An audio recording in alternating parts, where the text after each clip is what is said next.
What's happening? Benton here. Thank you so much for joining me. Getting my shift underway. Welcome to the Fiat mining rig. Headed east on, I think we're on I-20 now. I'm not even sure, to be honest with you. And as Tinfoil Straightjacket likes to say, yes, I am in love with my own voice. However, I'm talking to you on a $10 pair of Amazon Basics earbuds with a little microphone, which the microphone omits all of the pleasing tones in my voice and captures only the less pleasing tone. Could you see that? What was on the side of the road there? Shout out to whoever's in the live chat. Let me. I believe the road is open enough here that I can peek at the live chat, and I will be taking calls here shortly, depending on how long the rant goes. I feel like I'm a tad ranted out today. Yes, sir. Coming to you live, WRAP and Truthernatti. What's up, EBT?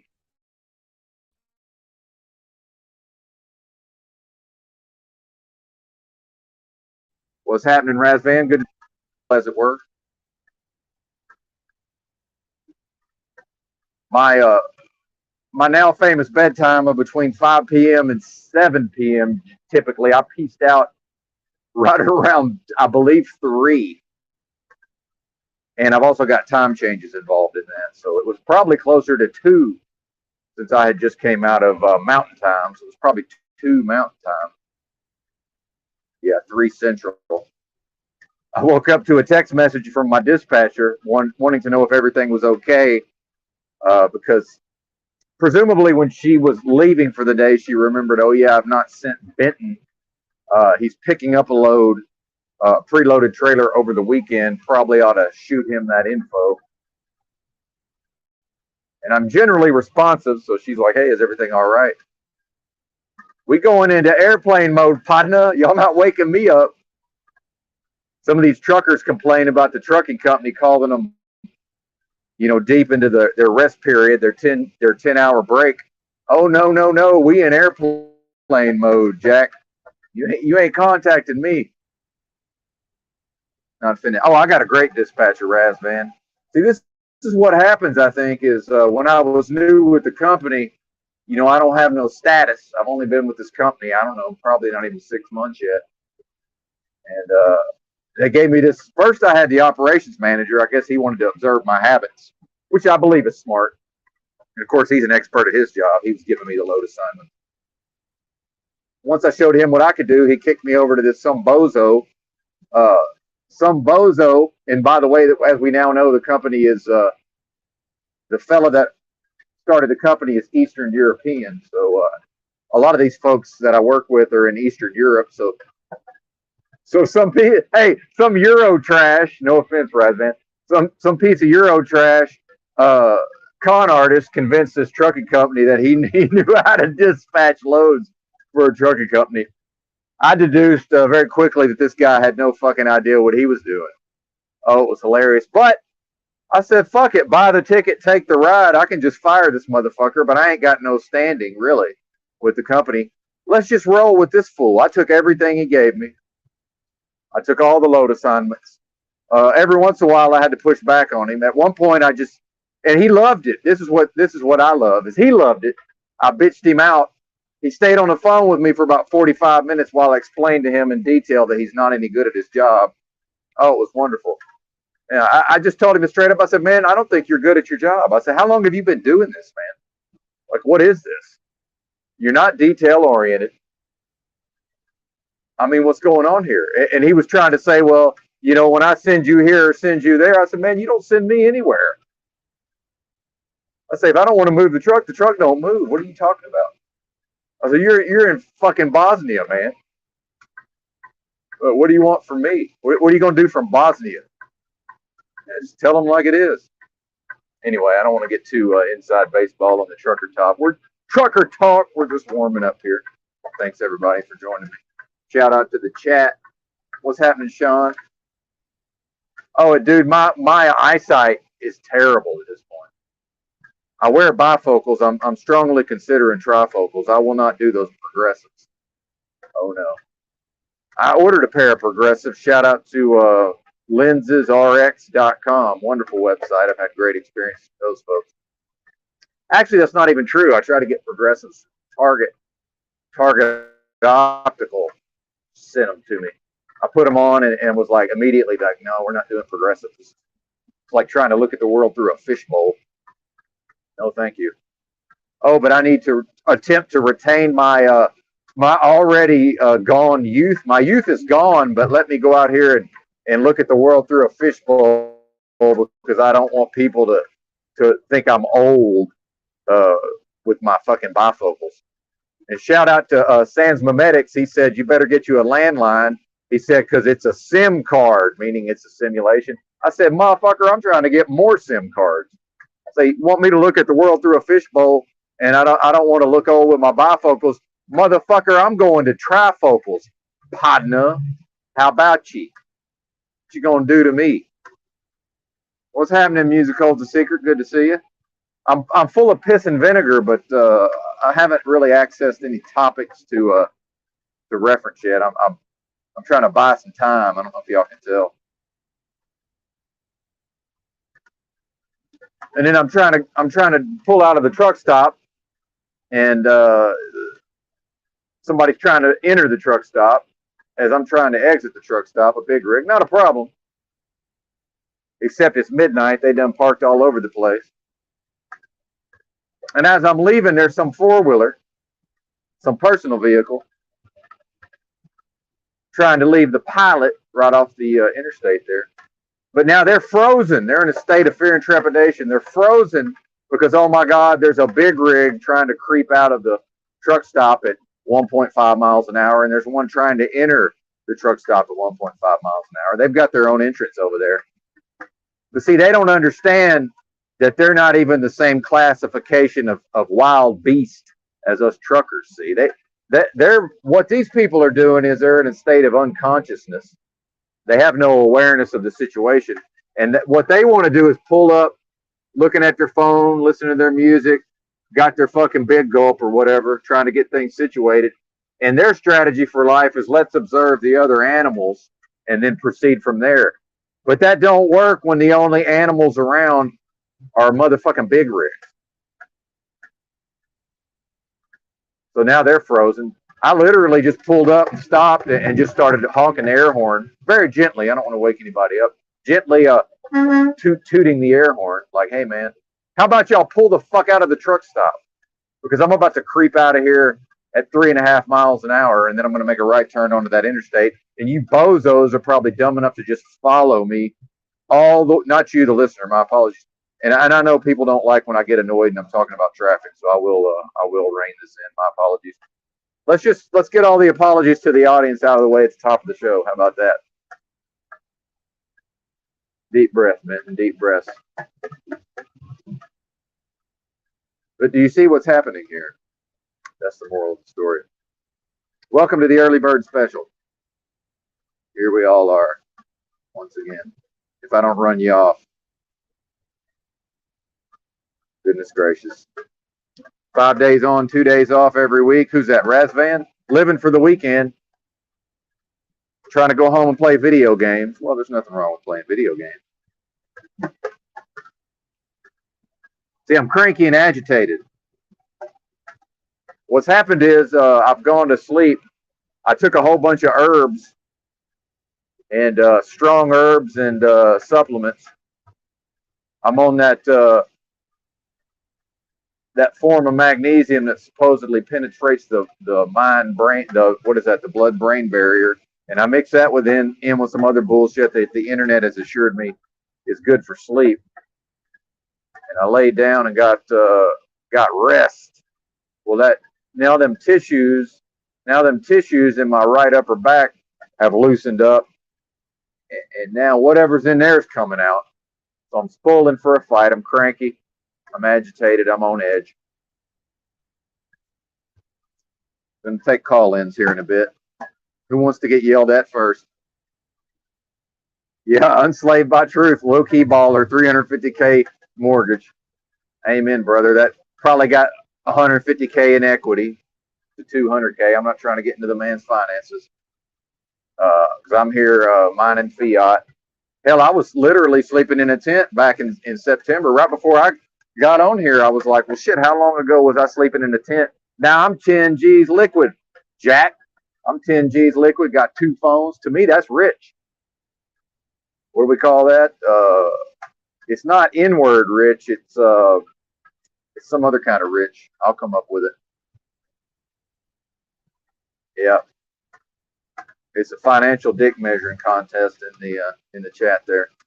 But we own the USD, Razvan. I hate to break it to you, partner.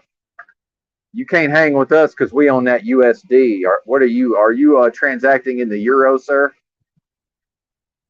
Now, the euro had its moment where it looked like maybe it was going to actually eclipse the USD. I don't know if anybody remembers that. I do somewhat follow the financial stuff.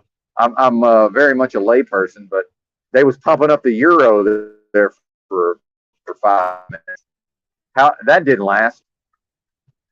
We got a problem over here. The dollar gets to be too strong. That's how fucked up our economy is over here. The USD gets to be too strong, and that's a problem. People think that's a good thing. MAGA bozos running around puffing their chest out. Hey, y'all see the dollar? Y'all see that dollar? That's a strong dollar. I say, man, y'all don't understand economics. That's a problem, partner. Because we's tied in with China.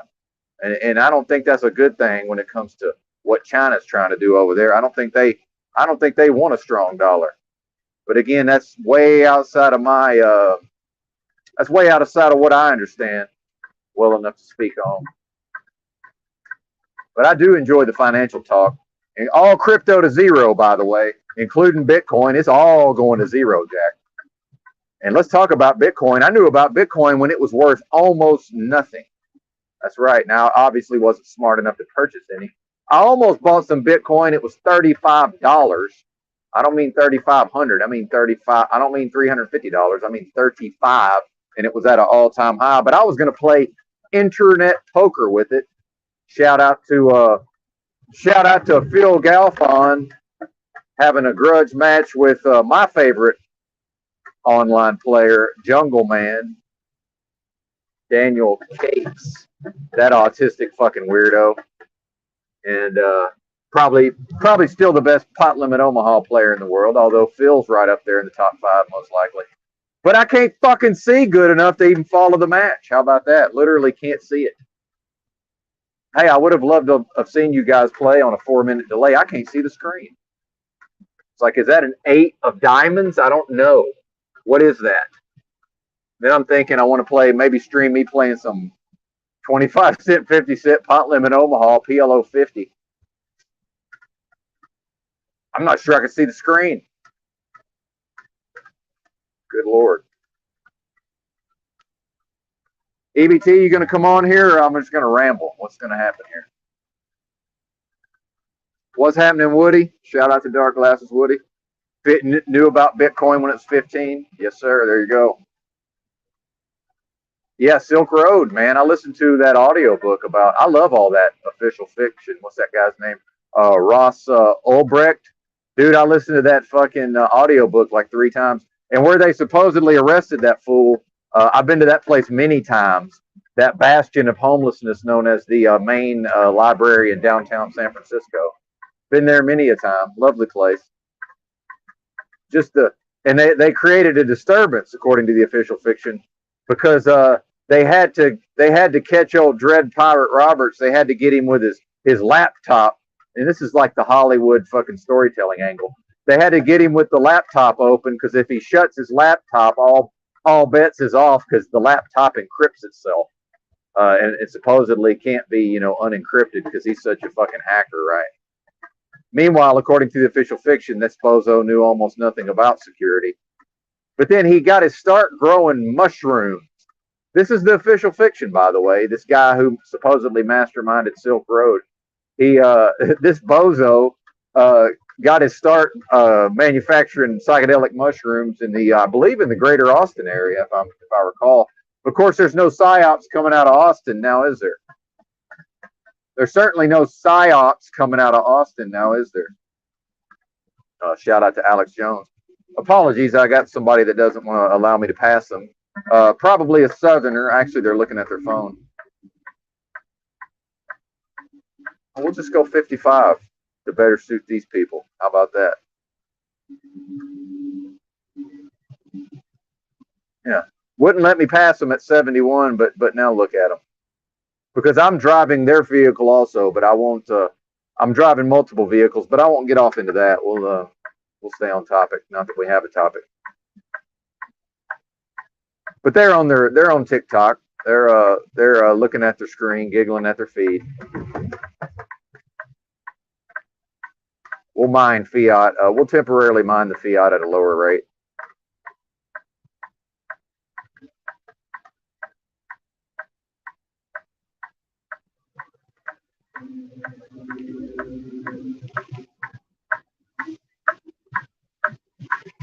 Yeah, JG, free man on the land. That's right.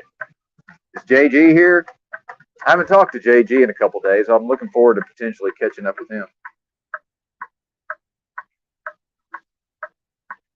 Okay, yeah, Ross Ulbrecht supposedly got to start manufacturing mushrooms, but he had rented some. I don't know what it was. He'd rented some shack out in the middle of nowhere, supposedly, and near Austin. But then he panicked because something happened. Somehow this guy dropped the ball, and his landlord ended up going in there and seeing his mushroom growing operation. So then he panicked and had to shut it all down. So this is who supposedly masterminded and ran Silk Road, and eventually involving multiple murder plots in which he was transacting across the internet in cryptocurrency with the Hells Angels, right? Literal multiple murder plots, and then an FBI agent after it all, after he was apprehended and the dust as the dust settled from the fallout of Silk Road, absconded with much of the crypto. Yeah. How about this? Yeah, I'm sure all of that happened exactly how we were told. I do enjoy the official fiction, though. Shout out to the official fiction. Oh, and Ulbrecht, when he first started Silk Road, in order to publicize it, he used an email address containing his real name and went on some message board and was like, "Hey guys, I found this really swell website where I can buy drugs. How about y'all check it out?" Some mushroom forums.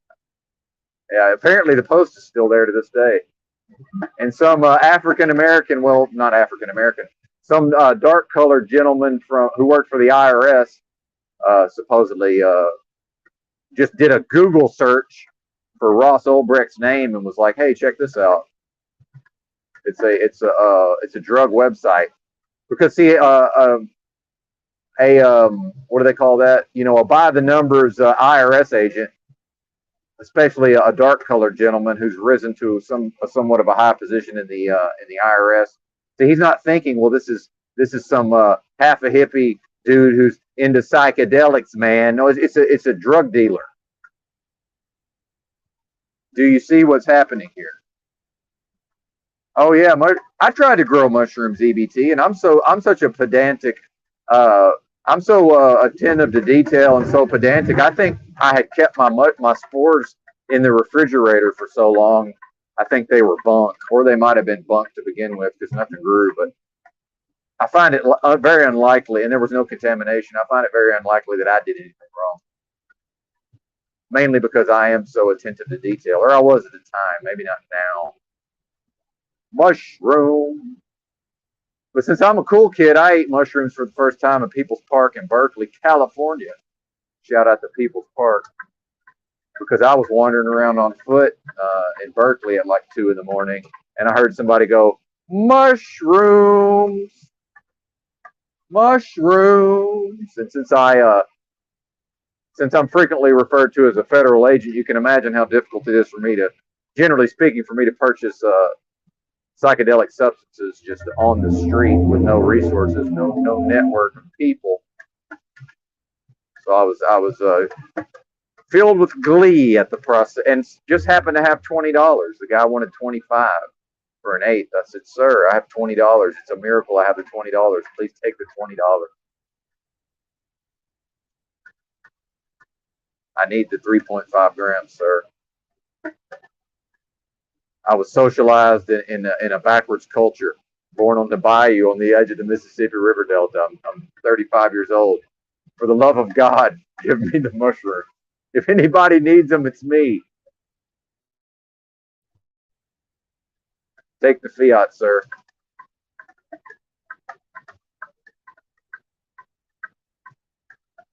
was quite an experience. I'd never noticed a very interesting shrubbery there, the landscaping there at People's Park. Lots of interesting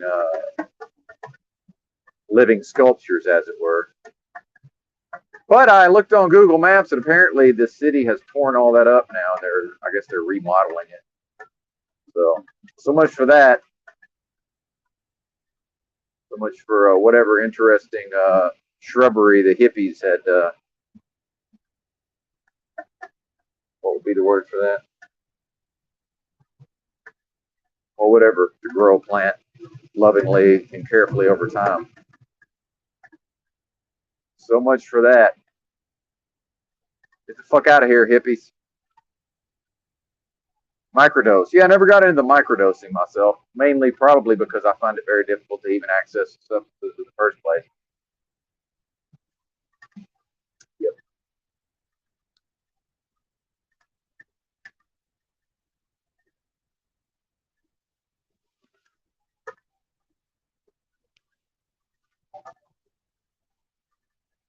I don't know who that is. Oh, Steve. Oh, okay. I see what you did there, Razvan. Very clever. Well done, sir.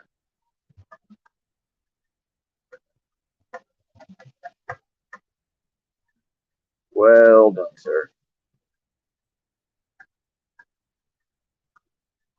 Well, I try not to make these live streams about my health, but I am quite ill, folks. Quite ill. Probably much of the reason for my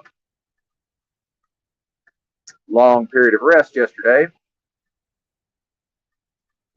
And I am beginning to pass kidney stones again. I think that's a shout out to the actually, what is it? Golden Seal. I've doubled my dose of Golden Seal, parsley, and bucha extract. Yeah. Now I'm peeing rocks. That's an interesting feeling. Starting to wonder if my left kidney isn't just like one big kidney stone. I'm just going to break off little pieces of it over time to tickle my urethra on the way out. Yeah, feels kind of good. It's like that's like that good pain.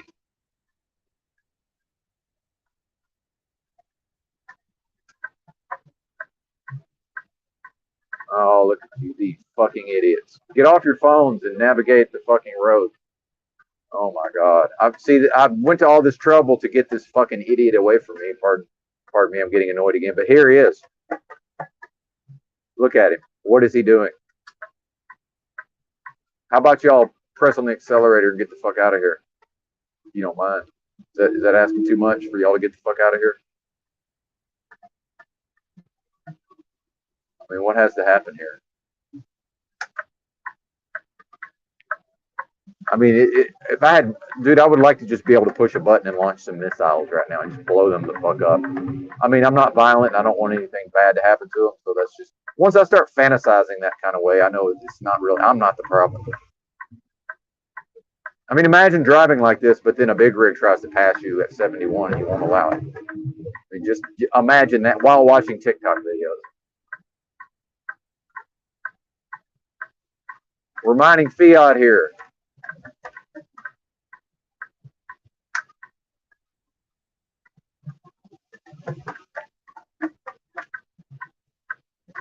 Oh, thank God. Are they actually going east? I'm not that lucky, surely. Hey! Oh my God. What a miracle. I love it. Beautiful. Life is good, my friends.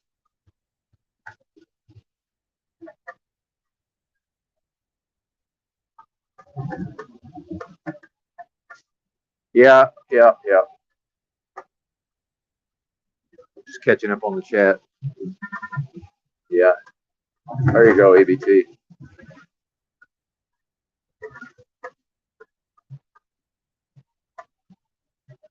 Woo! Goodness gracious.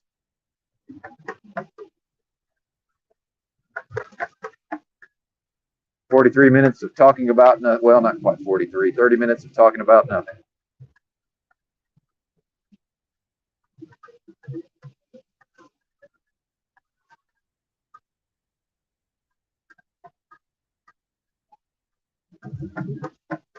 $285 to Abilene. Abilene's an interesting place.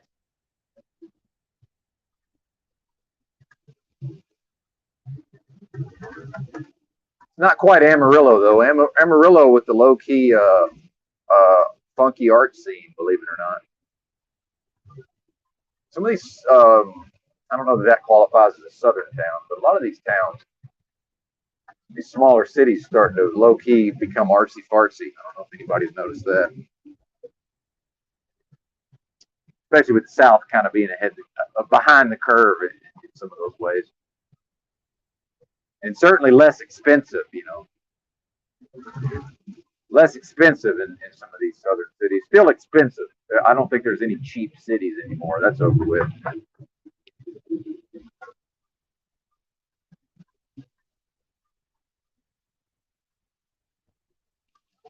Yeah, who knows, man? You never know who's in the live chat here. I have noticed, without getting too specific, I am starting to see a little bit of a ripple effect with respect to some of these broadcasts. Um, could just be some parallel thinking, though. I don't want to be so presumptuous as to assume that this broadcast is influential, but I do believe that it is influential in some ways. And I would like to see CBO get back to being.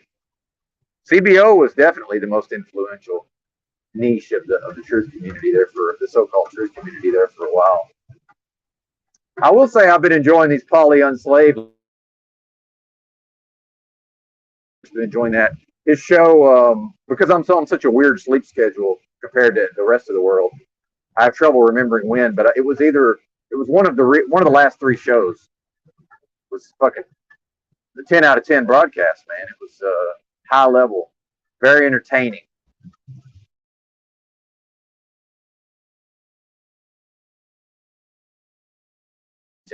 There was some bozo to try to explain it, but there was some bozo in there. What was this guy's name? Fuck, I don't even remember. But it's like this one guy who he has a girlfriend, but he brings his girlfriend in there, but then he's got her like chained up next to him while he's sitting in front of his phone, a little bitty rectangle among 8 other rectangles, Brady Bunch fucking rectangles on the screen. Although that was squares, but I think you know what I mean. Is it Jeremy? Anybody seen this? Dude, the shit was fucking hilarious, man. And he's like some vegan weirdo. Not that I've known many vegan weirdos IRL that I met IRL. I didn't have to go to the internet to meet a vegan fucking weirdo. Some anarchist vegan weirdo. Dude, I've known vegan anarchist weirdos going back 10 years ago, and I met them IRL, so this is nothing new to me.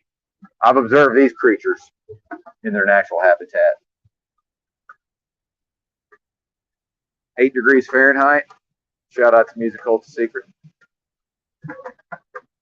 When I first read that, I thought that was Razvan, and he was kind enough to do the conversion for us Americans.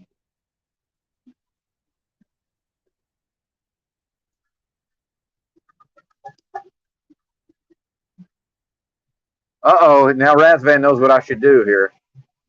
This is okay.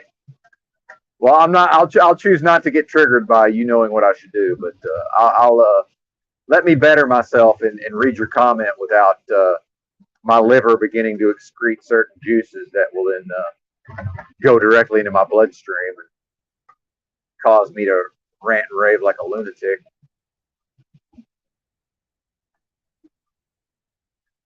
See if we can hold back the juices here.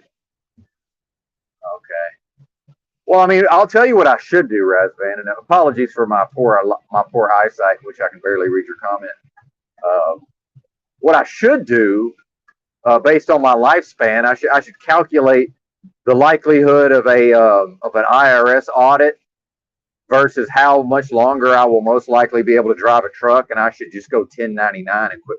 And since I don't file anyway, and I haven't filed in well over probably 20 years now, although I recognize that they, as much as they won't come after me for not filing, I am technically paying federal income tax because they take that shit off the top. They're very clever.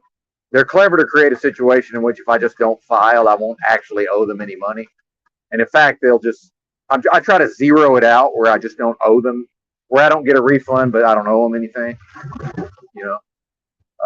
So what I should do is try to calculate, well, how long can I get away with not paying in at all before they try to put me on the payment plan.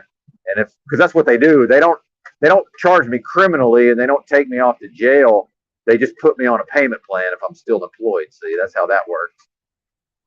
Because ultimately, the main thing they just want me to pay. As long as I pay, they're more or less happy. So I should try to time that out where I'm able to basically get that 30% back that I'm now paying. So when my paycheck was $1,350 last week, what would that? It'd probably be closer to $1,800 or $1,700.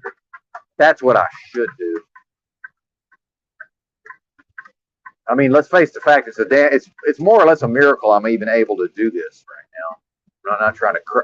Oh, don't cry for me, Argentina. Woe is Benton. But come on.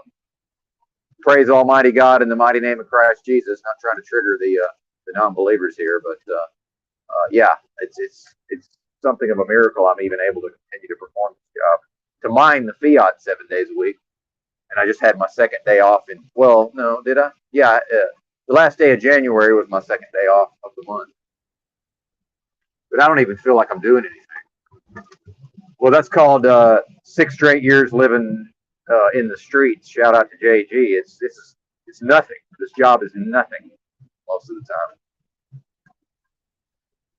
Of course, I know when I go pick the load up, when I get loaded at 5 p.m. and that's pretty close to my bedtime, I know to just shut her down and go to sleep instead of trying to, oh, well, let's just go ahead. I got a full clock. Let's just go ahead and drive all night. How about no? How about no? Incorrect conversion. Yeah. Oh, yeah.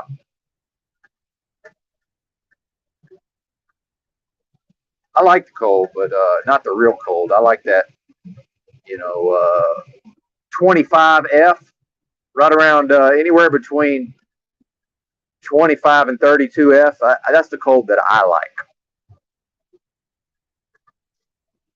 You can get down into the single digits. I can still be outside. I can still sleep outside, but it becomes a little more difficult. And then it's like, oh, I gotta pull myself out of the sleeping bag to go tinkle, because I'm an old man, and if I hold my pee too long, the flapper door won't relax long enough to let the pee out.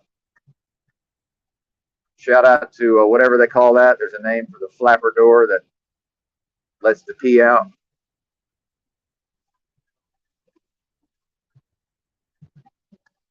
Shout out to being off of highly processed foods, though. I no longer have the any sort of issues in the old prostate area. When my diet was very poor, if look, I don't know how to say this without going there, so I'll go there. When I was in my 20s, but I was very unhealthy and overweight, I had to make sure that I had a full enough bladder so that when I ejaculated, I could then urinate fully. Or if I didn't do that, then I had really bad. And it sounds like an STD, but it wasn't.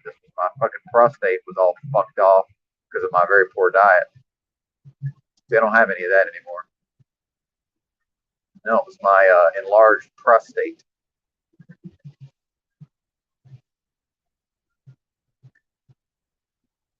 But then they had a movie that came out. What was that? Was that American Pie? And maybe the sequels. And the guy, the one guy who was a womanizer, getting all the chicks. Eventually, he got into the massaging of the prostate. Well, maybe that was based on his poor diet. He actually needed a medical procedure instead of having to get his girlfriend to go up there and root around. Anybody know what I'm talking about? But then you get into the predictive programming and the see how it's multi-layered and multifaceted. All these things tying together, as it were.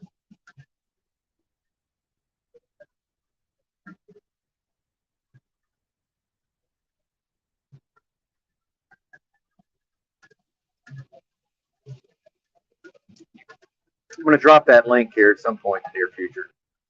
That's my safety net. That's my safety net. Once I really ramble, once I go off into the ditch, you throw the link out. That'll be the tow truck. I met a fellow driver at a Kenworth dealer, and I explained to him how the inner axle differential lock works. Although EBT may be quick to point out that's actually two different mechanisms depending on the configuration of the vehicle. Yeah, that's very true, sir. So what we have on most of these over-the-road trucks, it doesn't function as an actual four-wheel drive. What it does is it makes sure that the two drive axles on the tractor, it ensures that at least one of those wheels gets power on each axle versus, imagine having fucking four. It's actually 8 tires, but let's just think of it as four drive tires. Imagine only one of those actually gets power. So this guy had to get a tow because he drove off the road and parked somewhere that it looked like it was solid ground, but because of the configuration of his drive axles, he wasn't able to get moving again. And I said, well, man, and I explained to him how that button works. I said, because anytime I go off road, I click that button first, because what happens is if you lose traction, even if you know to press that button, it may not actually engage. Of course, they sort of explain that in truck driving school when you go to training with your first truck driving company, but not everybody is a scholarly type who will sit there and actually read the written material. And many people are actually allergic to any sort of classroom environment. So even though it was explained somewhat by the instructor, I don't guess it's sunk in. Press that button. Yeah, posi track. Well, some of these trucks are laid out to where it actually functions as a kind of like a four-wheel drive. Like every tire, all of the 8 tires will start moving together. But now you've got a lock differential, and that's not good if you're trying to drive around corners at speed.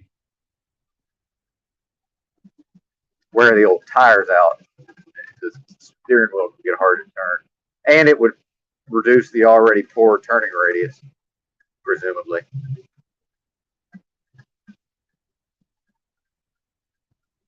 And then you get into vehicles like my 91 Eagle Talon that had the 6-bolt engine with the 4-bolt rear. That was the best configured. That was the best for that vehicle, but it has a limited slip in the rear, but the front diff was an open diff. So if I rev that bitch up to about 5,500 and did a fast slip of the clutch, I'm actually blasting off with 3-wheel drive, launching it with 3-wheel drive. So I have to know it's going to pull me to the right. Why to the right? Because that's the differential is designed so if I fall asleep on the highway, that I'm actually go off the road, crash into a tree instead of crashing into the other oncoming traffic. So I have to know that I'm not getting any power to the fucking front left wheel, no matter what. No matter what happens, that wheel's never powered. But under some circumstances, I got power to all the other 3 wheels. Of course, nobody tells us this. You either figure it out or you don't, I guess. Yeah, oh yeah, these are expensive tires. Oh, I blew up one of these drive tires in the West Memphis, Arkansas. Shout out to the West Memphis, Arkansas Walmart parking lot, very near where that tragedy occurred, by the way, where those three little boys got murdered. Very near to that area. But yeah, I fully loaded, damn near grossing 80K. I was grossing about 78K, and backed into a high curb, and dude, it blew the side of the tire out. The hole was as big as my fist. Not even kidding. So I cruised over to the nearby Petro, and the fine dark colored folks working there who came from the same culture I came from, boy, they fixed me right up once they saw that. Once they saw that I was similar to them culturally, they fixed me right up. Sure did. Actually, probably the quickest experience I've ever had. The best, most positive, quickest experiences I've ever had getting the truck repaired on the road. Yes, sir. A lot of them black folks, highly capable, highly competent, if you know how to access their abilities. You know how to socially engineer things to go your favor. Yes, indeedy. Thank God it wasn't some white guy on opiates. Good Lord, I'd still be there.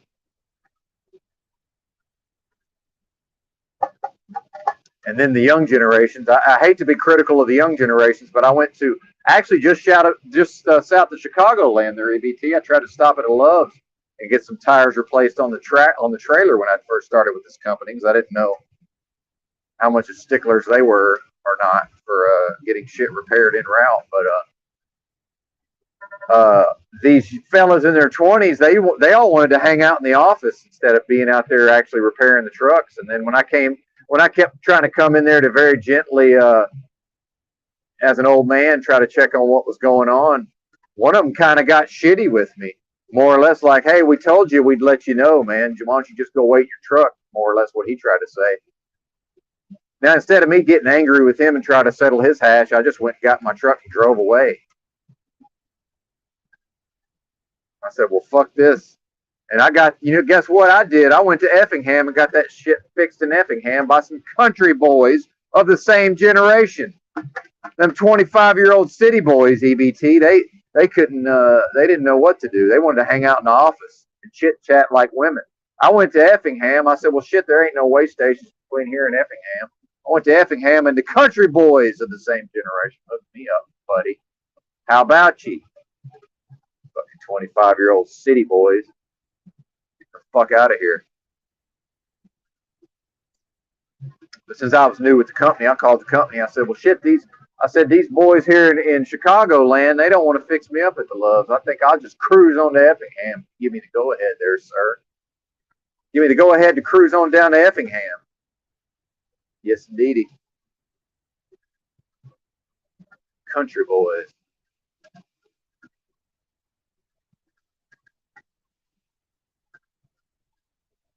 The city boys probably needed an old man like me to crawl up in their ass, but nope, not interested.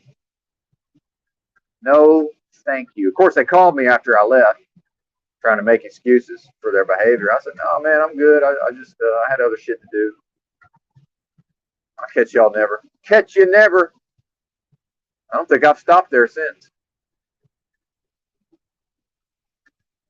Voting with my dollars. For the company's dollar.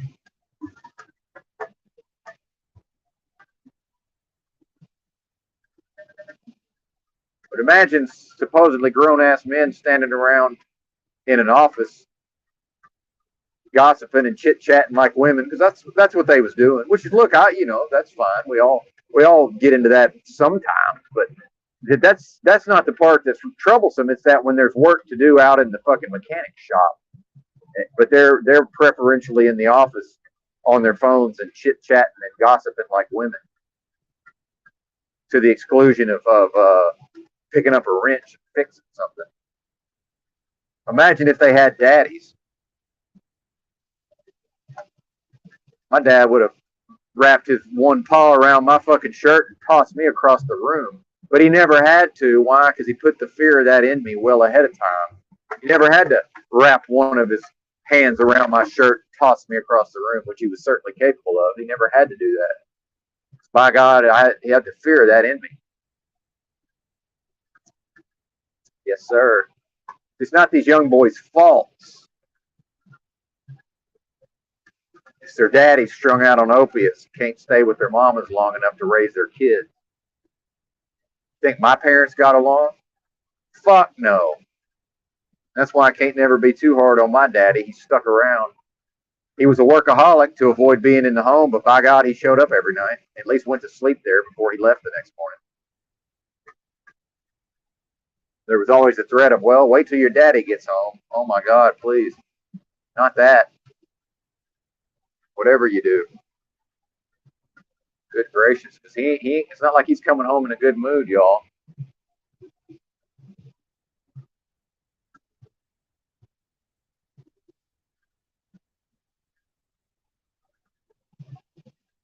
Shout out to strong daddies. See, even that's taking on a weirdo negative. Even that's taking on a weirdo fucking mind in the gutter sexual connotation. You see what they're doing? You see what the air quotes, they are doing to us? I mean, really, what can I even say that doesn't just immediately conjure to mind some fucking weirdo, perverted sexual connotation? It's sick.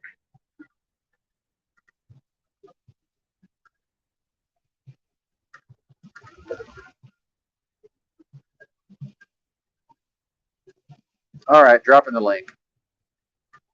Enough of this palaver.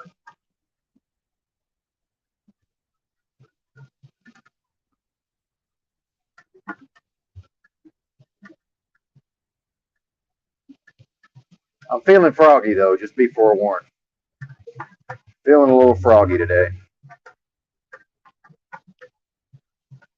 God damn, dude. The fucking phone, man. Oh my God, what? This is fraught with peril. Jesus. I see why people don't like StreamYard on the phone. It works great, but it's fraught with peril. Very easy to accidentally do the wrong shit on here. Razvan, where'd your wrench go? I didn't remove your wrench. What the hell happened? Who's moderating this? JG must have. Oh, wait, Razvan never had a wrench. Okay, who am I thinking of? Oh, D-Rex.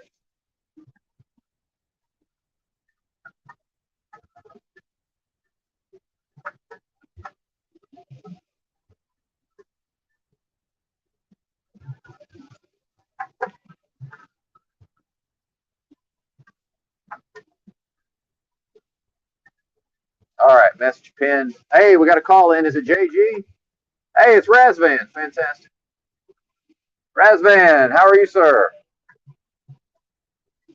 I can't hear you. Are you muted? Or is my shit not working? I don't know. I can't hear you, but it's probably me. Hang on.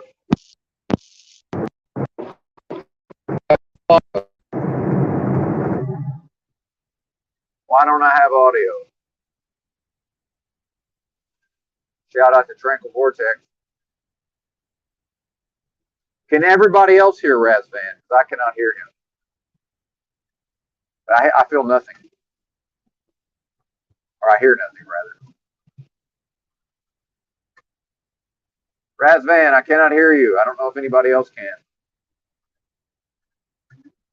Can I get a yay or nay in the chat, please? Are you hearing Razvan?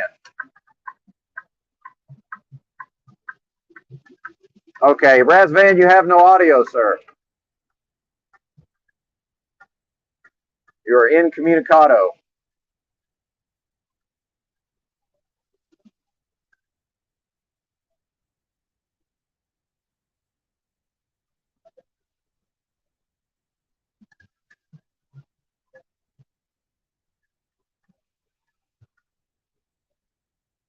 See if he comes back.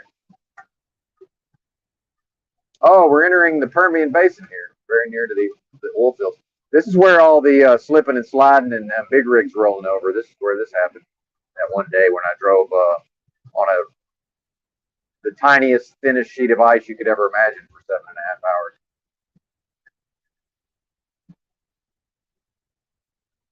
And then went directly into about 45 minutes of dense fog. I forgot about that. Razvan, Yeah, can you hear me? I can hear you now, brother. How's it going? Oh, all right, I'm good. How's you? Wonderful. I'm a little cranky, but I'm working with it. Thanks for asking. You didn't get enough sleep? I got too much. You know, I do great on 4.5 or 6 hours. I do great, but then if I get too much sleep, it fucks me up. Funny how that works. Oh yeah, it happens to me. Like if I sleep too much, I'll wake up with a headache. Yeah, 4.5 or 6, I'm good to go. But yeah, I'm working with it. Mm. Where you're in the UK, right? Yeah, yeah, Okay, cool. yeah. It's 8 a.m. here. Okay. I was supposed to start at 5 because I always start at 5 a.m. But I didn't hear my alarm, so I woke up at 7. Oh, slept in. Yeah. Yeah, but it's no biggie. I just put the start time at 7 a.m. and that's it. Oh yeah. Yeah. No problem there. I, My company what don't mind. One thing I like about working 7 days a week is I'm rarely ever in any kind of hurry. Like I almost always have like way extra time, which I like. Oh yeah, that's great. Oh yeah, because I live in the truck, so it doesn't really matter if I sit around in the truck all day or half a day or whatever. So I like it. I don't know what I don't know why it happens like on my last shift because this is my fifth day, Oh, and I always wake up late, and I'm supposed to wake up early, to finish my oh, last okay. shift. I see. Always happens on the fifth day. Do you sleep through the alarm? Yeah, yeah, yeah. I didn't Oh hear my wow. alarm. Oh okay. Yeah. I actually don't set an alarm. I don't know about that. I might wake up. So sometimes I wake up before the alarm, Yes, yes, definitely. but But I then don't I've really. noticed if I wake up and I look at the phone to check what time it is, I can never go back to sleep. So when I wake up, if I want to go back to sleep, I just have to like hope it's not already too late. Mhm. But so sometimes if I look at the phone now, I'm literally awake at like 10 p.m. So it's the All same right. day. Yeah, I go to sleep and it's still the same day sometimes. So I try to avoid that. Yeah, it's crazy. Gotta love truck What time do driving. you start? What Usually time do you start? Do you have? around midnight. Usually. Oh, so you work nights all the time? Yeah, generally, as long as it's up to me, sometimes I don't have a choice, but yeah. That's another thing about why I like to work every day and not take home time is because like if I take some days off, whenever I'm getting back started, sometimes I'm not able to work the schedule I want to work for a few days. Mhm. It takes a few days to sort of maneuver things the way I want it. So I find it easier to just keep working. So then everything's kind of the way I like it most of the time. But I don't have a Yeah. life, Razvan, so it's easier for me. I have no life. Everyone has a life. What you on about? Well, I mean, in relation to everybody else, I don't have what they would consider to be a life, like a house and my things in a certain place, my friends and my social circles. Like in a location in a city. I don't have any of that. No kids, no wives, ex-wives. Mhm. I'm happy with that though. It works for me.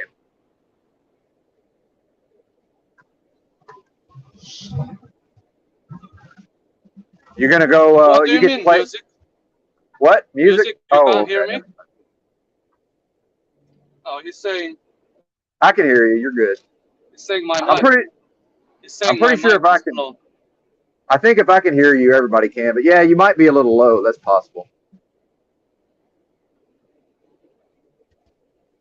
I think maybe some folks just like if Yeah, they're you. at their house, they turn on the speaker and then they walk around their house or whatever. Mhm. You were talking about your dad being a workaholic. My dad was the same, but he was an alcoholic as well. Oh, really? Wow, you know, that's interesting.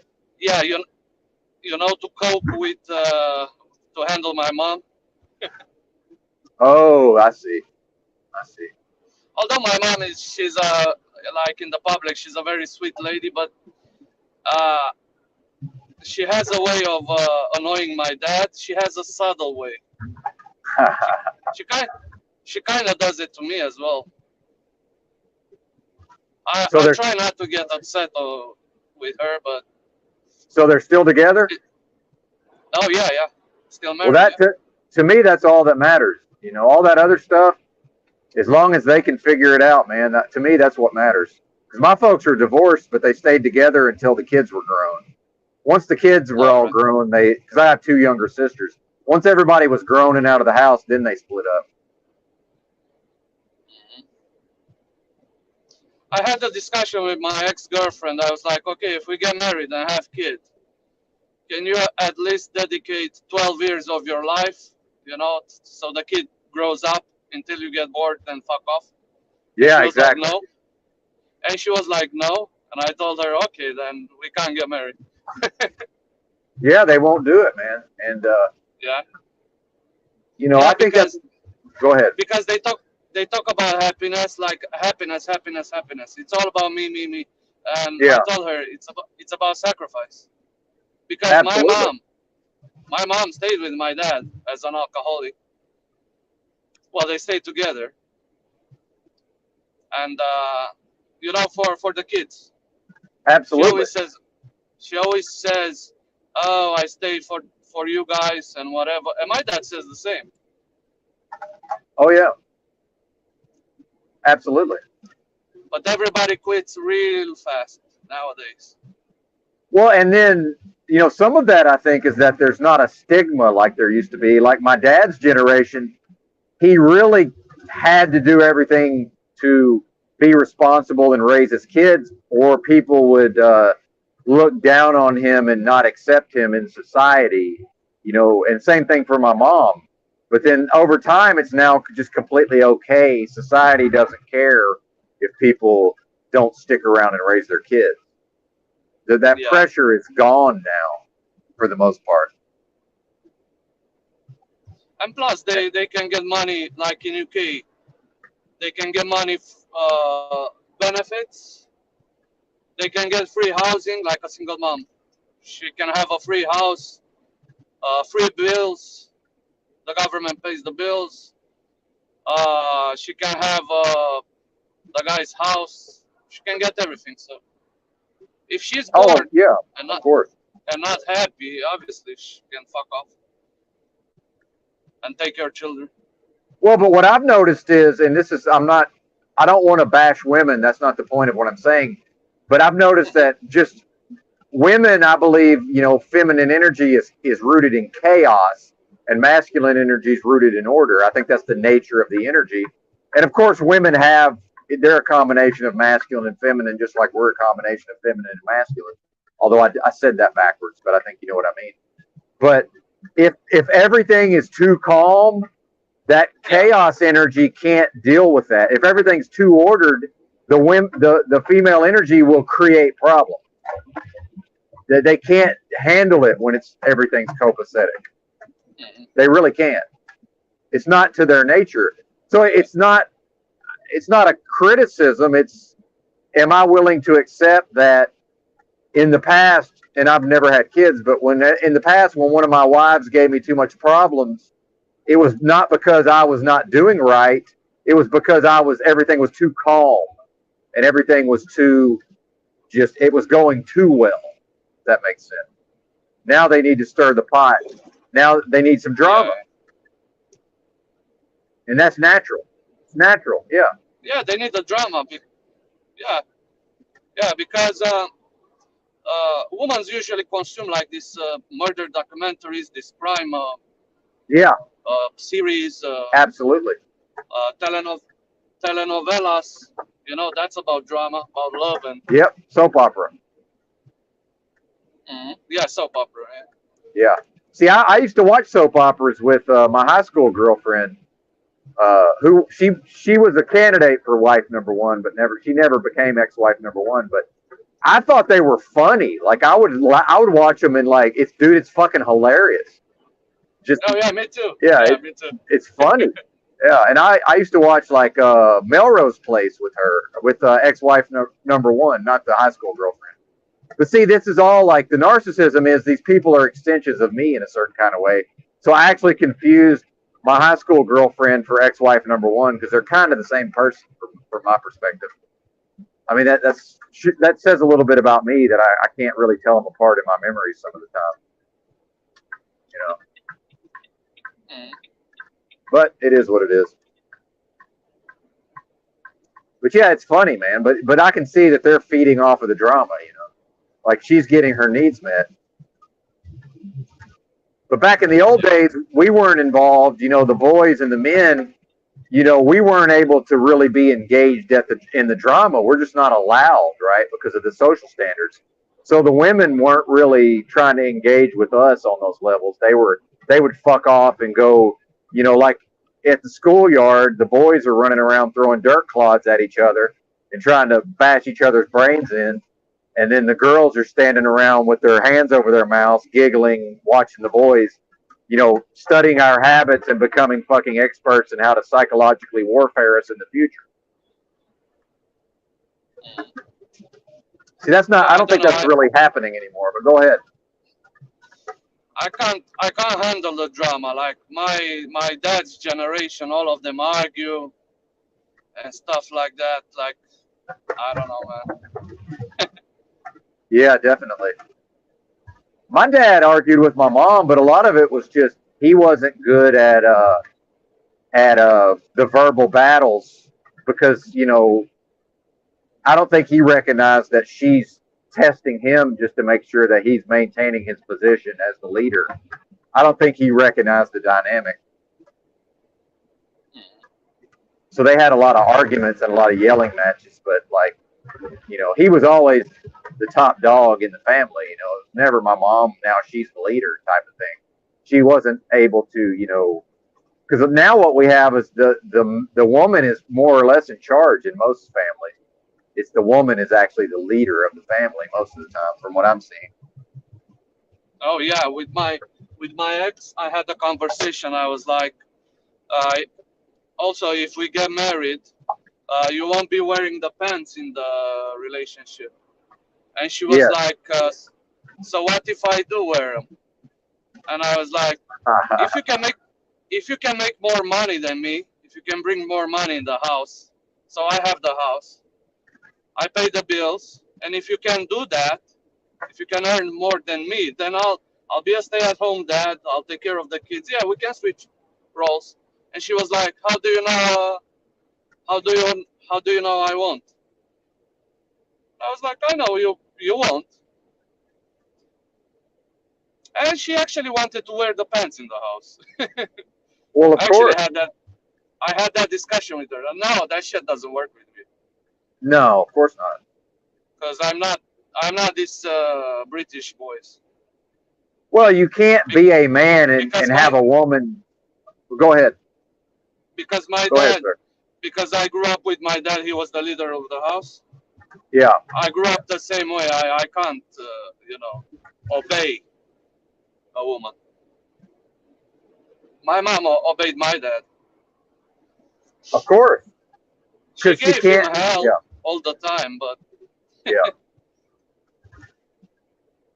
Absolutely. you you can smack your wife in Romania Oh, I'm if sure you she can. Yeah, I'm if sure. she get if she goes off.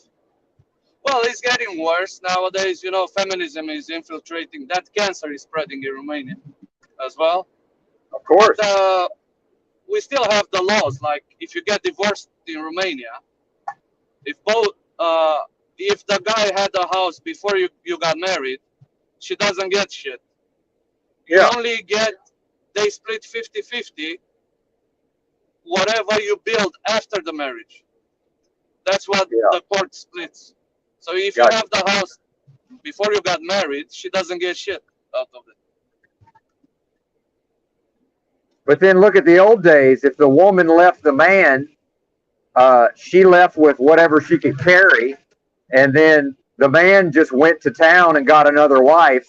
But his first wife, now she's a broken woman, and she's probably going to end up in a brothel somewhere because nobody's going to have anything to do with her, or she's literally going to have to try to adopt a new identity, but that's probably only possible like in a large city, because in the smaller area that's not going to be possible because word's going to spread, hey, that's a fallen broken woman. But man, she leaves and he just goes to town and gets another wife. Yeah. That's the way it used to be.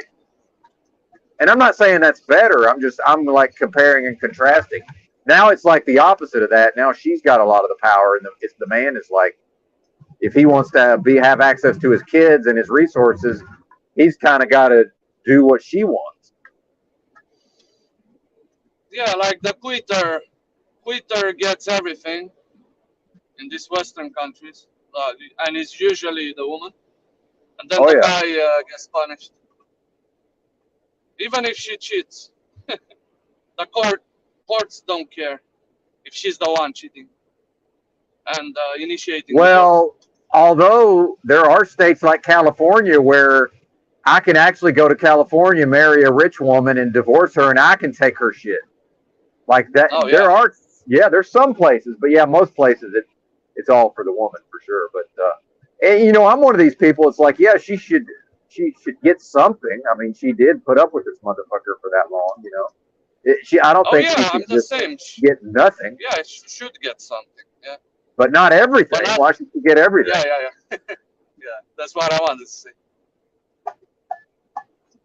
Look at poor Adam Carolla. He's going through a divorce. She's taking all his shit. Now he's kind of too old in his career. I don't know how he's going to make money now. I think his best days of earning money are behind him. He's too fucking old now.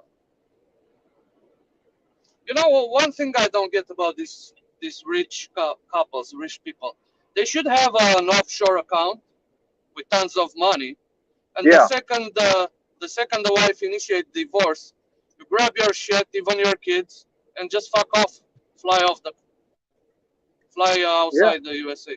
They can't deport you. Like I think guys should have a backup plan, a plan B nowadays, yeah. and just go off with their kids. The moment you smell something fishy, you just fly off with the kids, and she gets nothing. Maybe the house, you leave the house behind. She can have the house. I don't Sure, know yeah. why I don't know why guys in America don't think like this. They don't You think. know, They're not because thinking. if I get married in UK, say with a British lady, and she tries to get my money and all that shit, I fuck off to Romania. Well, but I think part of the problem here is in the old days, you know, a man like a merchant or a man in a city somewhere, like if you look at these old movies, if that's even true, like they had a coin purse, and they had probably a lot of their wealth was on their physical person much of the time. So it's like a court, good luck taking my money if it's like, it's too easy to seize the assets when they're like, it's digital money in a fucking account somewhere in a bank. Like most of my net worth is literally on my physical body right now. To me, Yeah, that's the way to go for in my opinion. It's like, do I not trust myself to fucking keep up with my money on my, I could have, look, if I had $100,000, I could have most of that in gold on my physical person. Like it doesn't weigh that much. oh yeah, I transported back home like a fist of gold, which is 20K. Exactly. It doesn't weigh that much.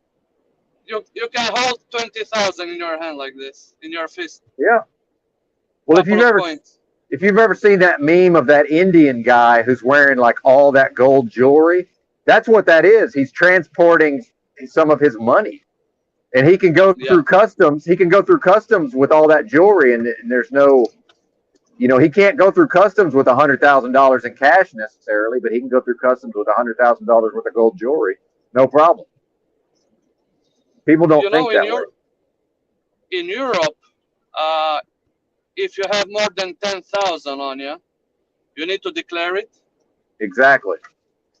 But what I did because I went by car. I just hidden in the spare tire. I didn't Oh, there you declare go. shit. That's smart. Well, we had Yeah, a because yeah. Go ahead. Romania is really corrupt. Why would I tell the border guys? I tell them, oh, I have 20,000 on me, and I can get stopped like 100 kilometers after I enter. I'll get robbed at the gas station. I don't Absolutely. trust border patrol. Fuck no. You know, they can call some of their buddies. Hey, I have a fool here with this Yep. reg. He has 20K on him. You give me 5K for the tip. Yeah. Well, That's we how had that's how a it works in Romania. well, I'm in. Yeah, of course. I'm in. I'm into poker a lot, and there's this famous poker player. But if you're not a poker player, you wouldn't know who he is. But his Yeah, name is I'm not. David Pete, and he went at the last minute. He wanted to go play in a poker game, so he was in Los Angeles. So he went to the airport and he bought a ticket with cash money at the last minute. Well, he doesn't understand that that's a red flag to the system, right? Well, it's completely Yeah, normal for a poker player in the poker world to just carry like $100,000 in cash because he's literally going to go buy into a poker game somewhere. So while he's waiting on his flight, the fucking airline contacts the DEA. The DEA comes down there and they seized his $100,000. They just took his $100,000 fuck you know. and gave him a receipt for the $100,000, which I do believe he eventually got it back. Eventually, but that's Like, America. We think we're free, but no, they'll come take your $100,000 if you're dumb enough to think you can just go to the airport, buy a ticket in cash, and then fly somewhere to go buy into. By the way, the guy literally works as a professional poker player. He files taxes as a professional gambler. I mean, mm, think about that. like, Yeah, like in USA, you got legalized robbery, like roadside robbery, yeah, and it's I called know. asset forfeiture. Asset forfeiture, I Yeah, think they call I it. know. Yeah, war on drugs. Yeah, It's the war on drugs, which is a war on the American people. There's no reason to yeah. criminalize these substances. It's ridiculous. It doesn't make any We don't sense. have that. We don't have that in Europe. Like you can, like inside the country, you can carry as much money as you want. Yeah, Nobody asks you questions. You might absolutely. get robbed in Romania, but like in Germany as well, they don't have this red flag. You know, like if you have 20,000 and you go gambling, nobody calls the police on it. It's common sense. You're going gambling, right? Of It's course. Yeah, of course. it's crazy in USA. It's legalized Oh, robbery. dude. Yeah, this country is fucked up in a lot of ways, man. I mean, real fucked up. Yeah, Europe is fucked up in other ways. Don't Exactly. imagine Yeah. Europe. Yeah, different It's a ways. lot better. Yeah, Yeah. it's different ways. Yeah, but at least you can keep your money if you have cash on Yeah. Exactly. you. Yeah, I've changed that fiat. I'm not keeping fiat, man. I'm putting in metals.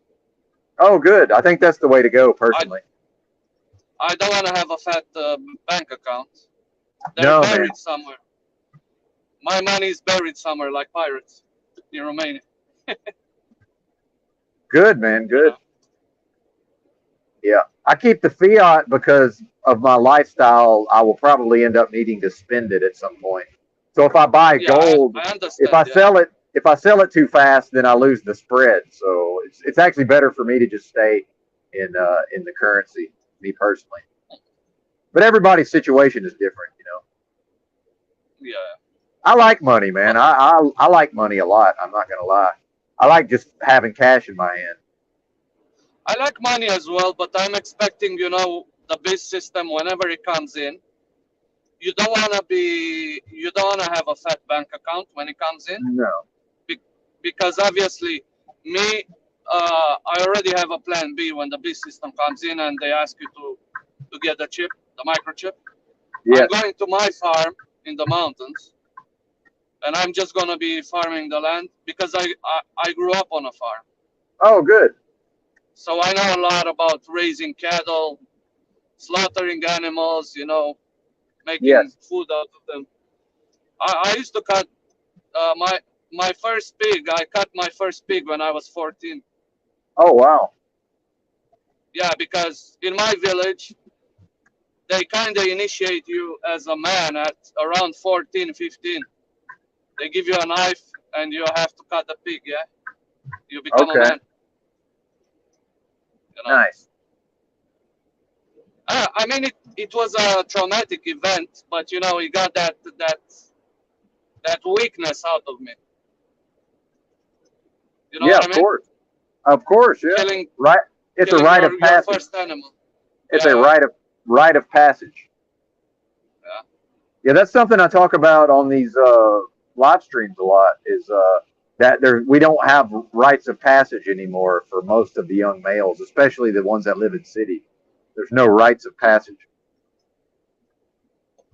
I think that experience depussifies you instantly. Sure, I think You so know. too. And the other option I had was like a really bad beating from my grandfather. Oh, gotcha. Yes. Exactly. So it's either the knife or I was getting a good one. Understood. Yeah, I understand. Yep. Yeah. Which is, I mean, if you think about it, it makes sense because it's like, hey, you're going to be an adult male in our tribe, and we can't have weak males in the tribe. And here's the thing: is look, there's very few things that are more useless than a weak male. A weak male has no value. He's good for nothing.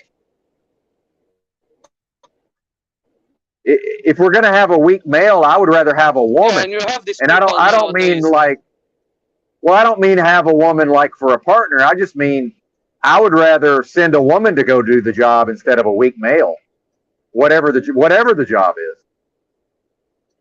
Yeah. I would trust the woman to do the job before I would trust a weak male. Me personally.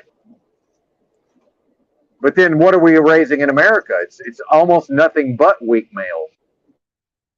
I mean, seriously, there's very few males being socialized and just becoming strong men. It's almost not even in existence anymore. And I don't believe that people are really considering what the effects are and what the effects will continue to be in the future. I'm glad I'm not going to be around for it, thank God. Somebody else is going to have to deal with that.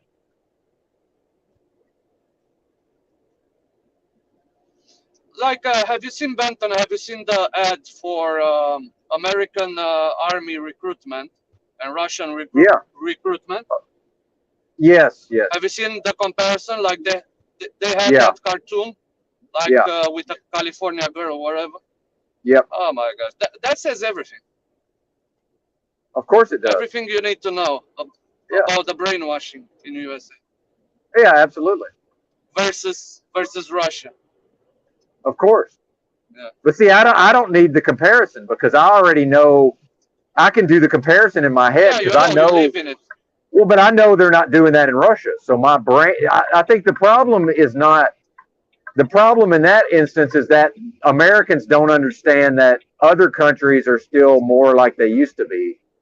So when Americans internalize all of these things, like when they keep hearing how racist America is, dude, America has zero racism compared to a country like China.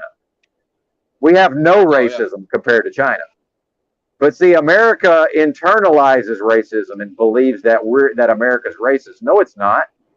In America, I can stay in a motel that's owned and operated by people from India, and I can look out the back window since I get to know them and they give me the best fucking suite in the place.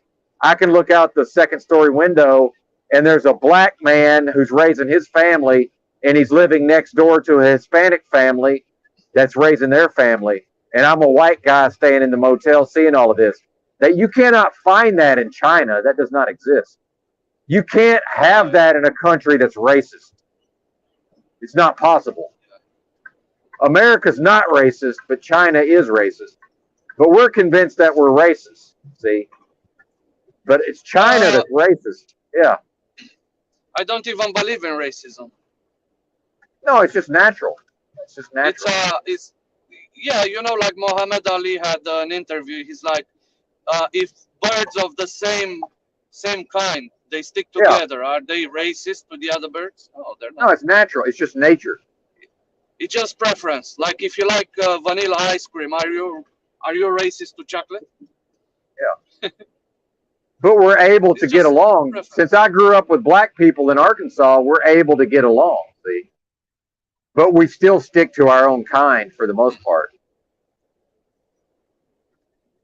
That I Yeah. think that's natural. You Yeah. know, I had a girl, my ex-girlfriend. We were together for like 4 years. She was from Zimbabwe. Okay. Good. She was African. No, I Yeah. Of didn't care. course. I liked her. Oh yeah. Beautiful. I'm sure she was very attractive. Yeah,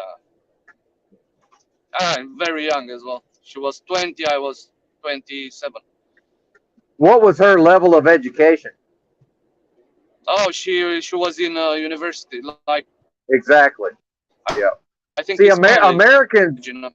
Well, I'm trying to make a point that Americans, they hear Yeah, she Zimbabwe finished and they hear. Wait a minute. But let me finish. university. Americans hear Yeah. Zimbabwe 20-year-old woman and they just assume that's some backwards person that's poor, but actually she's highly educated. But see, I know that because, and probably spoke English. I know that because I know what's going on. But an Yeah. American would just assume that there's, oh, she's some backwards woman with the fucking, filling up bottles of water and with something on her head and got a baby on her hip. And it's not really that way. Oh, she came to England when she was 10, so her accent was British. It Yeah, wasn't like my Eurotrash accent, there Eastern you Europe go. accent. But even in Africa, a lot of them are highly educated. It's not just because they're in England either. Oh yeah, yeah. Especially, I Uh, think yeah. the most developed country nowadays, I think, is Nigeria. Really smart people there. Oh yeah, definitely. Yeah, definitely. Yeah, I don't know, man. I don't have this racism. I don't have it because I think apart like when I argue with someone from America, I wouldn't call it racism. It's like elite uh, elitism. I don't know. You know what I Yeah, mean? sure. Yeah. Elitism. Like you're a foreigner. Shut the fuck up. If you say something. Like I get this all the time. Yes, of course. Uh, but and I think because I traveled, I did Middle East. I traveled all over Middle East, all over Europe. I guess that's Yeah, why I don't see myself as superior or inferior. I just judge people by their character. of You know? course. Yeah. Yeah, Yeah. absolutely. Well, you can't travel to other countries and then be prejudiced against the people that live there. That's not going to work. I used to be when I was in Romania. I used to be. Well, that's what I mean. If you're going to travel to other countries, you're not going to get very far by being prejudiced against the people that live there, and you're the foreigner now. Yeah. And one thing It I doesn't noticed, work. one Go thing ahead. I noticed, traveling all these countries, all over Middle East, all over Europe, I noticed that most of the people are the same. We all have the same wants and needs. Yes. It's not much difference. No. Like women's, for the most part, they're the same. Yeah, absolutely. Of course. Doesn't matter what color they are. But like I like to say, I have more in common with a man from Japan than I do with a woman from America. Because I can relate to the man as a man. I can't relate to a woman. Yeah. Now that's true. We might as well be different species. It's the facts. I will never know what it's like to be a woman. It's impossible. I can never know what that experience is like. It's not possible. It's a wrap. It's a wrap with Yeah, it's a Western wrap. women. It's over. I agree. We're just not lucky enough to have it collapse entirely. Unfortunately, Mm, it's whatever we're doing here is going to continue to be propped up ad infinitum, if that's the correct use of that term. yeah. They have been talking about a collapse of the financial system since the mid 1980s at least. Like this, whatever this financial system is going to continue to be propped up. And they keep talking about digital money. Man, we're already on digital money. Most of the money is already digital. So it's like, oh, we're going to digital money. What are you talking about? We're already on digital money. Yeah, but when you won't have cash, we're fucked, man. Well, that's what I'm saying is we're not talking about digital money. What we're talking about is the disappearance of cash. Yeah, We're yeah, the talking about disappearance no of more cash. physical money. We're already on digital money. Most of the Yeah, money is already digital. Most of it. yeah, like you have an app on your phone, you check your bank account, it's just digits. They don't Exactly. actually have that money. Yeah, They just press a couple of buttons. it's imaginary. Yeah, yeah, that's why when they take cash away, obviously I want to have in metals. Yes, I of want to course. have even some people say metals, oh, it won't worth anything. At least you have the metal, you don't have the paper. Because if you don't take the microchip, the paper is useless anyway. It will be Sure, of course. useless. Of course. Like you think a farmer won't take a couple of silver coins or to give me some meat? Of course he will. I think they will. I think they will. Even Of in the course they biz will. system. Like we are in the biz system, but it's not 100% yet. When they take the Oh, cash yeah, of out, I course. think Of course. I Yeah. think that's a wrap. When they take the cash out, I'm gonna fuck off England, go in the mountains. It's a quiet village.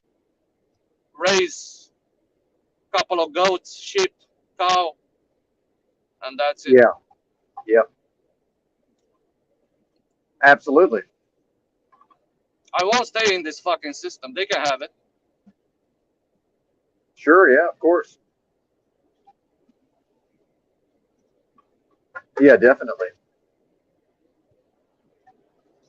Although my dad got tricked into getting the vax. Oh no. He's he's the only one in my family. Yeah, I convinced everyone. My brothers, my cousins, like all of them. But my dad, one day, he just went and did the drug. Yep. He That's how showed it up. happens. That's how it happens. But in America, most babies that are born get injections. Yeah.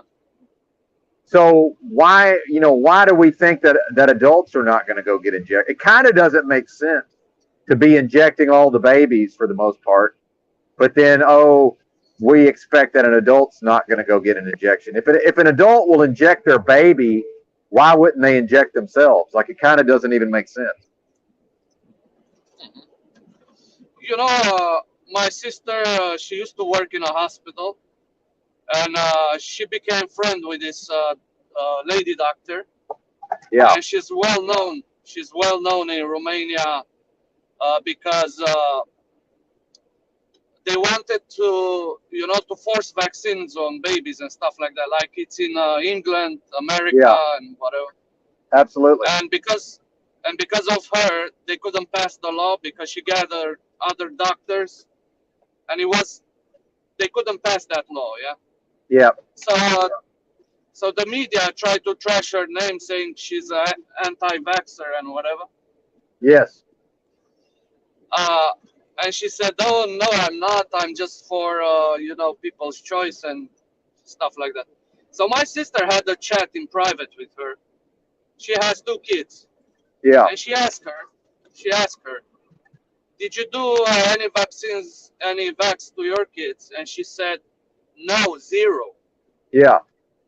And they never got the flu, never got sick. Of But course. that's what she said in private. But in the Yeah. public, she said, "Oh no, I did this vaccine and whatever." So they lie in Oh, public. of course. Of course they do. Yeah, of course.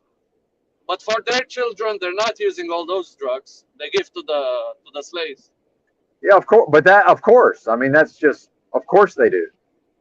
because because she doesn't want to lose her job, so she has to play ball. It's not Of that she course. lies in Again, public. yeah, but of Yeah. course. Like this is how it works. Yeah, of course. Yeah. Yeah. Anybody that doesn't understand that has a lot of catching up to do. No, a lot of people don't get this. Like when I used to argue with people, don't get the mRNA just for the fact that it's experimental. You don't know what's going on. And by the way, my dad was in the hospital 4 times Yeah. after he took it. 4 times. Lack lack of Yeah, iron in his but you're blood and talking stuff. logic. None of this has anything to do with logic. It's a wrap for my dad.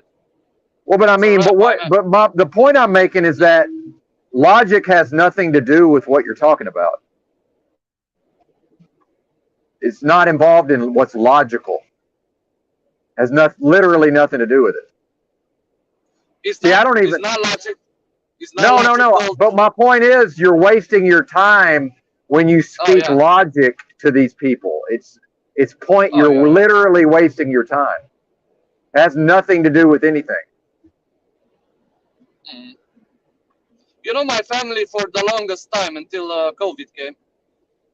My family, they thought I'm part of a cult or something. I'm brainwashed because I used to talk about 9/11 and all this shit. Oh, of course. But then my sister, when they started doing the lockdowns, she was like, "Oh, I Yeah. thought you're crazy about this stuff," and uh, she's quite famous on Facebook now because she shares a lot of things about this C19 stuff like that. Yeah. Absolutely. Like Yep. women's Which, if by they the become way, truthers none of that. because my Yeah. sister. But you realize. Well, hey, hang on. It Yep. doesn't fucking matter. But you realize it doesn't fucking matter what she shares on the internet, right? That literally means nothing. I mean, you know that, right? Oh, let There's me tell you there's this. No, no no, I effect. actually woke up some of my people on Facebook. No, no, no, no, No, no. You no, I, cannot I wake woke up people some up. of my people Not on possible. Facebook. Not possible. Not possible. No, they wake up from a false reality into another layer of false reality. See, when you say wake up, it makes it seem like now they're in reality. No, they're just in another layer of false reality now. You cannot wake Well, them my up into sister did. reality. It's literally impossible. Well, listen to this. My sister is still learning, but she woke up to the leaders being pedo. She woke up to the fact that people in charge they're trying to delete us. So she woke up to that fact. She didn't believe me before. Yeah. So But yeah, yeah, I had a couple of people that didn't go along with the mask mandate and all that shit because I made fun of them on Facebook and I yes, shared but a lot of I don't. things. I think what you're missing is that we talk about that a normie is now a baby truther. It's okay for them to talk about these ideas now because the culture has caught up to truther material. If Oh this yeah, was, yeah. hang on, if this was 10 years ago and you still sounded crazy, she would not be talking about these ideas, period. It has nothing to do with what she's woken up to. It's that it's now okay to talk about these ideas. Yeah, you're right. The culture shifted, but don't you think Yeah. it's natural No, I because they don't think pushed the it's lockdown? no, I don't think it's natural. Absolutely not. Don't don't you think it's because of C19 Nope, I that don't. that the culture is shifting? No, absolutely not. I think that just accelerated it. All right. But I think if you look at the writings attributed to Ted Kaczynski, who was supposedly one of the smartest people ever, explains in excruciating detail why all of these movements will only ever serve the system. See what we're describing? Everything we're talking about actually reinforces and strengthens the beast system itself. But it tricks us into thinking, oh, look, people are waking up. Maybe enough people will understand and change things for the better. That's never going to happen. Never. Well, my But sister, my sister, the only kid, the only kid not wearing a mask in the entire school was my sister's kid. oh, okay. Well, good. Now he Do you gets know to how grow up as a much? weirdo freak. Do you know how much shit my sister got? For protecting her child. Do you know because what it? and listen Do you know what? and Hang listen on, to this. hang on. Mm. Do you know what it feels like to be the only kid in school, like in that situation? I do. Do you know what it feels like to be the only kid in class who doesn't do the thing that all the other kids do? Do you know what that Yeah, feels I do like? as well. I do. I know. Yeah, I was that kid. Yeah, In what I was sense? the same, man. In what sense? In the same sense you're talking about. I was the weird kid. No, no, no, no, I no. didn't No, I you're didn't missing my fit. point. You're not picking Mm. up what I'm putting down. Every kid in the class has their face covered except this one kid. Yeah. That's a that's a visual symbol, sir. Hmm. Yes. So when I was a kid, every morning in class we said the Pledge of Allegiance. I pledge allegiance to the flag of the United States of America. Everybody stood up and put their hand over their heart. I went out in the hallway and waited until it was over. So I know exactly what it feels like to be the only kid in class who doesn't participate in the symbolism. I had the similar experience. We used to pray at the beginning of the class. We didn't say Oh, okay. the allegiance. We used to pray every single day. We used to have uh, Christian icons in the classroom. I grew up like that. They Oh, took good. took them off when I was like in my sixth grade and stuff like that. So you Oh, know the okay. hedonism is evolving. Atheism is evolving in Romania as well. Yeah. But I grew up like that. So we used to say the Heavenly Father prayer Yeah. at the start of the day. And I was me and another kid. We just sit down. We didn't get up, and I was a trouble kid, you know. So I know I did the same thing. That's why I'm saying I grew Oh, up okay. like you said. Yeah, I used to get in fights. I Yeah. I used Oddball. to. Yeah, yeah, yeah. Gotcha. So I know. So I know what you're talking about. So Okay. Good.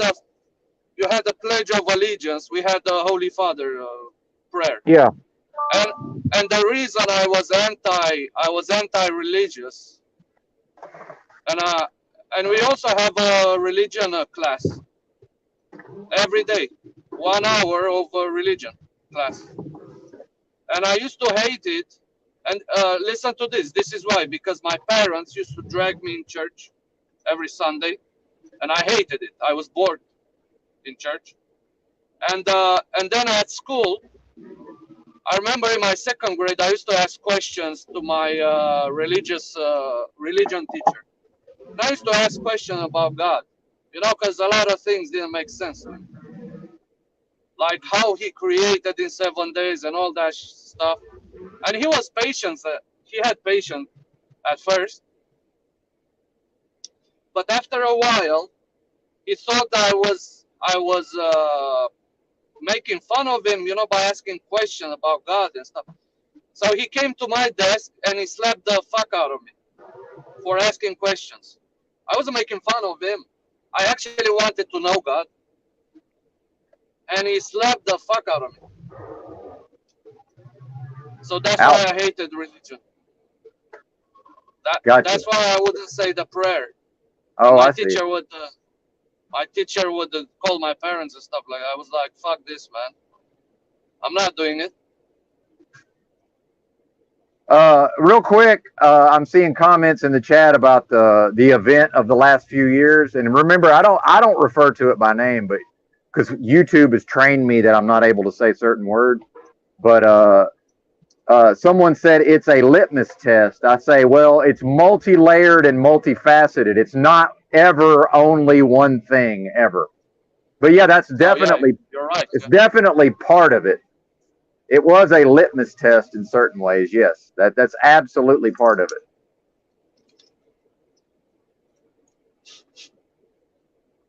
Can you let me know if it's noisy? Is it noisy?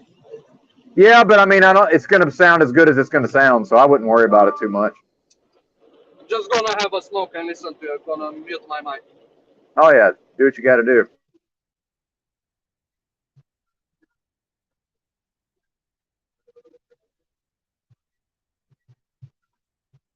But what I see, the major effect I see of those events, it America especially had many social problems that really I don't think people were facing, like we weren't aware of.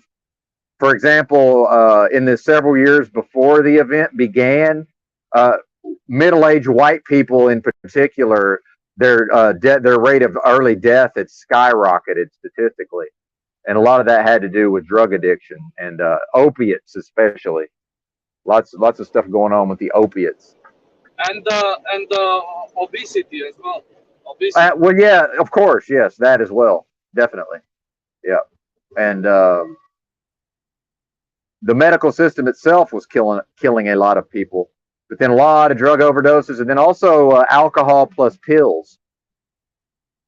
That was a big thing, and still is. So what I see is that one of the effects of the event is it really accelerated all of these social problems. So you had lots of people who had actually gotten off of drugs, and then a lot of people relapsed because of the lockdowns and all the isolation and not being able to go to their meetings anymore for their NA and their AA and all of this.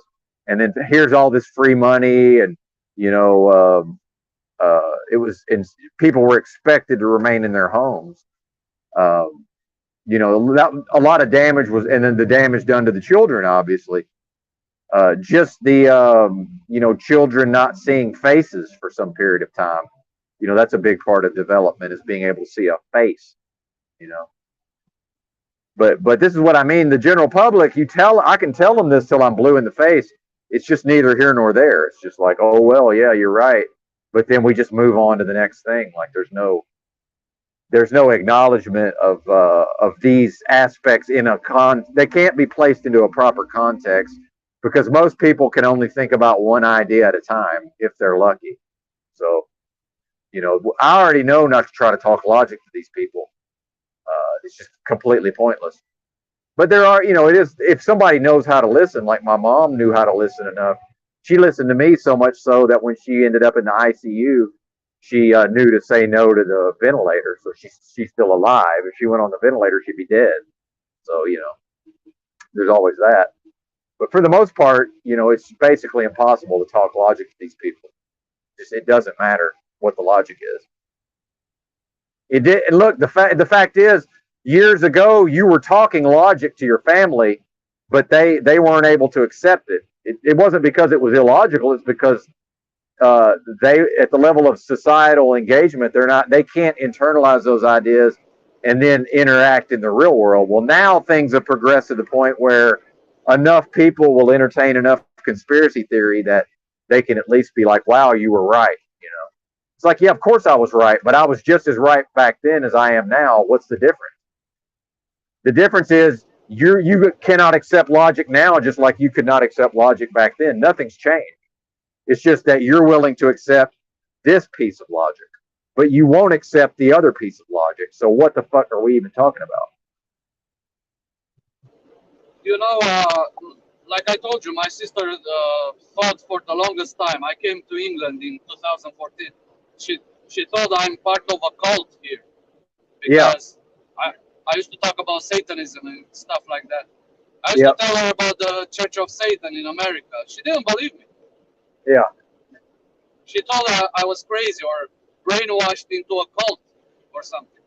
yeah, And after C19, she started to accept all the info. She switched, and I told her you need to accept reality because you have a kid and you care about your kid, yeah. Sure, my nephew. So of course. so so my nephew was bullied because he wouldn't wear a mask. But listen to this, what my sister did. Yeah, Because if you're a smart parent and you actually love your child and you want to protect him, you can figure out a way around the system. Now, my yeah, sister had that friend, that doctor friend, and I think that's divine intervention because uh, she met that friend long time before C19. So, yeah, in my opinion, I think God protects people that want to do good in the long run because she went to that doctor and she got the false claim that her son has asthma, and even with the paperwork saying that my nephew has asthma, teacher were still trying to do harm to him to wear a mask, Yeah. even with asthma. Can you believe that shit? Of course I can believe that. Why would I not be able to believe that? It's amazing, Why man, but how what kind of people person with but what you can't talk to me about people waking up and then I'm going to think it's unusual that a doctor does harm to people. yeah, Doctors are one of the worst people there are. They're some yeah, of the worst human beings, period. Of course they're doing harm. trash, But we man, don't want trash. to but we don't want to think about that person as being someone who will harm us. See, we're not in Yeah, reality. We're not in and they reality. We're just and not. they do it consciously. I mean, you Of can't tell course me a they do. doctor does you can't tell me a doctor does not know that that mask won't do anything. Like a kid died, he dropped in his school at sports lesson because he was wearing a mask. Yeah, but it's He way collapsed. worse. But it's much worse than that. When these I mean, doctors, hang you on, need man, oxygen. hang Yeah, on. yeah. See, this is where I start to get frustrated. Is why don't you know to shut up and listen to me? Why don't you know to do Okay, that? No, but I'm serious. okay. Like, Sorry, it's man. not that you're not. No, no, it's not that you're not doing it. Why don't you know to do it? Do you think I want to sit here and listen to you? I don't want to. I've trained myself to shut the fuck up and listen to people. I don't want to. I've taught myself to be able to shut my mouth and listen. Why Okay. don't you know that it's the point in the conversation where it's your turn to shut the fuck up and listen? Why don't you know that? Is what I'm asking. I think it's the delay as well when you go on a live. Oh, okay. You know, you So wanna I say know to something. shut the fuck up and listen because of the delay. Okay, thank you. Okay. So if not for a delay, I never would have been able to teach myself to shut the fuck up and listen. Because it doesn't come naturally. I used to run around just talking at everybody all the time, and I never listened to anybody. I just talked. But eventually I realized that I learned by shutting the fuck up and listening. So I shut the fuck up and listen. But sometimes it's time to talk, and sometimes it's time to listen. But I just don't understand. It's look, I don't care that you do this. I don't understand why people don't know that some of the time they're supposed to shut the fuck up and listen. Because believe me, you're not the only one. This is most people are this way.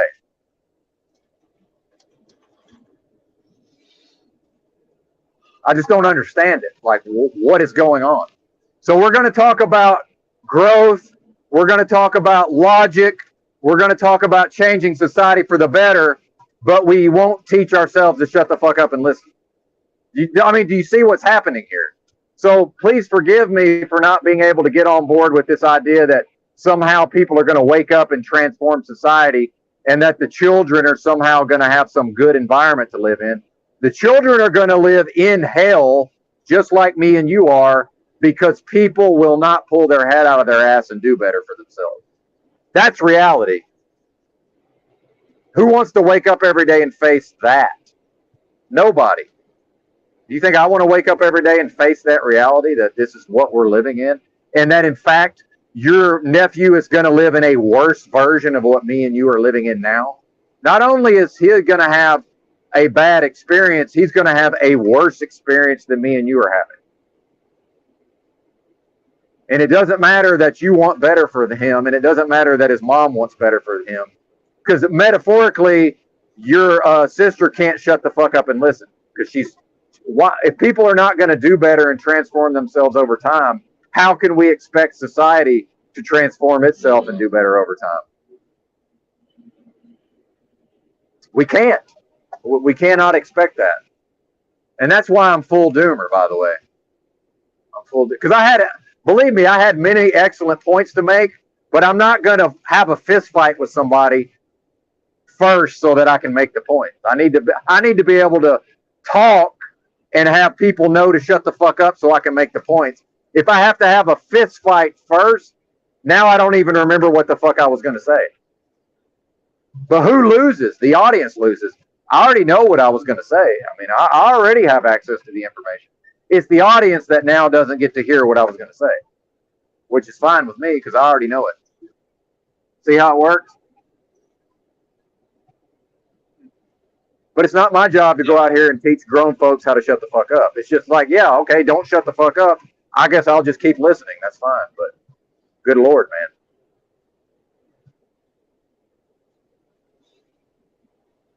Don't know what to And you say. notice when you start talking, I shut up and let you talk. Like I don't just keep talking. But look, man, you're not the only one. This is pretty much everybody does this. This is part of why I live in a truck and try to stay away from everybody. And I warned you, I said I'm cranky, so I'm feeling froggy today. So my apologies for going off on a tangent, but it is what it is. No, it's all right, man. It's all right. Yeah. This I is can part of take why. criticism. Go ahead. What? Yeah. I can take criticism. You know, Yeah. I try to better myself. Yeah, absolutely. It's very important. I'm not in ego. You know, Oh, I know. I try I'm to just. listen to people. Oh yeah, Criticism. If absolutely. it's justified or not, I still try to see their point. Yeah, I get it. And you know, part of this is I'm full of piss and vinegar at this time of day. Like this is when I'm at my maximum of my abilities. You know, later on in the day, dude, I'll just be out of it and won't even have shit to say. But like right now, I'm like all froggy and fired up. But it's good. I enjoy it. You know, it's like it's fun to try to keep that under wraps and work with it without alienating everybody and cussing everybody out. You know, because you really didn't do anything. It's just me being cranky. You know, I can recognize that. What's up, Lop? Shout out to Lop in the chat.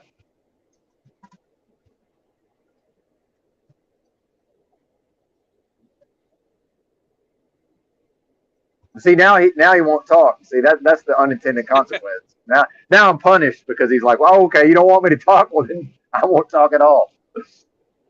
No, I like it though, man. I like it. So, I don't know. Anyway, but thank you for sharing No, your stories. I mean, but thank you for sharing. Like I don't have to be a dick about it. no, if I have something to say, I'll say it. Yeah, Oh, it is good. a consequence, you know. Yeah, But good. it's not. I don't take offense, man. Oh, good. Fantastic. It's not much that can offend me.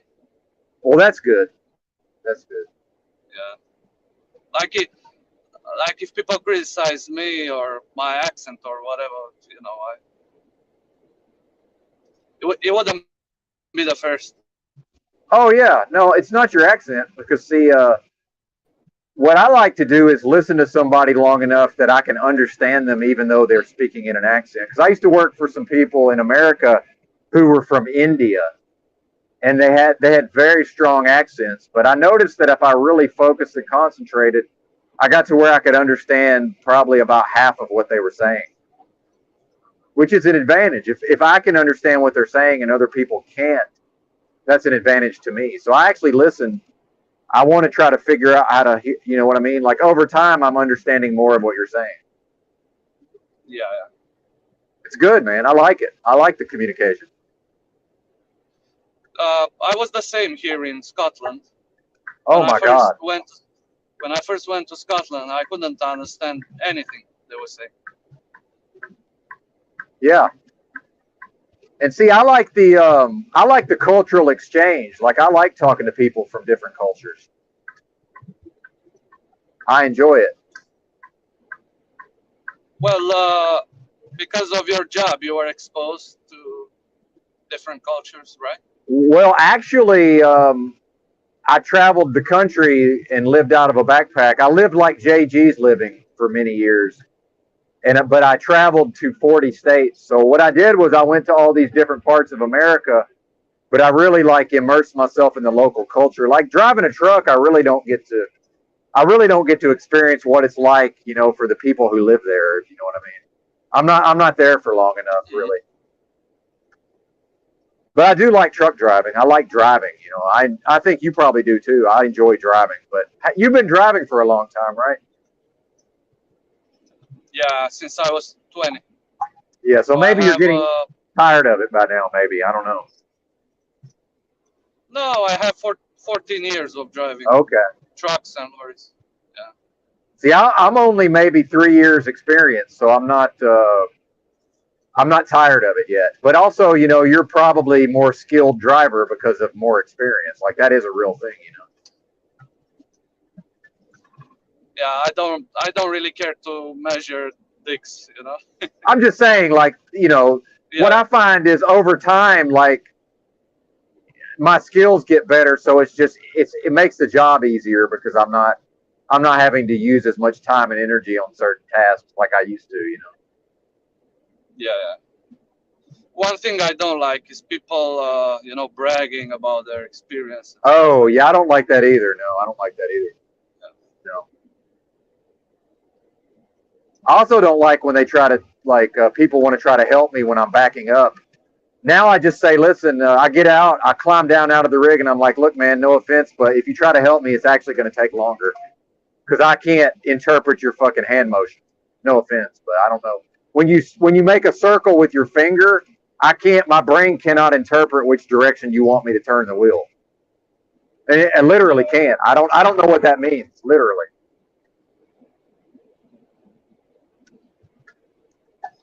I remember my first time when I backed on a bay. It took me 1 hour, and there Oh were my god. guys, you know, trying to help me with a hand motion. Yeah. And I was like, "Can you leave me alone? Because I need to learn." Exactly. It's so embarrassing.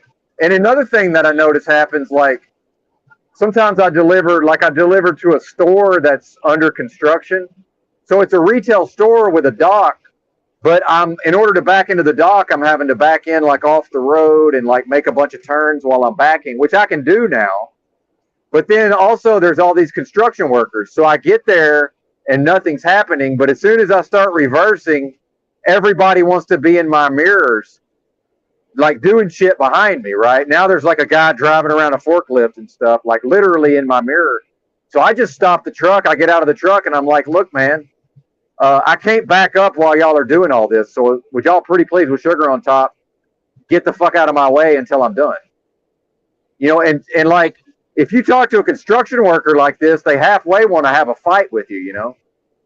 But I'm just like, Yeah. look, man, I can't do my fucking job and watch y'all in the mirror. It's not safe, you know.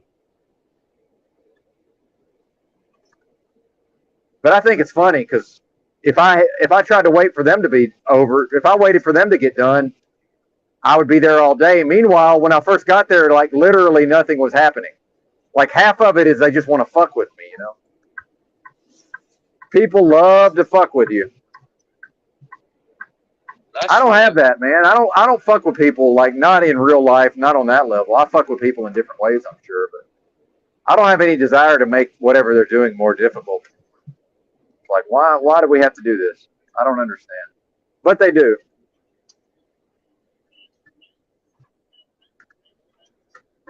Yeah, I get that sometimes.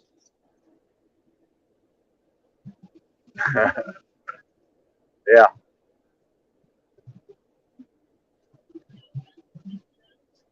Yes, sir.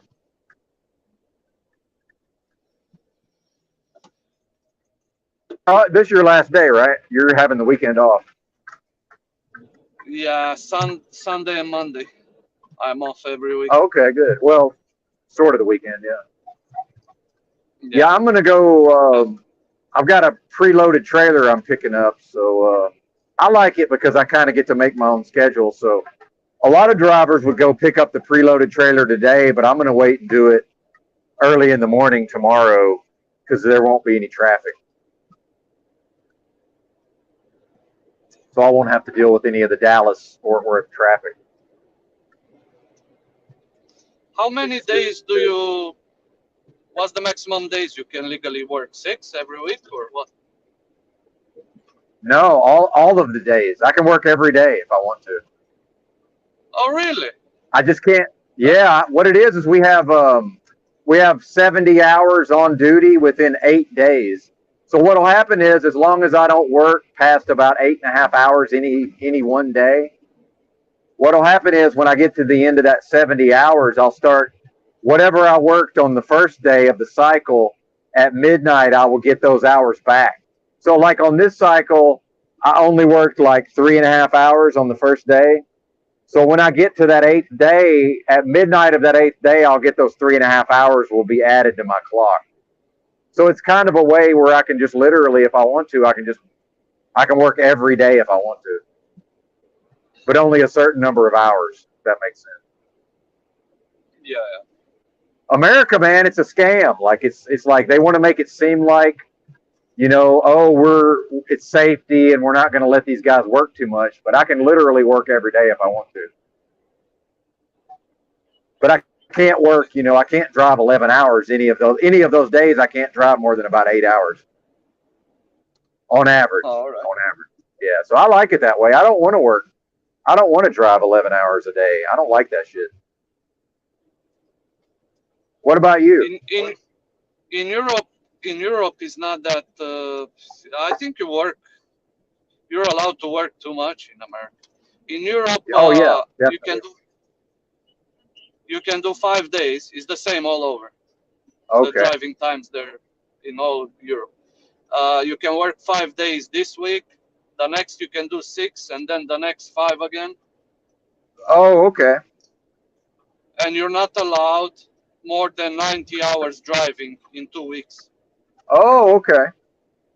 So maximum driving time is 10 hours 2 times a week. But Okay. then you have to be careful not to jump over 90 hours in 2 weeks. Gotcha. That makes sense. Yeah, that sounds a little more practical than what we're doing over here, but everything's a And scam. Everything's a scam here. But go ahead. and so what I do here, I work 5 with 2, so I do 3 days, 15 hours, not driving, with work included. Hmm. 3 days, 15 hours, and then 13 hours. But Okay. then I can't do an extra shift the 6th day, because if I did it before, but I had to take one day off Yeah. because I was about to jump 90 hours of driving in 2 weeks. Gotcha. Yeah, That makes sense. Yeah, that's more practical than what we're doing over here. So, I agree. It's great for me I though. think Great for me what we do here. I think it's too much 11 hours of driving for a human. Yeah, I do too. We have a lot of drivers in America. They drive their full 11 hours every shift. I don't think I've Mm. ever I don't think I've ever gone more than like 10 and a half. I don't like it, man. I don't like driving that much. I really don't. Not a fan. Yep. Shout out to You know, AJ Lloyd in the chat, by the way. AJ Lloyd, shout out to you, brother.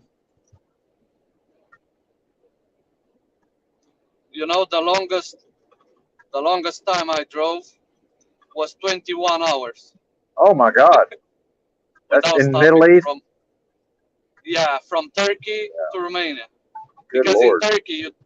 in Turkey you don't have to obey any driving times. I believe it.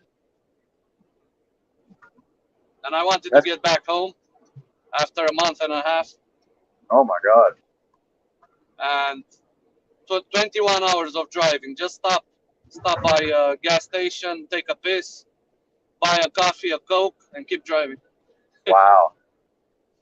That's pretty But hardcore. I was younger. I can't do that shit anymore. No, fuck no. Yeah. Yeah, me neither. Good Lord. I was a zombie when I got home. Oh, I'm sure, man. Yeah, it takes a long time to recover from that. As an older Slept. person, I would rather pace myself and get there fresh and rejuvenated than get there and being a zombie. But I yeah, as a slept young 18 hours. damn,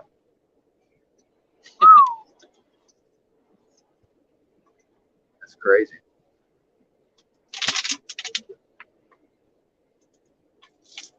But yeah, thanks to AJ Lloyd for he gave me a topic that I spoke on last night or yesterday morning about meditation. So I do take requests if anybody ever wants they can email me, bentonja@protonmail.com.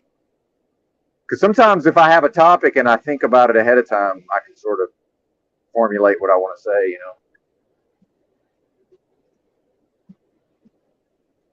I enjoy it anyway.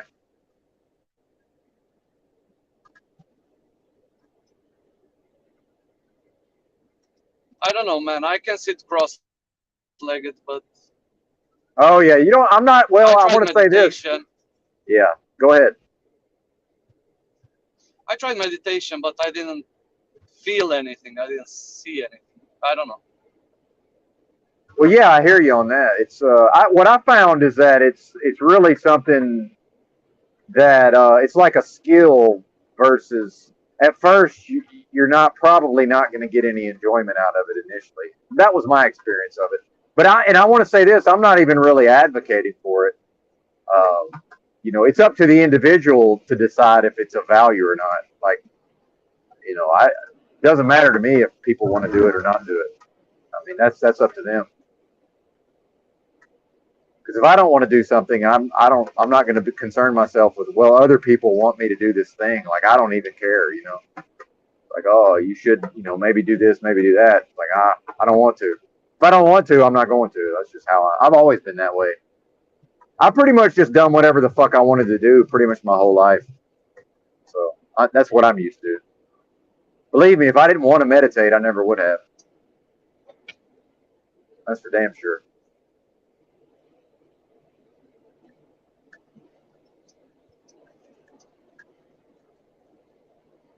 I need. My dad recently moved to a new town because he met a woman.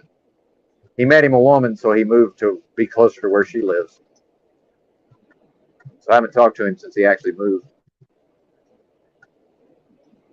How old are they? They're in their 60s. My dad's like If you don't 67, mind me or I asking. guess he's going to be 68, and she's maybe mid 60s, I guess. It's funny because like he was all excited and was like wanting to show me her picture, and I'm like, no offense, man, all I'm going to see is an old lady. I mean, from my perspective, like, I'm going to look at the picture, but like it's going to be hard for me to pretend like, you know, it's a fucking old lady, man. What do you want from me? No offense to old ladies, but I understand that he was, he's excited about it. Yeah, I get that, but I'm 18 in my brain. I don't want anything to do with young girls because I can't have a conversation with them. But it's like, me personally, I wouldn't see the value. Once a woman is approaching menopause, I just don't see the point anymore. But that's, just me being, obtuse probably. Like, what's the point? No, Because you're being practical.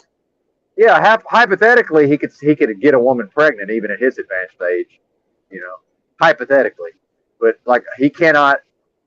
A woman, but maybe that's the point. I guess if he's with a woman his age, he doesn't have to worry about her getting pregnant. Maybe, I don't know. I guess you'd have to ask him. I never thought about it that way. I think he needs the company, He's Oh yeah, alone and stuff definitely, like that. definitely, yeah, definitely. I don't think it's about physical attraction or whatever. No, that's probably true. Yeah, he's. Some people have to have. They have like.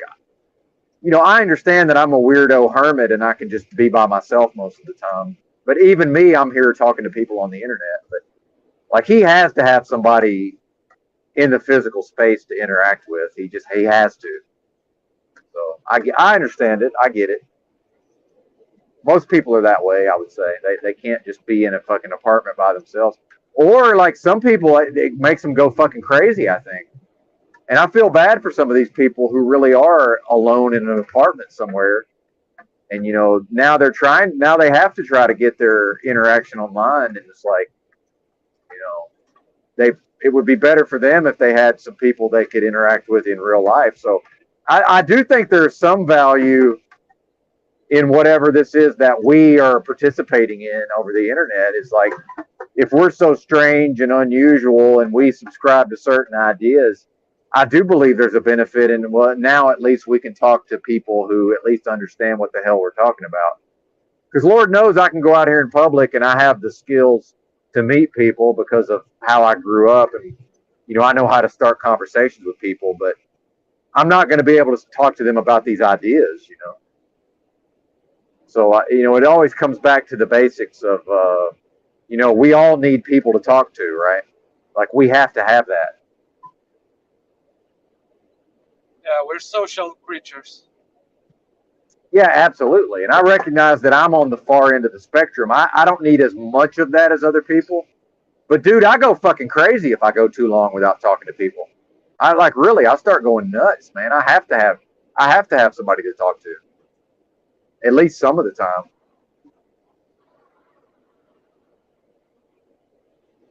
I always talk to my friends. I have access to friends. Oh, good. We go on Yeah, Skype and chat up for hours. that's great. Is it people you like grew up with? Yeah, Oh, that's great. But you say that, but that's great because see, I didn't. most of my friends, I did not. even though they're not, Well, I was some of on. them, I Yeah, just don't talk I shit. did not maintain friendships with any of my friends from when I grew up. So that's bad for me. That I wish I had, but you know, I learned it the hard way that I should have. I should have valued those friendships, but I did not value them, so I don't. I no longer have them, and that's okay. But Uh, it's still better for you, right? can't yeah, can't you go back to it? Like catch up No, with them? no, absolutely, no, no way, no way, impossible, unfortunately. Yeah, yeah. No, That that ship sucks. has sailed. Well, but I mean, it's okay. Like, it's not like a bad thing to work. It's not a bad thing to feel bad about. It's just like it would be better for me if I had maintained those friendships. That's really the only point I'm making. It's kind of a Yeah, selfish thing. In retrospect, it's like I should have been. Why didn't I value those friendships? But I did not value them, or I would have. If I had, I would have maintained them. So it's to your credit that you're maintaining those friendships. So I'm giving you a compliment ultimately. oh, thanks. Yeah, you're welcome. Because I see something Yeah, that even though you're better than me in that sense. But go ahead. Yeah. even though some of my friends are brainwashed, they took the jab and stuff like that. I just Yeah. I just talk on their level. I keep the weird talk away. Oh yeah. Of course. Yeah, you have to, right? Mm. So I can play both fields, like the Yeah. normie and Yeah, of course. That's a very useful skill. Yeah, very useful skill to have.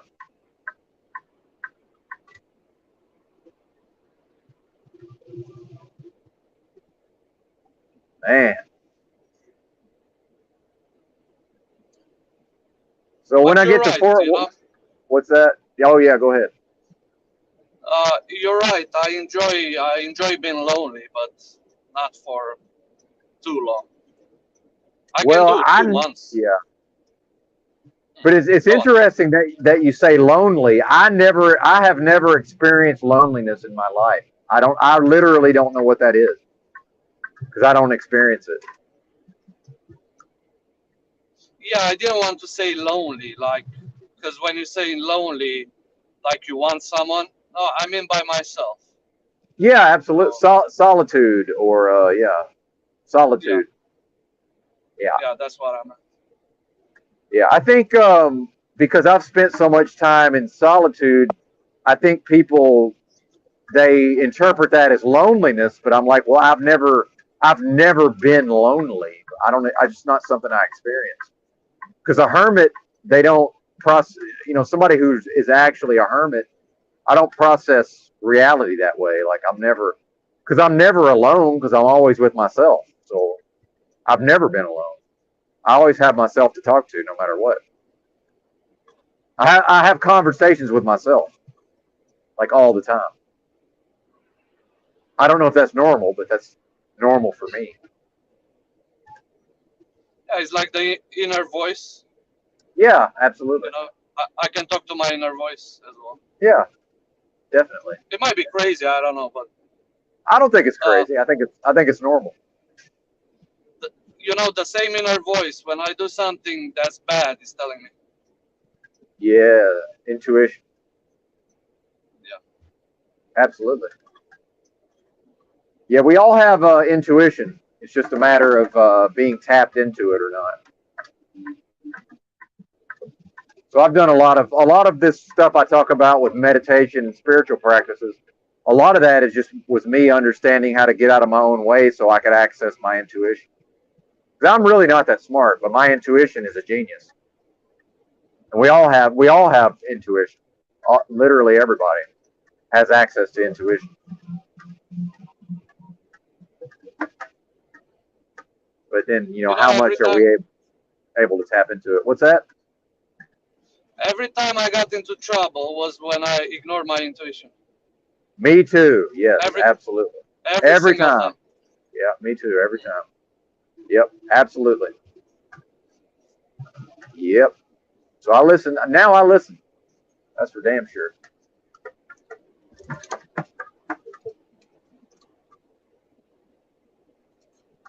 I'm still trying to figure out how come MAGA are such bad drivers.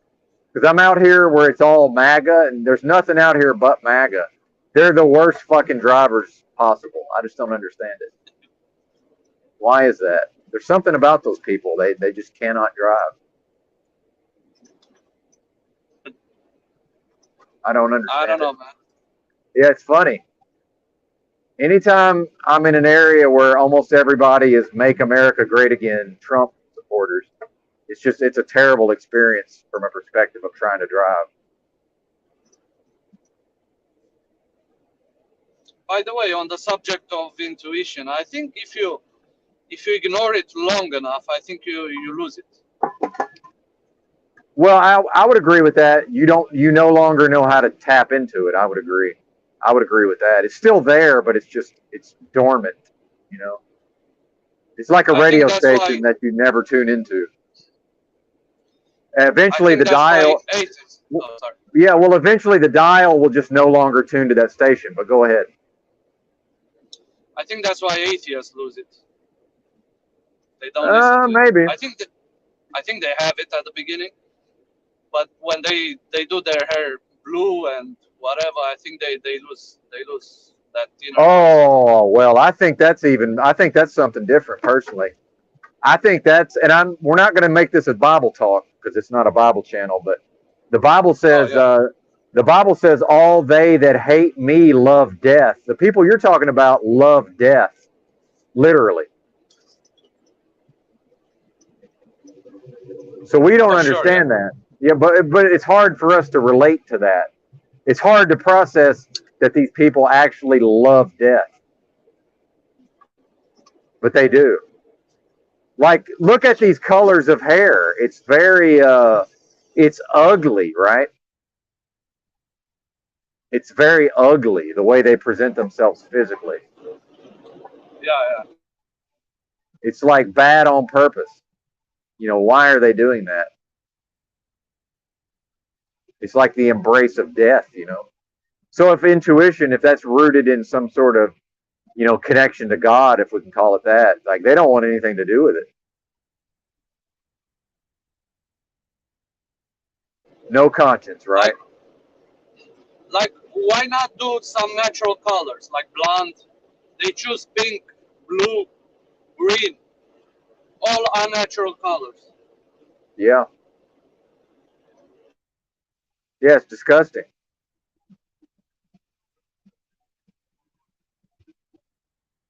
Absolutely disgusting.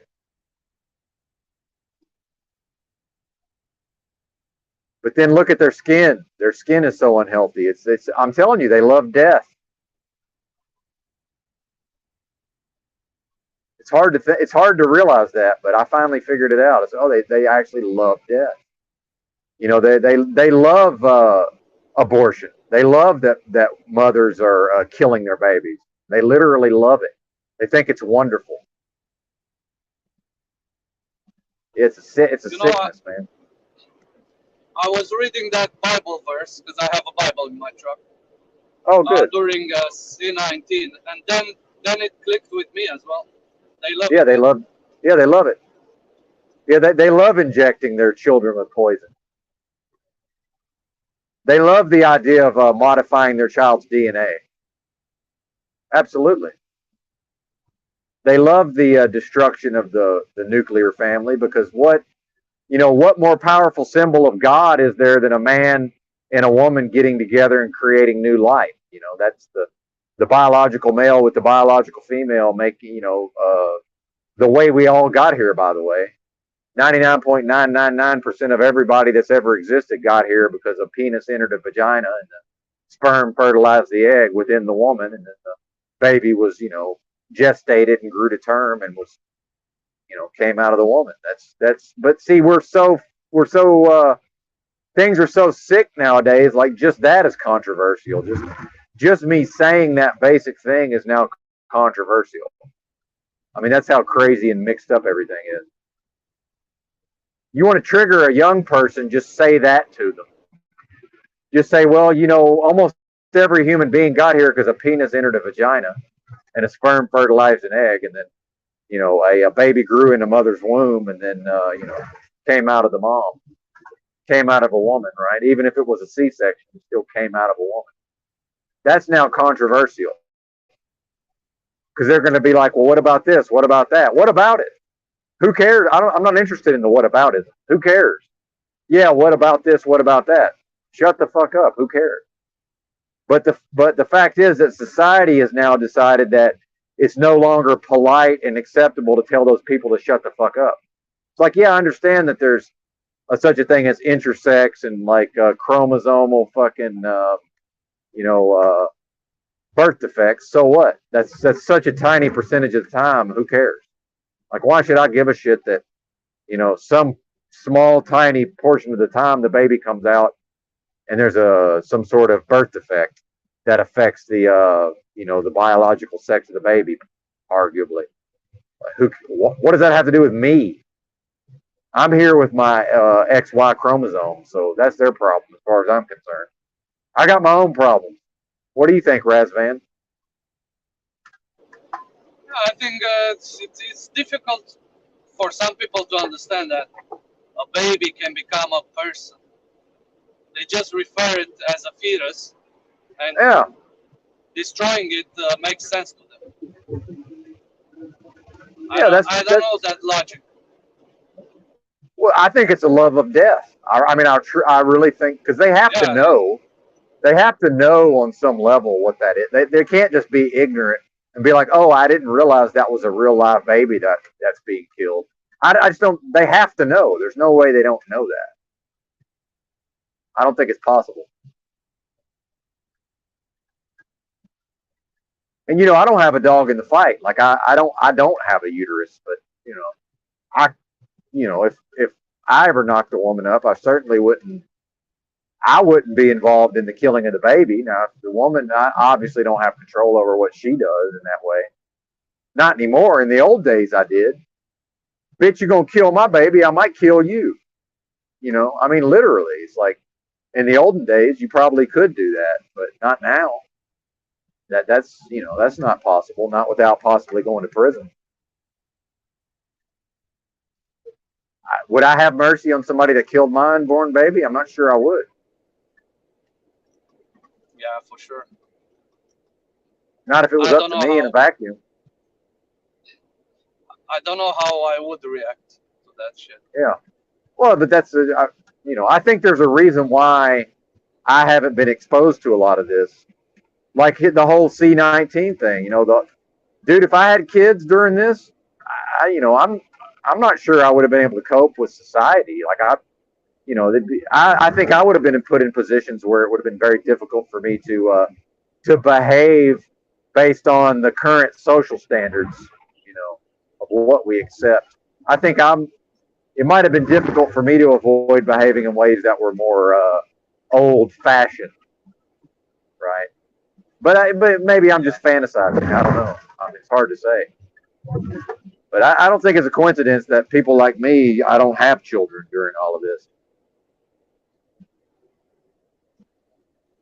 Yeah, You know, it's like yeah, that's a reason I don't have children. Is because they can control me in this world through children, and yeah, I don't know.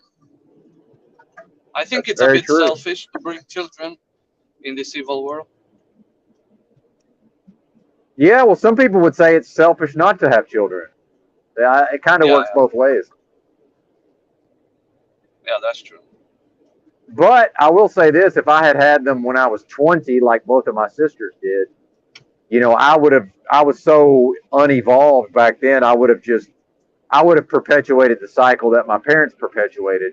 Which you know leads to trauma for the child. Now at 47, I could at least raise a kid without traumatizing them overtly. But then now I'm too old, and people are like, "Oh, it's not too late." It's like, well, but I don't think that's part of my path anyway. But I don't want to be in my 60s with fucking teenage kids. Fuck that. No thanks. Not interested.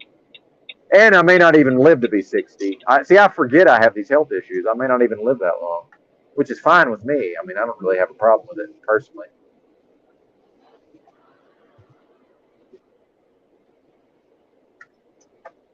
That's what I say. If I get to 60, I'm good.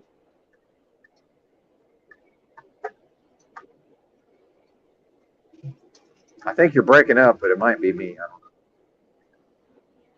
Somebody I was saying like if I get to 60, I'm good. there. I wouldn't Yeah, want to get to 90 like my grandfather. He wasn't all there yeah. after like 70, 75. I think, yeah, that's true. It's hard to maintain the. I think it's harder, especially with all the poisons and the chemicals that people encounter. I think it's harder and harder for people to maintain their fucking thought processes as they get up, that old. Definitely. Yeah, like I noticed this about you, like when you first came after you quit drinking, Yeah. like Oh yeah. you were not as coherent as you used to Oh be, my and God. No. Yeah. and now you're better. You're Thank you. getting a Yeah. lot better. Yeah. Yeah, Thank you for noticing. Yeah, that was pretty tough, man. That was hard to accept too. I was like, because I didn't know if it was going to come back or not. I mean, really, I was like, I don't know. It's gone for now. Hopefully, it comes back.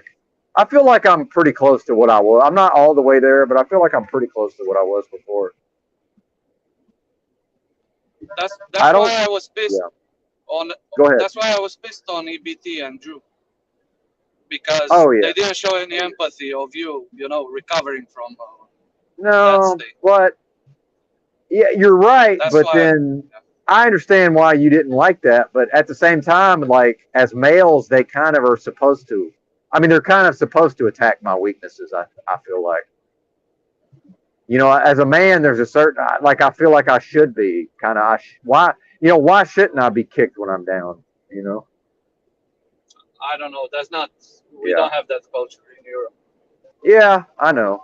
And look, most people are not that way. That's just how they are. Like over on the Discord, we had a bunch of people who are that way. Like it's very much a dog eat dog, like survival of the fittest over there. It's like, oh, no mercy. But and I'm that way also. I have to say, like, you know, I'm also kind of that way. So it didn't bother me, but I understand why it would bother some people. Absolutely. Yeah. Yeah, but then tinfoil says, "Oh, it's just the internet, bro." Oh, But I know. then when I attack him, it's like I'm a demon. Like you Yeah. can't have it Yeah. both Yeah. ways, man. Well, that's yeah, of course. But if we let him, he can. But he's I don't know, dude. What I've said for the longest time is I can get along with anybody that can get along with me. So, dude, if he can get along with me, I can get along with him. But it's just, we'll see. I'm always open to the possibility. But, I do write people off sometimes. But then if those people can get along with me, I will get along with them. That's just how it is. So we'll see. But Yeah. yeah, it's very difficult, man. It's very difficult. But I like to try sometimes. But I'm not able to. If Drew and EBT, make fun of me, like, I should be able to handle people making fun of me. I am a little sensitive. Actually, I'm very sensitive. I know that. So, I do need to develop a thicker skin, and I have developed a thicker skin over time. And part of that is I need to be able to interact with people over the internet without getting my stupid feelings hurt. So, it's better that I can talk to people over here on my own channel that, otherwise I might get my feelings hurt. Now I'm not going to get my feelings hurt as easily. So it kind of is better in a way. I just don't believe that Drew and EBT are doing that because they're, altruistic. I think they're doing it because they find it entertaining. And I think that's okay. Like, it is amusing to sort of just laugh at somebody such as myself. Like, yeah, I am cartoonish in many ways. I recognize that. It's okay, man. Like, yeah, it's fine. Yeah, I can see the value in drama. Everybody likes drama. Well, I won't yeah, deny. me too. Yeah, me too, man. I love that shit. And you mentioned true crime earlier. I love true crime. I just don't love it emotionally like a woman does. I love it. I think it's interesting and I love analyzing all the psychology and the sociology behind it. And then also recognizing that, Jeffrey Dahmer most likely was not the only person. If all those folks really were killed, like, it was more than just Jeffrey Dahmer involved in that, right? Same thing with pretty much every serial killer. But I'm fascinated by that stuff. I love it. Yeah. I'll listen to like true crime podcasts and stuff sometimes. I love all that shit. Shout out to Croco too. Croco loves the true crime also.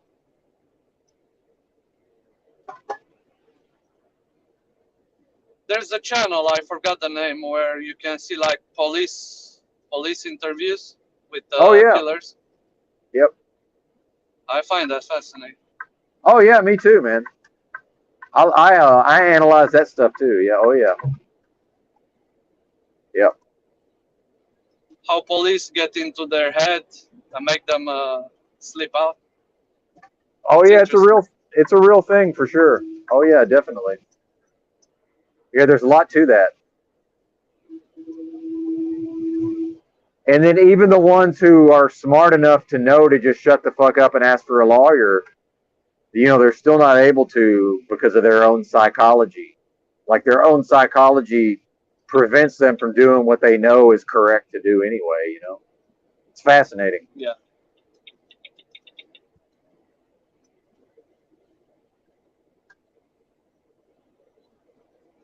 Because the lawyer would say, "Hey, shut the fuck up. Don't answer these questions." You know. But the person feels like, "Oh well, if I don't go along with this, I'm going to look guilty." It's like, well, it doesn't matter if you look guilty if they're not able to convict you. It really doesn't matter if you look guilty. You know, what's the relevance of that? Yeah, I Yeah, love all that stuff. like on a subconscious level, like they want to brag with what they did. That's true too. That's a good point. Yeah, they do. They want credit for being able to. Yeah, that's true too. Yeah, that's a sick part of it. Yeah, they want to be recognized for their abilities a lot of times. Mhm. Yeah,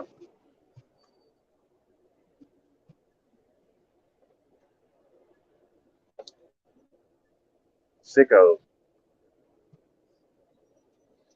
Music says, so you think that your life becomes a catastrophe? Oh, it has to be for you to grow, boy. No, I don't think life is a catastrophe.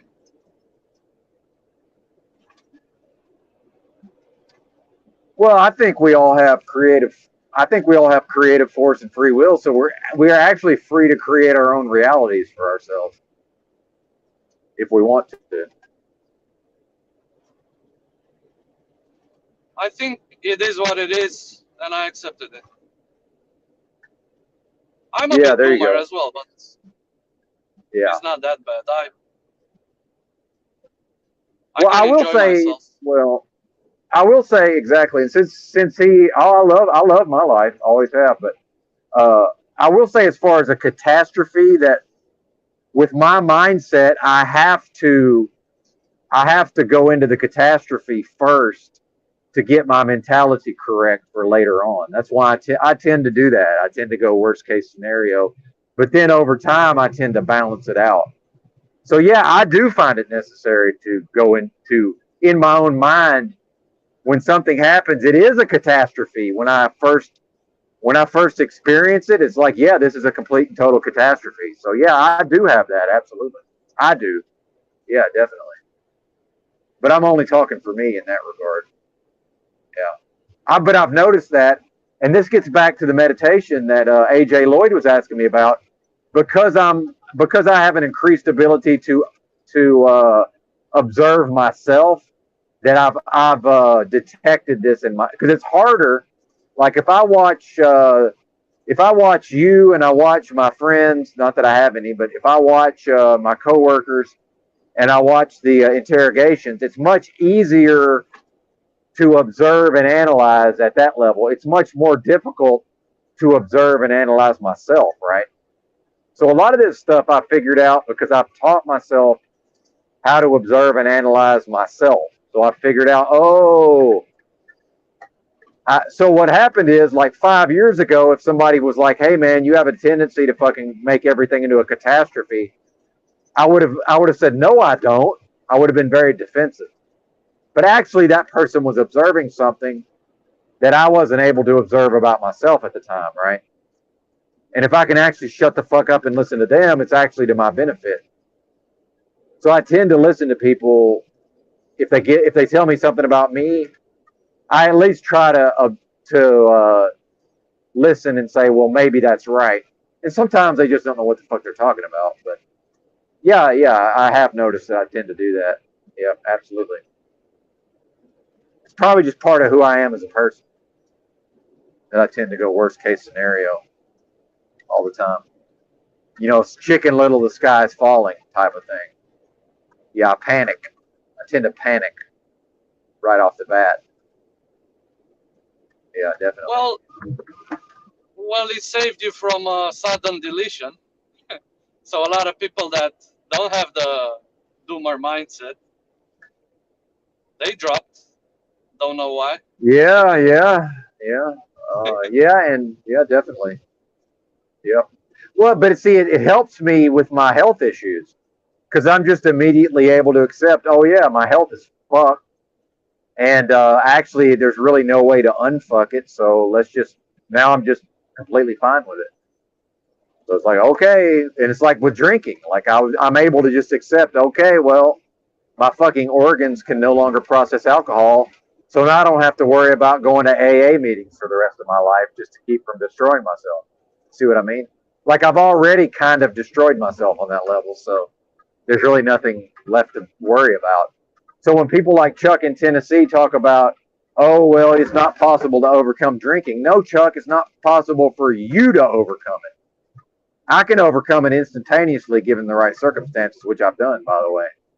I don't have to concern myself with alcohol, but I used to in the very recent past. It was my major concern. In fact, my daily life revolved solely around alcohol as recently as say 9 months ago. But see how quickly I'm now transformed into a completely different being.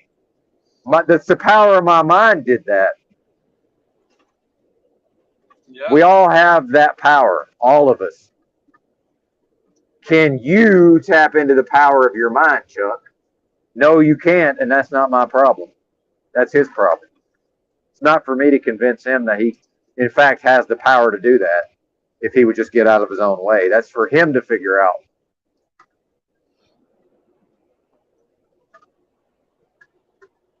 And that's what gets me out of bed every morning is that I can, I still have the potential to figure out more things.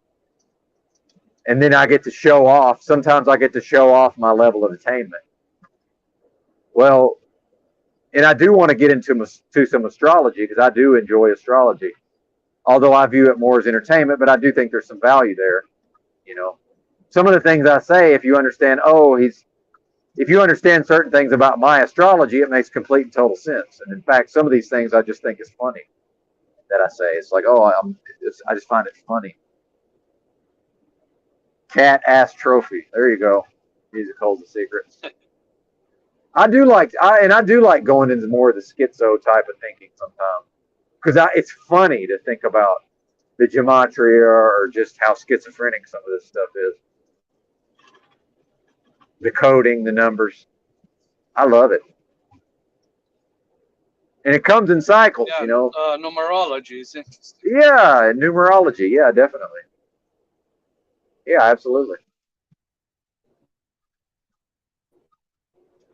Like let me give you an example. You Please know the do. Monster Energy drink?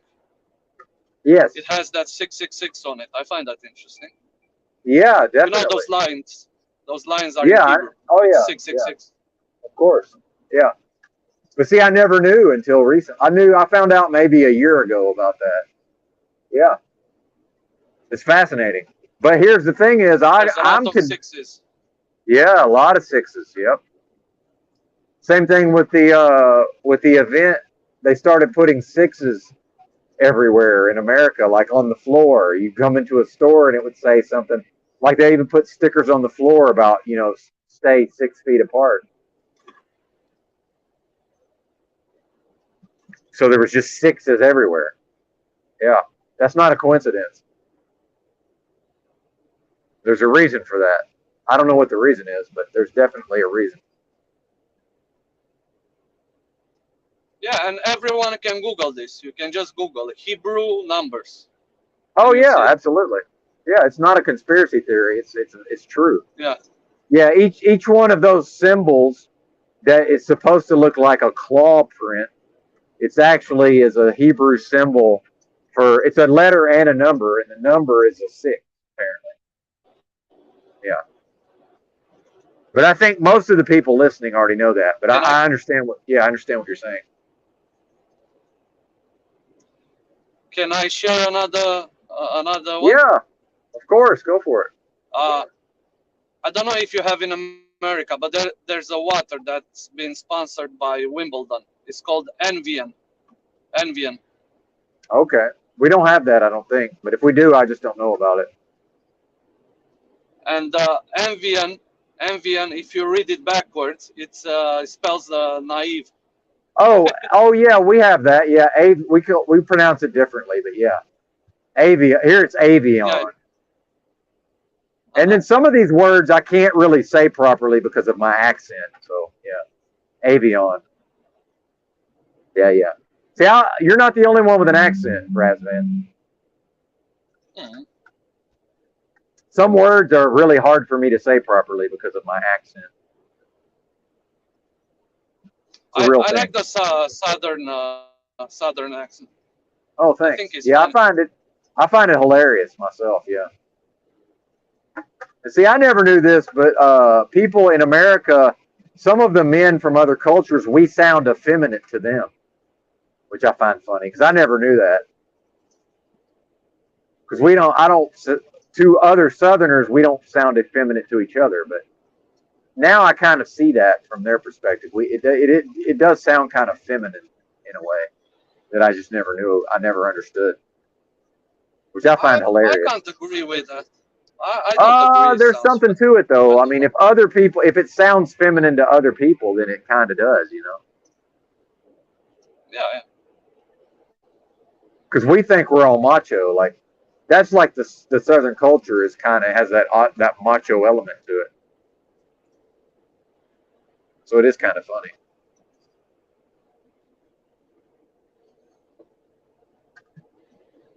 I That's think it's going away funny though. because Yeah, go ahead. I think it's funny because in movies or cartoons, when they want to make fun of like the redneck culture.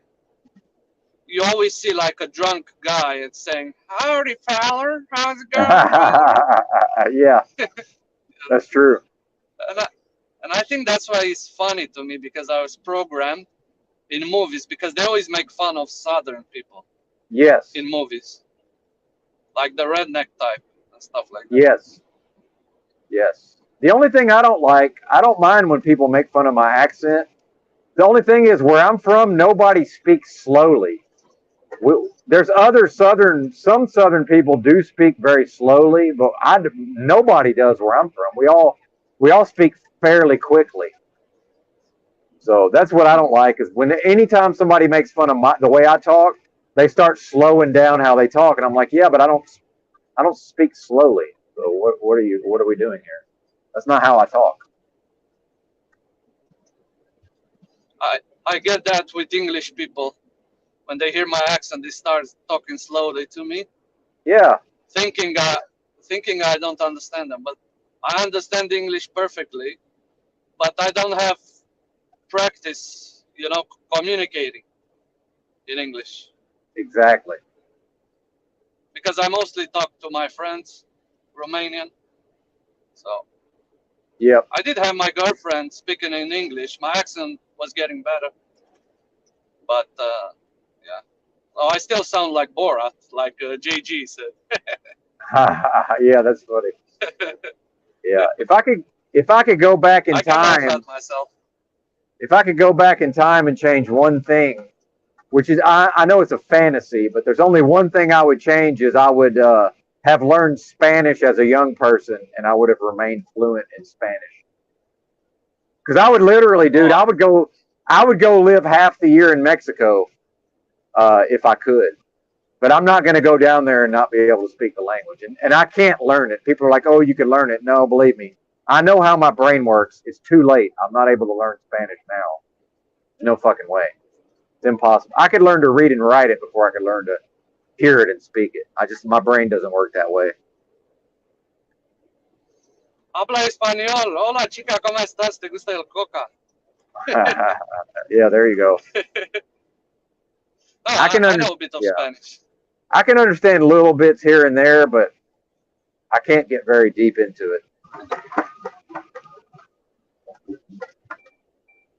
But I just came from Nogales, Arizona, and most people there speak Spanish, even though it's in the United States.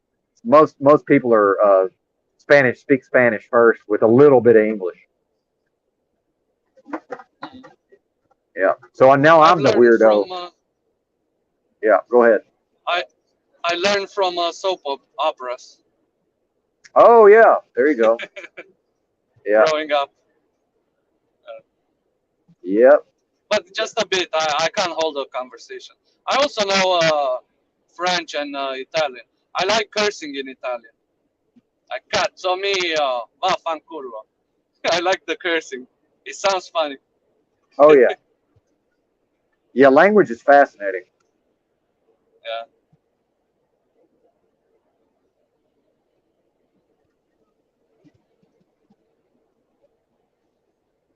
but I can't hold a conversation in these languages. No. No. No.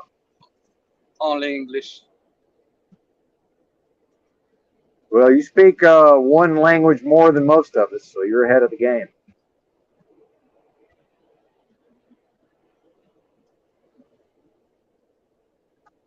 Do they teach in America? Do they teach any other language in school?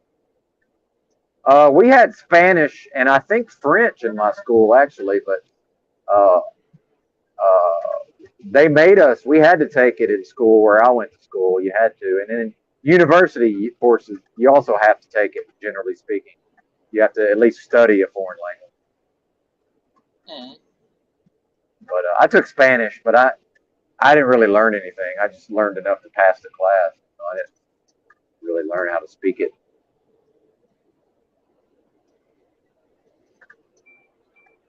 My parents learned French and Russian. Russian. Well, did Russian you was ever big in Romania. have you seen that TV show King of the Hill? No, no. It's a cartoon in America. It was a famous comedy show. But in that show, it's set in Texas, and in that show, they make a joke because the main character's wife is a high school Spanish teacher, and she thinks she can speak Spanish, but she can't. But she thinks she can Mhm. because she teaches it. So it's kind of funny. But anyway, I just thought about that. Yeah, I can't say I heard about that. Yeah, it's a famous show, but if you're not in America, I can understand why you don't know about it. I grew up with Cartoon Networks and stuff like that. Okay. Well, this was actually on a major network. This is like The Simpsons. It's like a big show like that. Hmm. Big show. I don't watch TV, but now I'm on YouTube, which I think is now this is television, as far as I'm concerned.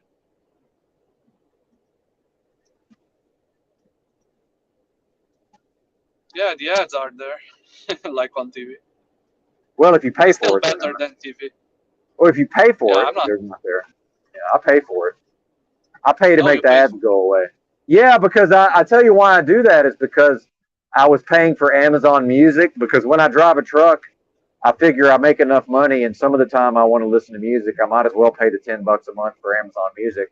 Well, finally I realized, well, I can just get if I get YouTube Premium, it comes with YouTube Music, which is not quite as good as Amazon Music, but it's good enough. So, Yeah. but I know enough weirdo oddball music that it's not always available on YouTube. But I'm starting to buy CDs again. I bought some CDs. I think it's going to be important in the future to have the physical music. So certain CDs I've been buying. Do you have Music. CD player in your truck? No, I don't. But not that I don't ever use the audio system in the truck anyway. But uh, I bought a CD player, a DVD player for a DVD burner actually. I bought one for my laptop so I can listen to music on it if I need to. But really, I just end up ripping the digit. I just rip the files off the CD. Really, is what it comes down to. But I still think it's good to have the physical media. I think I can't say why, but I think it's important for whatever reason. I may be wrong, and it's cheap, man. You can get. I got 3 CDs from this one band I like, $15 with shipping. I mean, that's fucking hella cheap. Think about it. Oh yeah. So might as well. Although I don't have an Are they address. still alive? What the band? Are they still? Yeah. How Uh, long they're dead? they've broken up. I think the musicians are still Oh. around. Sunny Day Real Estate. I like a lot of '90s music, man. There's a lot of '90s music I've never even heard. I was so angry in the '90s. I only really listened to. I mostly just listened to angry music for the most part back then. So some of the more sensitive stuff I'm going back and listening to now.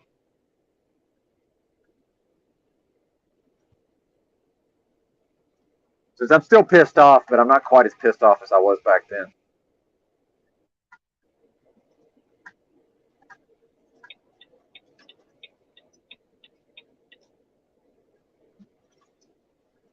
Shout out to Glenn, by the way. I saw you earlier, sir. We never got to part of the conversation to acknowledge you. And if Glenn's still around, he's always welcome to join, but no pressure. No pressure, sir. Yeah, And Glenn, that's that. Yeah, come up, anybody. come up here, Glenn. Oh yeah, that's been a while since he posted, so I don't know if he's still around. He probably is. He said he listens in the background much of the time at his house, which is cool because I'm starting to do more of that. I never really used to be a background listener, uh, but I'm getting to where I'm also doing that. So there must be some kind of benefit. So I'm starting to do that myself more.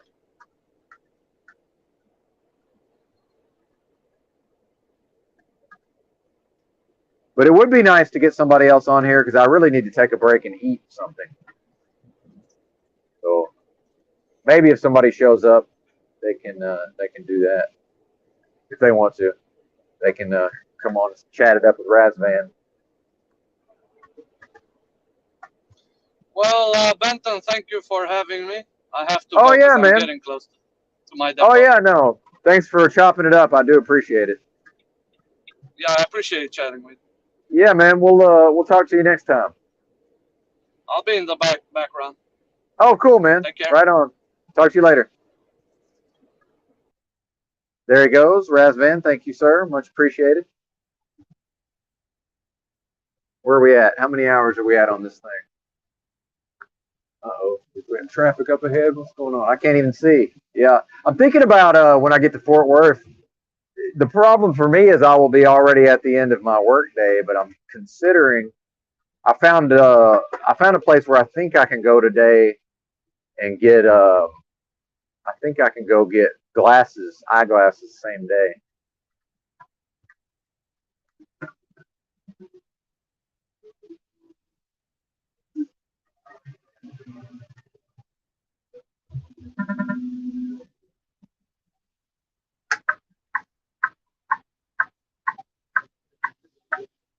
So I'm thinking about doing that, but I will just decide, well, that's probably too much. Try to cram all that into one day. But probably I won't. Maybe. We'll see. Catch up with the chat. Unfortunately, out here, there's just nowhere to stop out here, also. Maybe I can find somewhere to pull over. It's about time to start eating.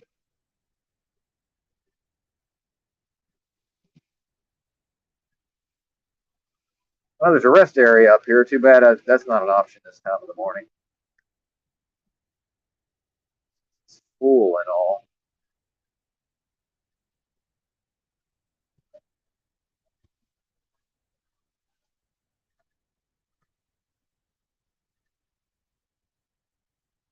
Somewhere to stop. Fuck am I?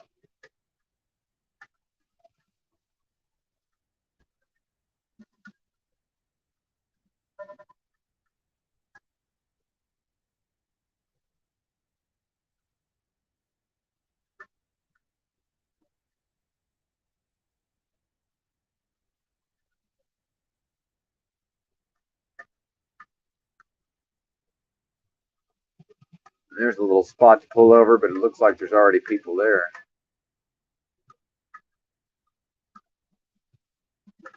There looks like there would have been room for me, but oh well. Too late now.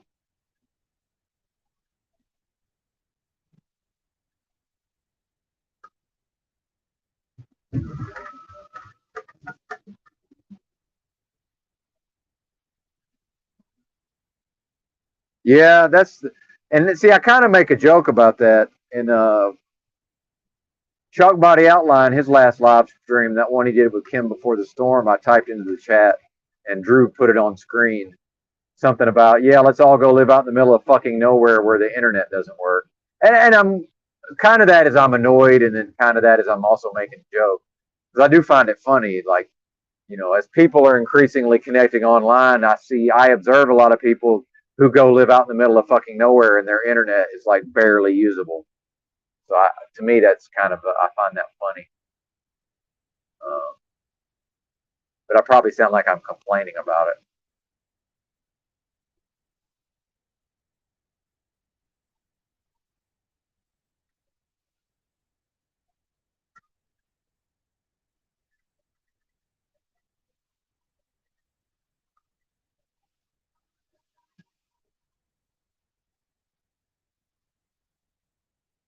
Bear with me, folks, if I have to pay just enough attention to try to figure out. And this is one of the things I think people don't realize about truck driving. There's just large fucking portions of time where if you want to stop, there's just nowhere to stop. You just have to keep going, whether you want to or not. There's just nowhere to stop, other than the shoulder of the interstate, which there's enough traffic. I would consider that to be dangerous, since I'm still out here in the oil fields. And this is where everybody fucking had car crashes because of the weather last time, not that long ago on live stream, because we were all driving on ice. 3 different fucking big rigs were rolled over. I saw several 4-wheelers just spun off, ran off the road here and there.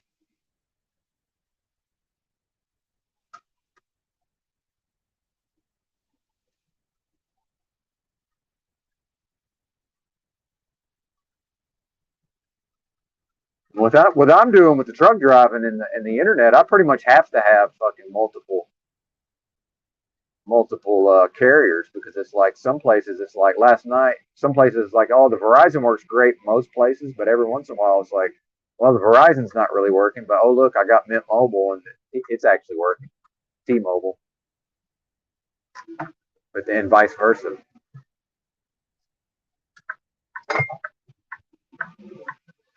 This ain't really very good either but this will work. Good enough. Good enough diploma. I don't like this angle though. The whole fucking trailer's angled like it's gonna fall over. I hate that shit. We're not tall though. The load's not tall. Some kind of bulk material in bags. Sometimes it's funny every once in a while if the DOT or something's like, "What are you hauling?" I'm like, "Fuck, I don't know." And they're like, "Oh, you don't know what you're hauling?" Or you go to like I go to deliver and they're like, "What do you got?" I'm like, "I don't fucking know." They're like, "Oh, you don't know what you're hauling?" It's like, bro, I drive the fucking truck, man. Like, do you really think I give a shit what's in the back? Like, why would I? Other than like the actual physical fucking characteristics as far as driving it, why would I care what's in the back? Like I need to know what's back there. Why would I, man? They don't pay me based on what's in the back of the truck.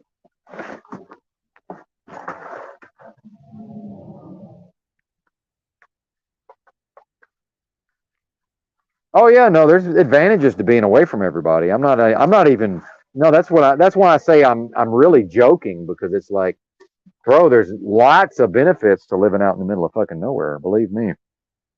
I see the benefit. Uh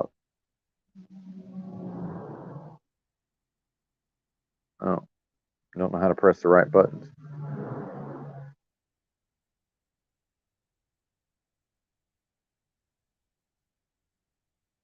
Yeah, for sure, man.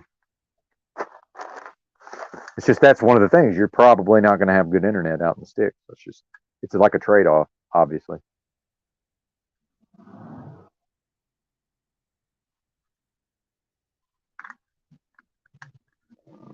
And see, if I was more organized, I would be able to convert over to a completely different set of equipment to do this. But not quite organized enough yet. So how do I see that's? Oh, you got to click the X. Okay, I see. 3 hours deep, by the way. Don't dox. Yeah, don't dox yourself. Well, if he's I think I've probably been to the type of place that he lives in. That Musical's a Secret lives in West Virginia, and it wouldn't matter if you did dox him. Ain't nobody going out there in the first place. Trust me. When you think of a hillbilly, that's what that is. That's the literal. If I'm thinking about the right part of West Virginia, anyway, and I think I probably am. Oh, how the fuck? God dang it. Okay, good. Almost had a disaster here. Disaster averted. Well, apologize for the mouth noises, but I gotta eat. Oh, hey, good. We got a guest coming on. Fantastic. What's up, Locke? Hey, How you man. doing, brother? Thanks for joining. I got to eat while I'm talking to you, so you're going to have to talk if that's all right. Can you hear me? Troy Dustin, are you there, sir? He's not here. Yeah, I got you now. My bad. Can you hear What's me? up, brother? Yeah, we got you now. Well, no, he's gone again. We saw the top of your forehead, sir, and we heard you briefly, but you dropped off. But you were here. I think you just didn't know you were here. You're here again, but they keep dropping you for some reason. I don't know what's going Yeah, on. I don't know if it's working, man. You're working now. It's working for now. What's going on? What did you say? Can you hear me now, sir? I think Yeah, you may be having probably technical doesn't difficulties. work. Yeah, it's good on my end, so I think maybe you're having problems. Although my battery's trying to die, so that may have something to do with it. I'm gonna plug my phone in. Maybe that'll help. Who knows? Hard to say.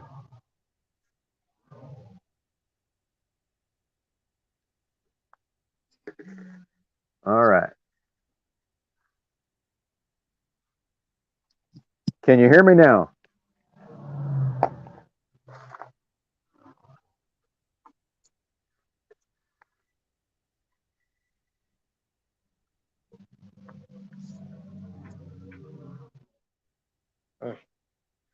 Hello, hello, I hello. don't know.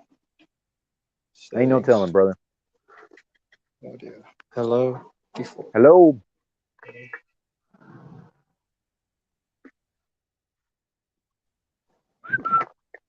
Yes, sir. Hello.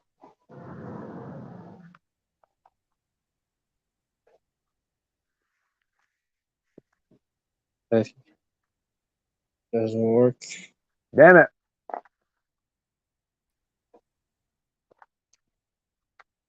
All right. Well, try again later, sir, please, if you would.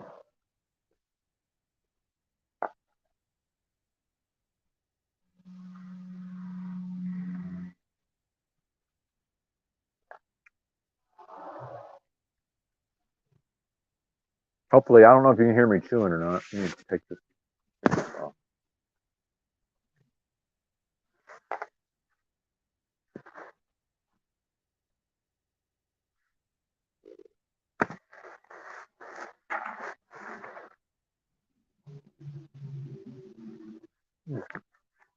Cut my hair.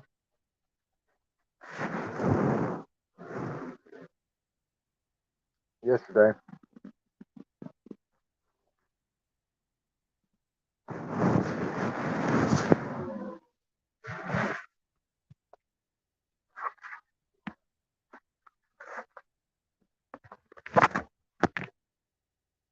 What's up, D-Rex? Good to see you, buddy.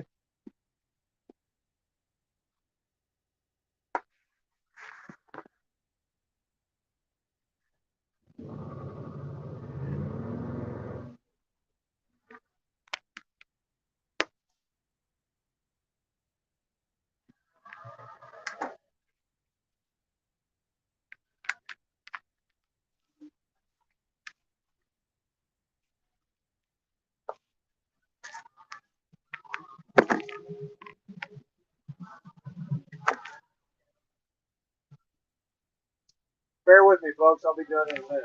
I gotta eat. Gotta eat. Very important.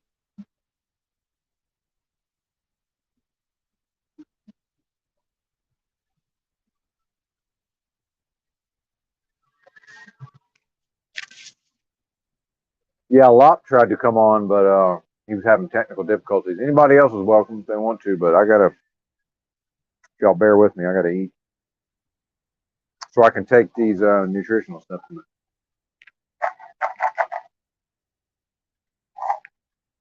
I think my gallbladder's used to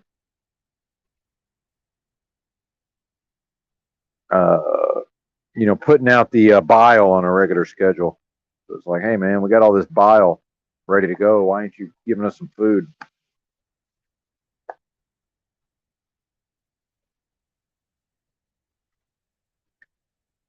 It's definitely like a balancing act with my health and such.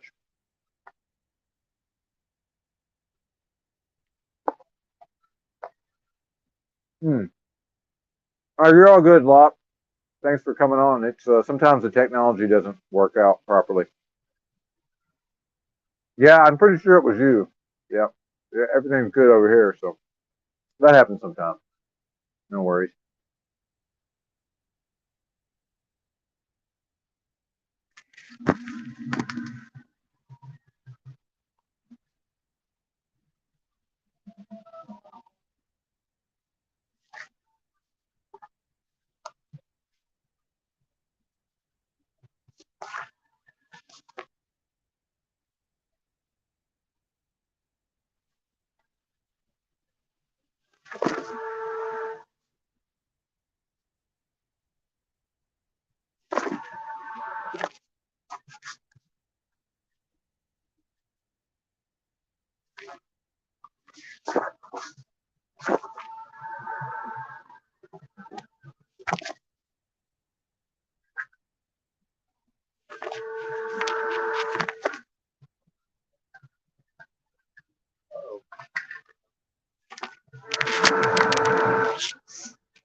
Shout out to Happy Hissy Fits, who says gallbladder problems suck. Yes, you are correct.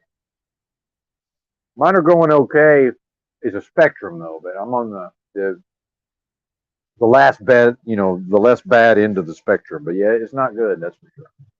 Most definitely. I'm assuming you've also experienced this. Uh, Happy Hissy Fits.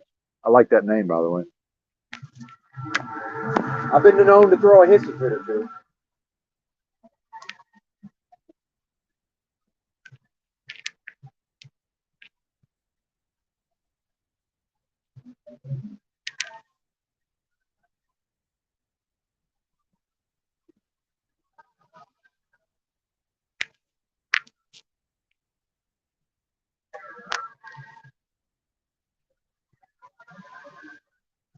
Oh, yeah, pancreatic attack.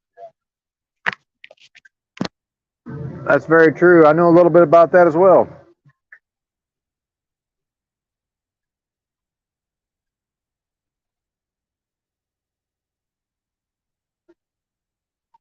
Yes, indeed. Pancreas, very overlooked, yet very important.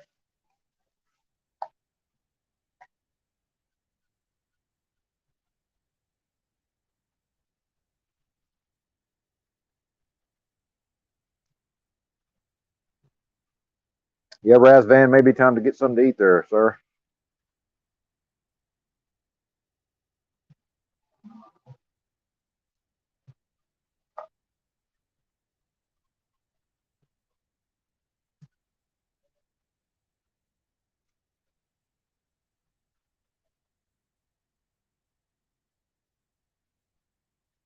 Speaking of gallbladder, I'm on this Spanish black radish.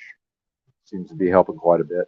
In fact, I just remembered that I forgot to take it. Usually I take it maybe 30 minutes before I eat a meal, but that'll be all right. Where is it?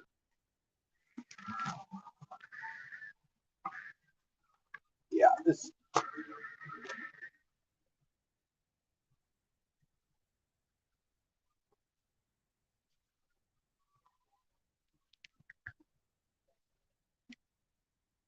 Yeah, Spanish black radish.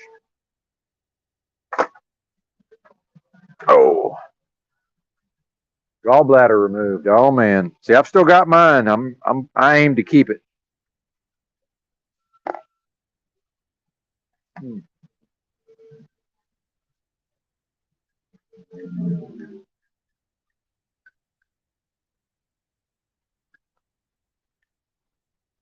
There we go.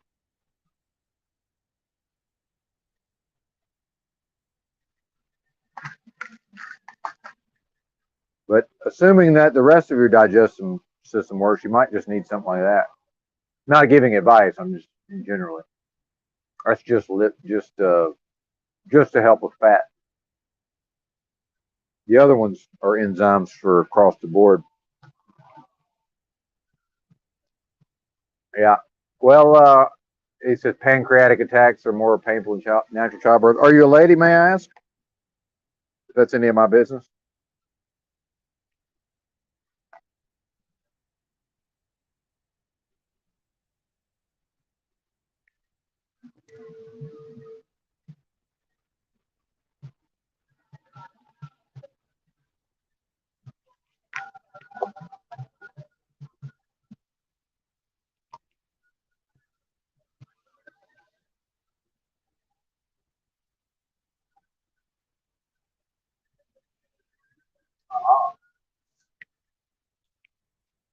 Yeah, pancreas. I no longer have pancreas attacks because I don't consume anything that will inflame my pancreas. But I actually have the chronic pancreatitis. But also, I can still also have acute pancreatitis if I eat the wrong shit. But I mainly eat tuna, beets, sweet potato, uh, carrots, and then fruit, but separately. I eat fruit separately.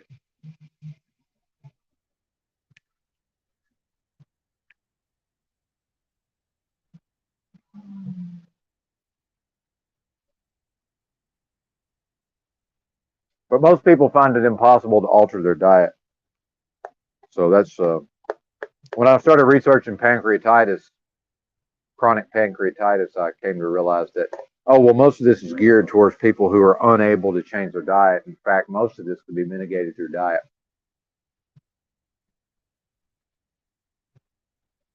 So that's what I've done anyway. But I'm still, I mean, I'm still sick, still have an illness. Oh, well, I'm still here, baby. I ain't dead yet. Mm-hmm. Oh, yeah. Oh, yeah, go to that hospital. They'll fix you right up. Oh, yeah, they got something for you. We got something for your ass, partner.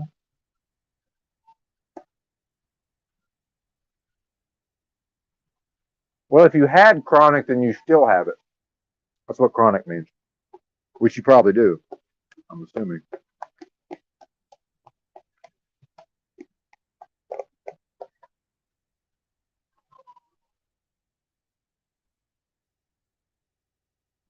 Yeah, it's no joke, man. That's for sure. No joke.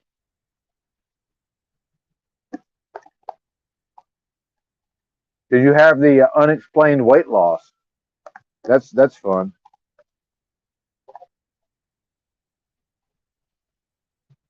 The incredible shrinking man.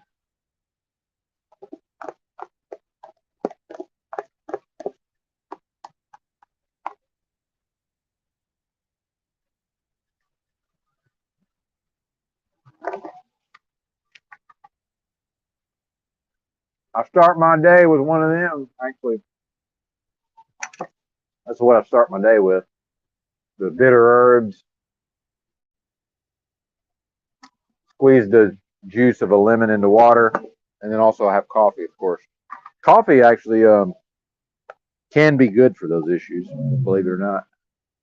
Well, I mean black coffee, by the way, not coffee with creamer. Not with cream and sugar. Black coffee, I should say.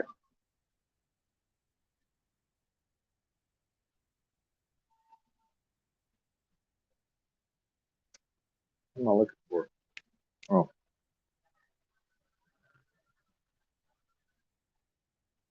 oh, good. Oh yeah, Razvan. Yeah, that was obviously. Yeah, good. Yeah, herbal remedies and diet changes. Yeah, there you go. Sounds familiar. Sounds familiar.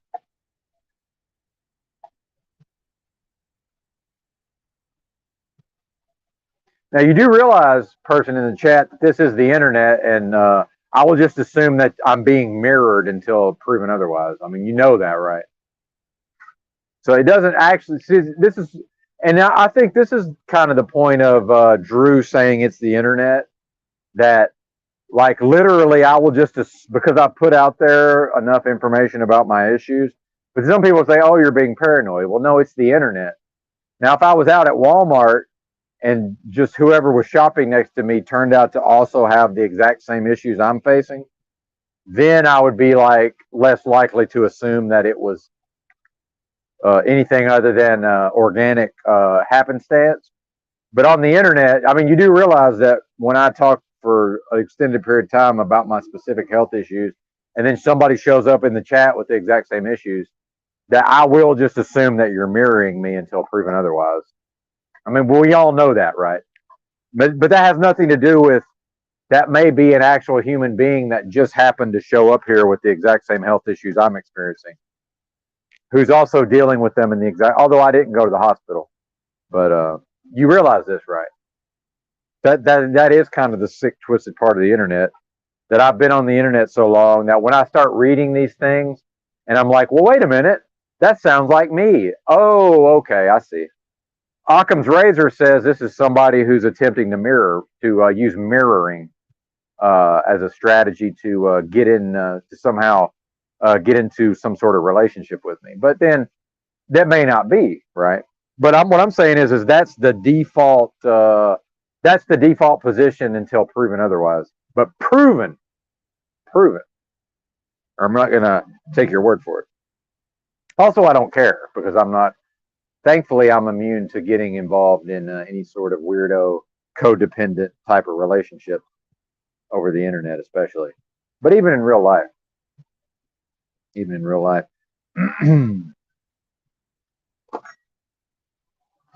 that's also kind of where we got sideways with Kim before the storm, was that I noticed he was attempting to mirror me, whether he knows it or not.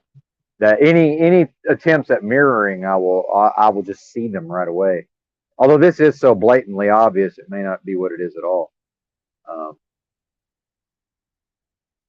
but then he also, I could tell, had a propensity to try to get involved in these weird codependent relationships in a bizarre fact. But I'm not accusing you of it. What I'm saying is that, from my perspective, that's what's happening. No matter what you say, that's the only point I'm making. It's not something to be defended or affirmed. It's until I can be 100% certain that that's not what's happening, then that is what's happening.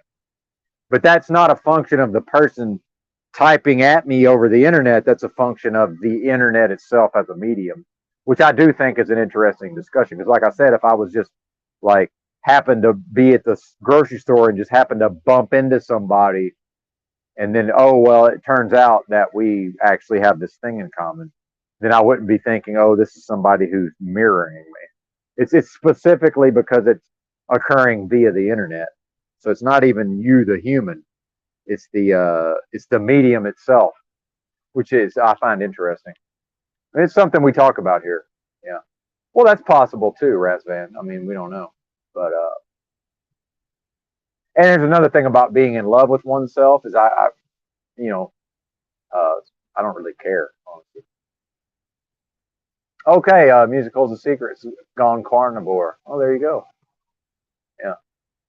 I see. I don't believe the plants kill part of it personally. I believe that highly processed foods kill. I don't think there's a problem with plants personally. And I believe that when someone switches to carnivore, and I myself have done carnivore, by the way, but these are my opinions, right? The major effect of the carnivore is that the person is no longer consuming highly processed foods. I think that's the major health benefit. And also, if somebody's actually eating eggs and like I was eating ribeye steak and eggs, that has a lot of nutrition in it. So the person is actually, they've discontinued consuming the highly processed foods, which are very inflammatory. They're very difficult to digest. They contain very little nutrition. They have all these seed oils and all these things. It's very, very bad, right? Very inflammatory. So they've moved, the person goes carnivore, they've cut that out entirely. That's the major health benefit in my view. But then the secondary major health benefit would be, depending on what they're eating, if they're eating like ribeye steak and eggs, they're now getting a ton of nutrition that they may have not been getting before. But by the way, none of this has anything to do with plants, because the fact is, most people who go carnivore they're switching from highly processed foods. Period. I would say probably 9 out of 10 people who go carnivore, they're transitioning to carnivore from the standard American diet. So somebody could actually go vegetarian from the standard American diet and get most of the health benefits, because the major health benefit is getting off of the highly processed food. Right.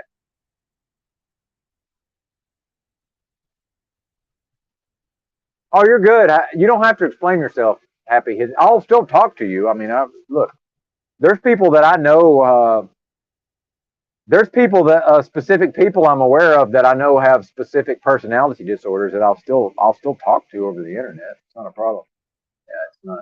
I don't even care. Like, yeah, it doesn't matter to me. But I want it to be known. It's like I just want it to be known. Well, you understand from my perspective that that's how I interpret it. Whether I may be wrong, but it's still how I interpret it. Again, it's the internet. But yeah, I did really actually carnivore.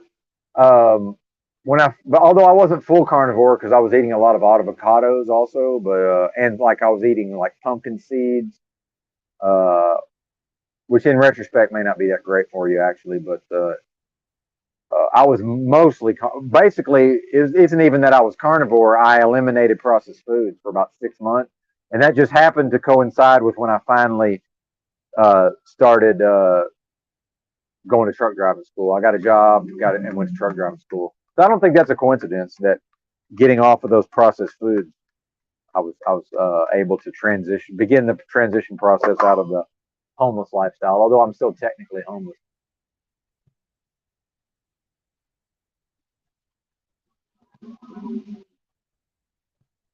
Yeah. Yeah, oxalate. Yeah, that's the big deal. Oxalates. But see, I still eat plants, but I don't eat. I no longer eat plants that are high in oxalate. But the high oxalates didn't cause my problems. But when I first became aware of when I was knew how sick I was, it's funny how the system will promote these ideas of, oh well, go have you a green drink. So I was literally going to you know I forget the name of the place, but there was some place in Arkansas, and I was having them make me a green drink, and it made me way worse. It was but see, I didn't know yet the oxalates are very bad uh, for me in my state. I don't think if their organs function properly, they can probably handle moderate amounts of oxalates, right? But see, then when I now we get into information versus misinformation. When I first became aware that I had gout, I'm starting to research, okay, how do I need to eat? And the system will tell me that the things I eat on a daily basis, the system will tell me that I'm not able to eat them because of my gout. It's not true. I can even eat fruit now, but even with my gout, the gout really just comes down to I need to give my body specific. As long as I stay on the celery seed extract and the tart cherry extract, I can eat fruit every day, and it doesn't cause me problems. But the more fruit I eat, the more my knees start hurting. It does. The gout does begin to flare up. But then they'll also tell you, oh, I can't eat tuna fish because it's high in purines, and that's bad for it's bad for the gout. No, it's not. No, it's not. It's not. But the medical system thinks it is. I eat a shitload of tuna fish every day for months now, and it doesn't in any way make my gout worse. But if you go ask a doctor, they'll say, "Oh no, you got to get off that tuna right away. It's because it's high in purines." But they don't know what the fuck they're talking about. Anyway, I'll be right back.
Yeah, Woody says salami and too many beers used to make his big toe hurt. Yeah, that's gout, sir. That's indeed gout.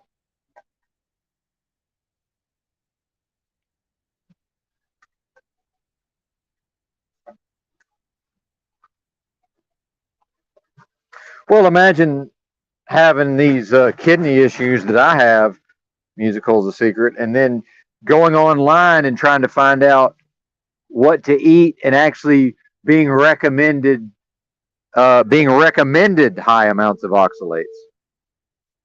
So that's kind of where I started to figure out, oh, like half the shit that this system promotes, it's actually fucking bad for us. Which is why I'm a little suspicious of being carnivore in the long term, right? Like, dude, if you eat nothing but meat and eggs for a year and a half, do you really think some plants are going to hurt you at that point? Like, of course not. But in a state in which your digestion's already and your organs are already all fucked up from all the seed oils and the standard American diet, then yeah, I could see the plants causing a problem. But you know, go a year and a half with no plants and then fucking drink a one fucking one kale and broccoli smoothie or whatever, and I don't think it's gonna fuck you up that bad.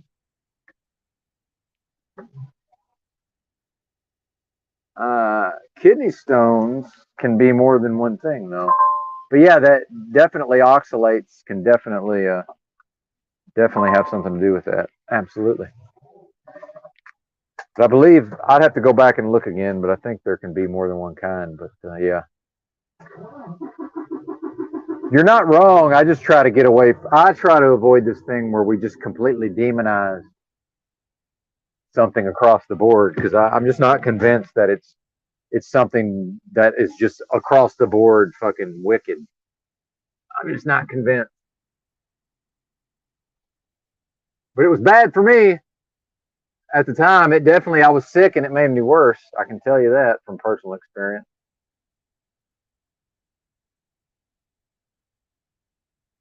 I will not be consuming them.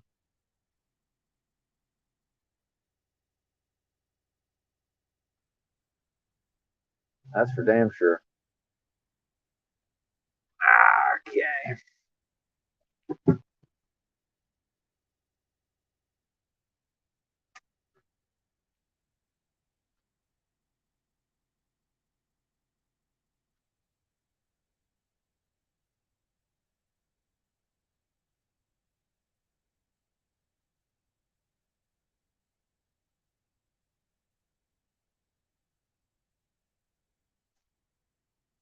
Exactly. There's a lot of it's info slash disinfo. There's a lot of confusing information. That's for damn sure.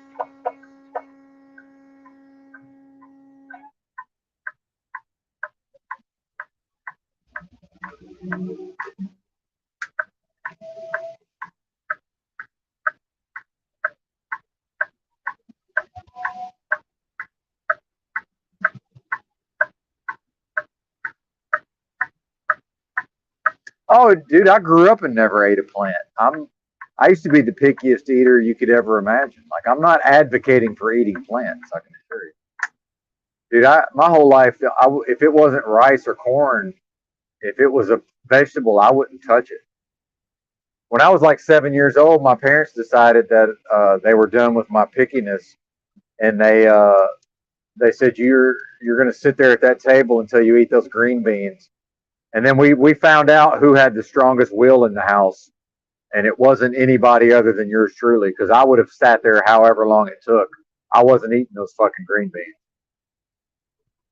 And it wasn't too long after that they learned to leave me the fuck alone about my diet. But then again, if I am undiagnosed autistic, that does tend to tie in with some dietary issues. But I've never met a more picky eater than what I was as a child. So take that for what it's worth. But yeah, I'm not a plant eating advocate. I just see how with the carnivore thing, and I see plant eating being demonized, where I'm starting to say, well, that's probably, you know, not wholly accurate. This idea that just, oh my God, fear the plants, you can't consume plants. Like, yeah, I'm pretty sure you could eat plants in moderation and be just fine. Just like a vegan could probably, from their perspective, they could, like my sister, I have a sister who's gone vegan, and she's, you know, she won't even listen to me talk about a ribeye steak. And I'm like, well, look, you can't, it's not debatable that a ribeye steak is like chock full of nutrition that my body needs. But like, she won't, and she's intelligent, by the way. She's not willing to hear it because she's adopted a fucking ideology, right? It was like, yeah, I don't personally care that she's decided to no longer eat animal products, but it has nothing to do with the fact that my body craves a ribeye steak. But I don't get to eat ribeye steak anymore because I could probably only handle a couple of ounces at a time. And that's not my forte, is eating a small amount of something. So I just don't eat them.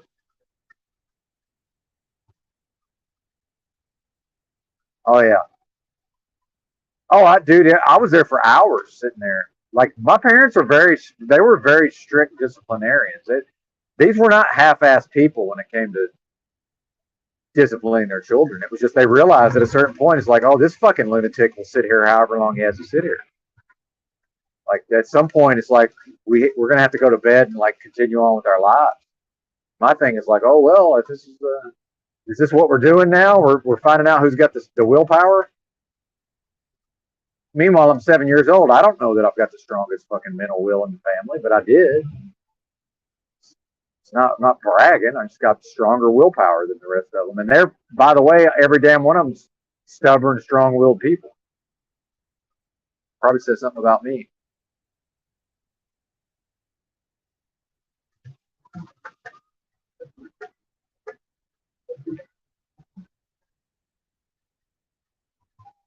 Well, of course they do, Woody. Of course, vegans experience cognitive problems. How could they not?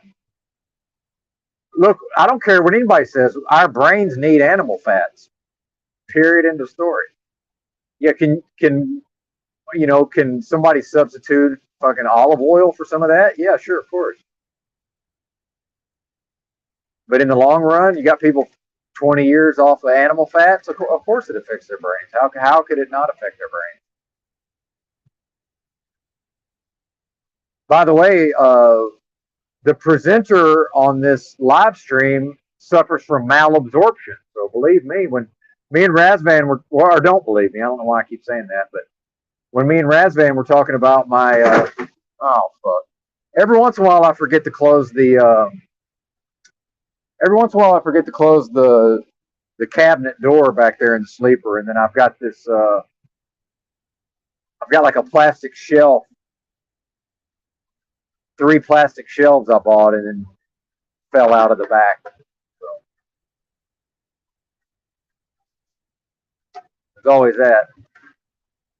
Give me something to do when I stop. That'll give me something to do next time I stop.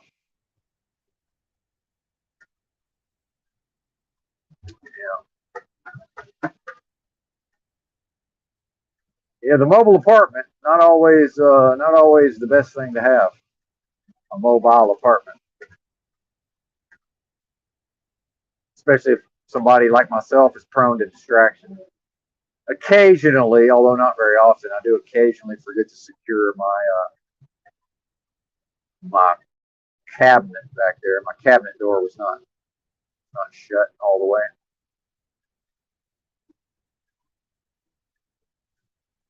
Oh well.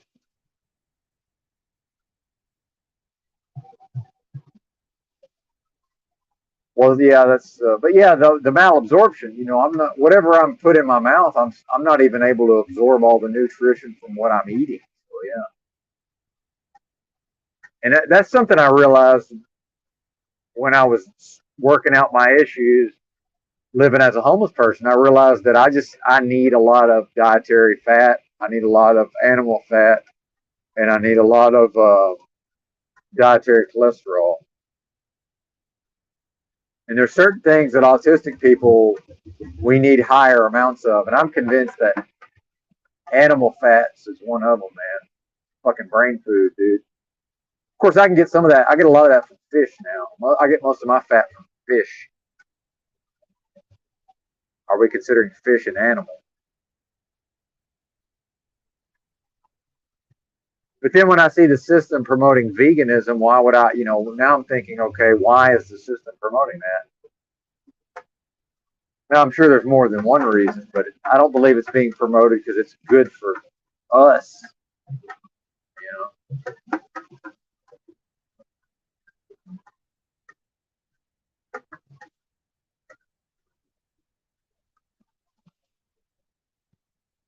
But you'll never convince me that an occasional green salad is harming anybody. That just doesn't make sense to me.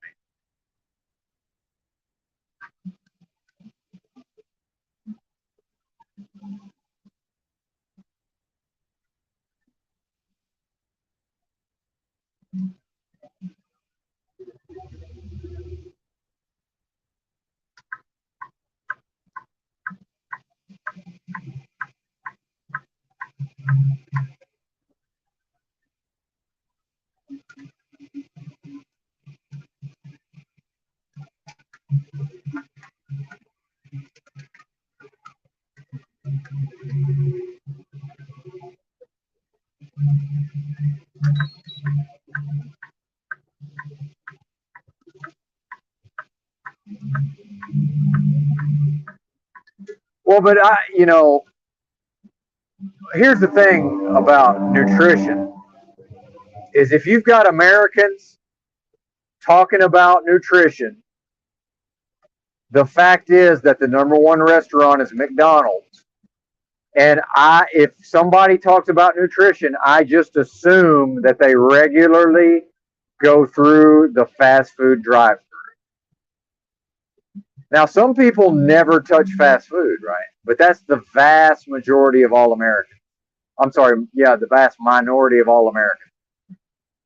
I would say 90+% of all Americans go through the fast food drive-thru a minimum of one time a week. So, I understand that there's some minority of people who never eat these highly processed foods, but I also recognize that most of the people having these debates online about veganism and carnivore and all this, most of them at some point every week go through a drive-through and get a value meal, including fries and a drink. Period. I don't care what they say because I'm watching what they're doing. And you can't have a country that cares about health and the number one restaurant is McDonald's. It's literally not possible. If Americans cared about their health, McDonald's could not be the number one restaurant. Number two is Starbucks, by the way. It's not possible. So we're already like not even in reality, I think, when we even start having the conversation. Because to me, it's all in relation to the standard American diet.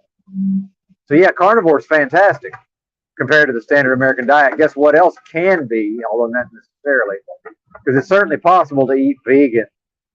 It's possible to eat vegan and eat very bad, highly processed food. But that's where I think carnivores distinguishes itself, is that, generally speaking, whatever people are eating is going to at least have nutrition in it, while also eschewing the highly processed foods. Versus if somebody goes and has a fucking Impossible Burger, like that's a highly processed food.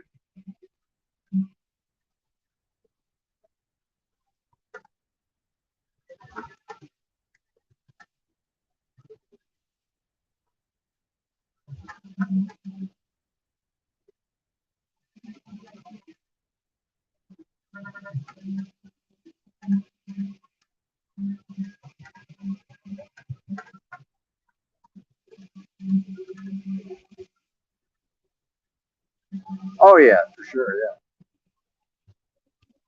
Yeah, impossible to mistake it for a burger. That's right.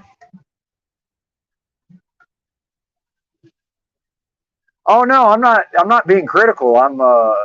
any idea you give me, I'm gonna examine it and attack it from all angles. This is what I do. No, by the way, I started out by saying that carnivore is fantastic, and I myself did it for about 6 months. Like, dude, come on. But see, I don't. It's not a. I think where we get into problems is people start to wrap themselves up in image up in it. Oh, I'm keto. Oh, I'm carnivore. It's like, yeah, okay, that's great, but we don't know if you're still only eating carnivore in 10 years. We don't. That might be bad for you. We don't. We literally don't know. Like, you won't really know until you try it. But I'm telling you, I don't think there's any question that the major benefit is when people transition off of a highly processed standard American diet. And if that is now they only eat meat and eggs, the major benefit is that they've eliminated the highly processed food. To me, that's beyond question. Because the worst thing somebody can do to their health is to eat the standard American diet, as far as I'm concerned. But I observe my fellow Americans going to the McDonald's drive-thru.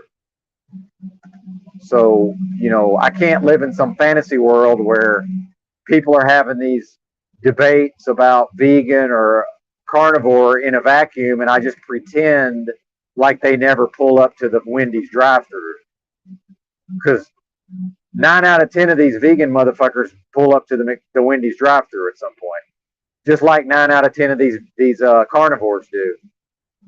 Now, is somebody telling me they're carnivore, but they go have a burger with a burger with bread and fries fried in vegetable oil and a soda? I'd say half of them do, man. Now, do some of them not ever go to the fast food drive-thru? Yeah, some of them. But I'm telling you, man, a high percentage of these motherfuckers who claim that some kind of diet, they still get in their car and go through the drive-thru at some point in the week. Because that's called an American. And I don't care. Oh, that's a vegan American. That's a carnivore American. Yeah, and damn near every one of them goes through a drive-thru. That's just what they do, man. And until proven otherwise, I'm just not willing to believe it until I see the proof. I'm skeptical when it comes to people's behaviors. And I'm not saying Music Hall's a secret. He may never go to fast food. How do I know? I'm not accusing him of going to fast food. I'm talking about if I listen to 10 people say I'm carnivore, I know 4 out of 10 of them have been through the motherfucking drive-thru that week. And do I really think that they went through the drive-thru and they said, "Do you want the combo?" And they said, "No, just the sandwich." And then they get the sandwich and they take the bread off. Yeah, there are some people who do that. Not very many. I know this. When I was still going to fast food, all I would get is a burger. And it was damn near impossible to get the people who work there to understand that I don't want the combo. There's a lot of confusion around me ordering a number one, just the burger. Hey, let me get a number one, just the burger. And we still have to do 2 or 3 laps around the fact of, do I want the combo or not? And then, by the way, some people will roll up there and say, "Give me a number one." And they'll be incensed if you try to give them just the burger. So, of course, the worker is only ever coming from the motivation of not wanting to get into trouble. So what's wrong with me? I recognize I'm a weirdo freak just by going in there and ordering just a burger. I'm already the weirdo freak. So am I to believe? And I was going to fast food some of the time, not very often. So am I really supposed to accept that these Americans are in love with fast food? But now all of a sudden we got people who just never go to fast food. But then if they do, they're not ever getting the fries and a drink. I don't believe it. I don't believe you. Now, again, if I'm not talking to you, I'm not talking to you. If you don't, then I'm not talking to you. But I know these motherfuckers out here, man. I've been observing these people for a long time. And they're going through the drive-thru, most of them. Which is fine if they want to put garbage in their body. Hell, I was putting poison in my body not that long ago. It's called alcohol. I was literally drinking myself to death and knew I was drinking myself to death. So you look, I'm not above any of you when it comes to that.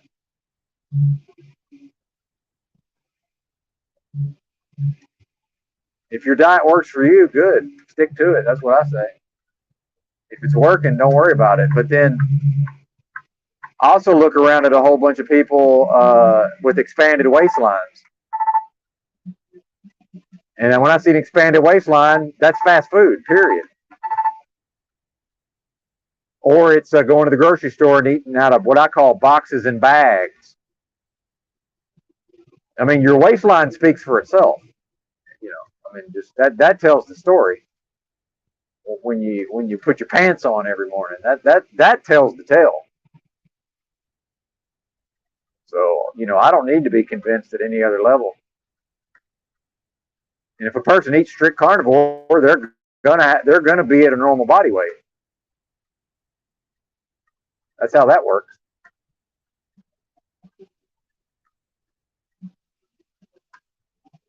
But I live in a country where most people are fat, so you know I'm already used to being around a bunch of fat people. What do I care? It's not really my concern. There you go. Woody says he earned his beer gut. Yeah, there you go. Phytoestrogen.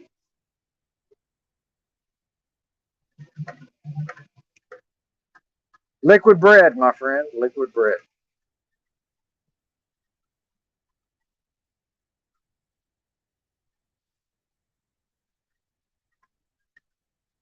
But listen to me long enough, I will eventually offend everybody. I can assure you of that. No sacred cows here.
That's good. Music holds a secret.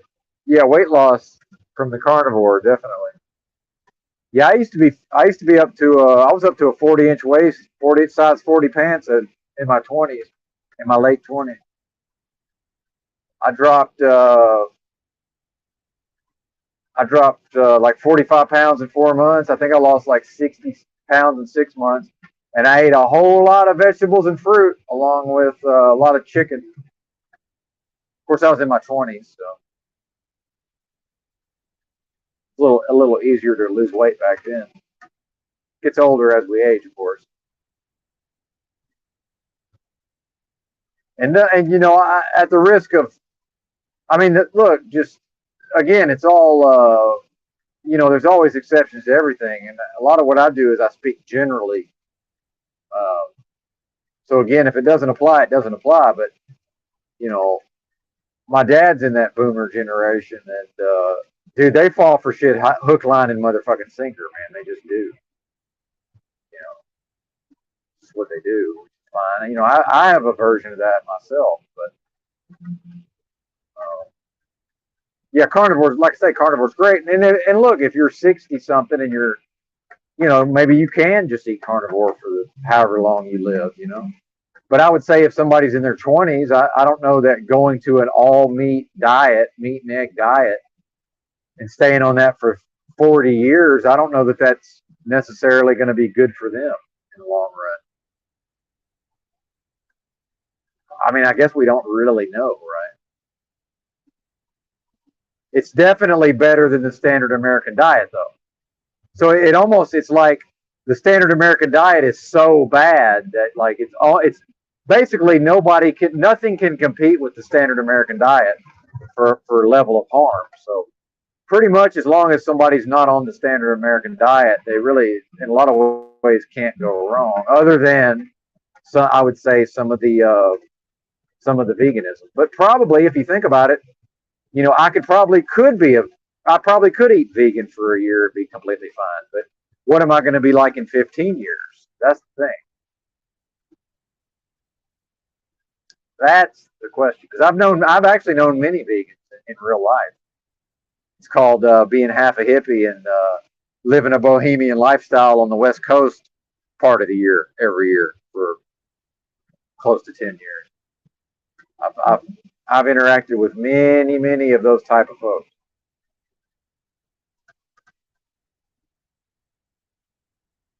And I've known people that thought it was bad to eat a bite of steak, but then the next thing you know, they're shooting up methamphetamine. So I mean, if you think about it, it's like consider the source. I mean, I got people who literally think it's like a moral affront the idea of consuming an animal, and that same person will literally take methamphetamine. That may very well have been, although not anymore, but that in the past may have been cooked up in somebody's bathtub. I think now most of it comes from Mexico, but I'm sure you understand my point. But I love, man. I ate ribeye steak every day for years. I love that shit, man. I'm, again, if I could fucking control myself enough to just eat no more than 4 ounces of it at a time, I could probably have steak.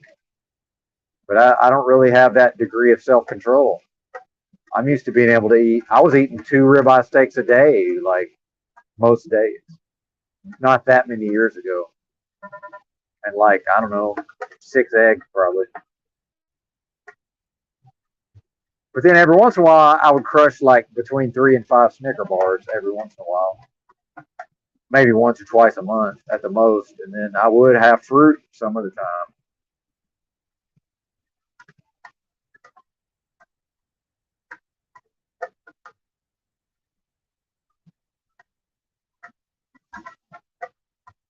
The main thing with fruit is you don't want to mix it with other kinds of foods, in my experience. And so really we get into a lot of this. A lot of it also comes down to what foods are being combined with other foods. I eat a whole pineapple and like 2 full cups of blueberries, 2 to 3 cups of blueberries, 3 cups of blueberries. Let's just say 3 cups of blueberries, damn near every day. Even with my issues, and I can handle that. So it's fun though. It's a fun practice for sure. It's fun to experiment with and play with. Fasting also is fun to experiment and play with. And the intermittent fasting is a thing now. I've been doing that for years myself. See, I'm not special, but I do tend to kind of be a little ahead of the curve on a lot of these movements. A lot of times, by the time the general public figures out about it, I've already tried it on besides myself. But it's just a slightly ahead of the curve, just ever so slightly in some ways. It's going to be a long road, Music Calls the Secret. Yeah, good for you, man. I hope so. My dad seems to be configuring himself where I bet he'd make it into his 90s. I would think. There's a high likelihood of that. He's a real big guy, and he's starting to shed some of his bulk. And it's not all fat either. He's had a lot of muscle mass most of his life. He's starting to shed some of that mass. If you think about it, you don't see that many fucking really old dudes that have a lot of mass on them. It's not that common. Pretty fucking rare, I would say, to see like a 88-year-old and you're like, damn, that dude's got a lot of muscle on him. And supposedly one of the main things that like all fucking really old people share is they eat way less calories than the average person on a daily basis.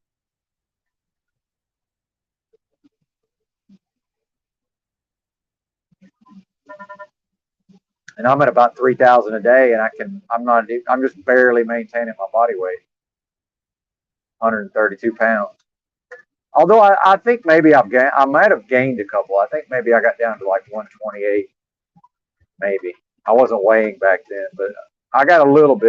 It's starting to stick to me a little bit, which is good, obviously.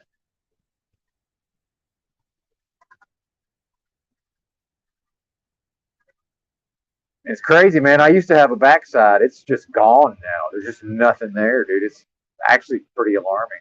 Just nothing there.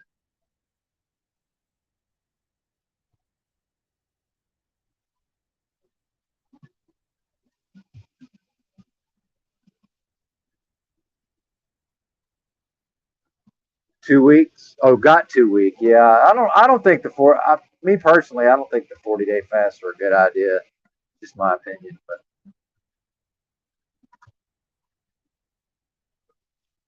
I think most people can get everything that they need out of a 72-hour fast without risking fucking up their organs and shit. Because some people do end up with gallbladder problems. But really, what it is they already had gallstones and they didn't know it. And at some point in the fast, the body's going to start trying to deal with those gallstones. Dude, you shoot a few gallstones out into the fucking common biliary tube and let them get stuck there. That is not a good time. I know. I've done it. I've been there. I've done that. That's not a good time. That's a bad time.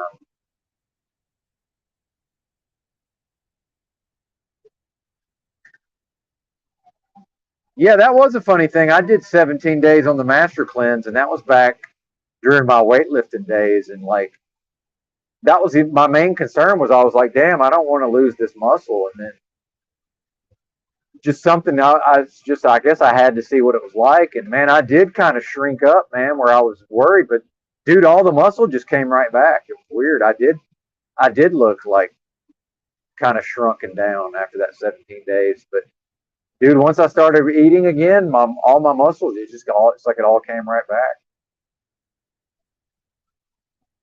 But yeah, I did kind of look like an Auschwitz victim.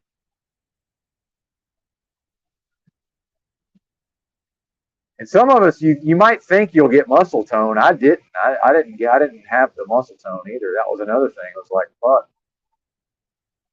I'm not as bulky, but I also, it's not like I burned a bunch of fat and now I got all this muscle tone. That's one thing about me now. Like, yeah, I'm 130 pounds, but I got a lot of fucking muscle tone. I just don't have very big muscles anymore. But show me a fucking vegan, I'm gonna show you somebody that probably lacks muscle tone. Not always, but probably.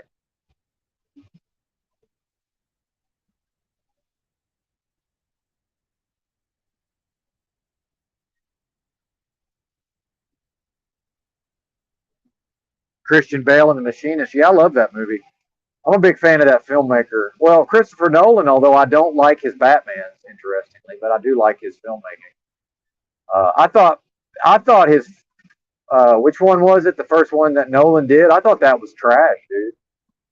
Me and ex-wife number two tried to watch that, and we just at a certain point we just looked at each other like, "What the fuck is this?" I don't think we even finished it. It was just like, really? Are we really going to just sit here and watch this? I don't know if we were just in a certain place, mentally or whatever, but it was just like, I'm like a film snob. I love Christopher Nolan movies. I thought his Batman was god awful, and I'm a big Christian Bale fan. I thought it fucking sucked. Now visually it's very interesting. I'm talking about the fucking plot and the movie was just terrible. I thought, but yeah, The Machinist.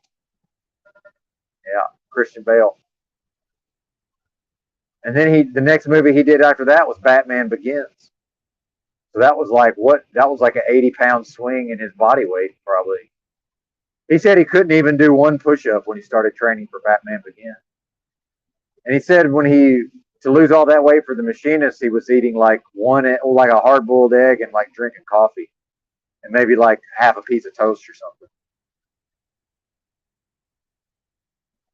We're critical actors, man, but those motherfuckers have some willpower usually. They're usually some pretty strong-willed individuals. Not always, but a lot of them are. Yeah, that's a good movie though. I like that movie.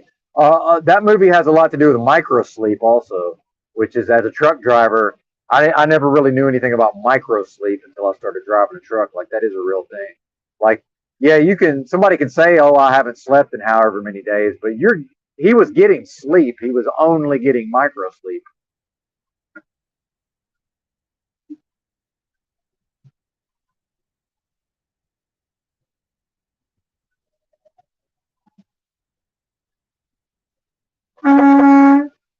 Why are y'all slowing down?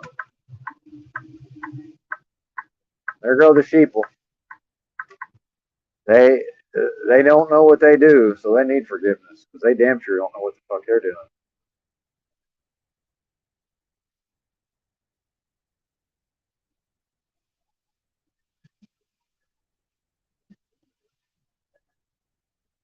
Yeah, The Machinist. Yeah, it's a great. I like that. It's an underrated flick. Um, I like Memento a lot too. There's a lot of stuff going on in Memento. The Prestige. I like that one. I need to watch that again.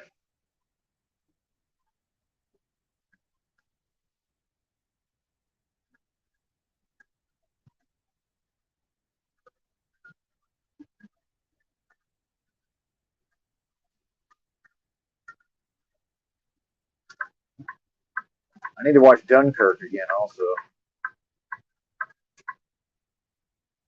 I got too drunk. I went and saw it in Portland. They were showing it in the whole film is not in 70 millimeter, but some of it's filmed in 70 millimeter.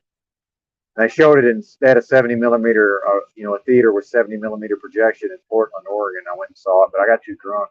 I met a local who bought me a bunch of craft beers. Got too drunk, unfortunately.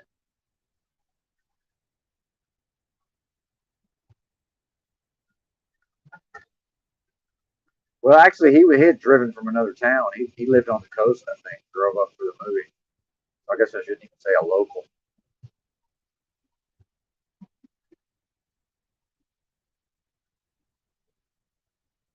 Thin Red Line. Yeah, you know what? It's funny. There's gaps in my film viewing. I actually haven't seen it. I'm aware of it. Just haven't seen it.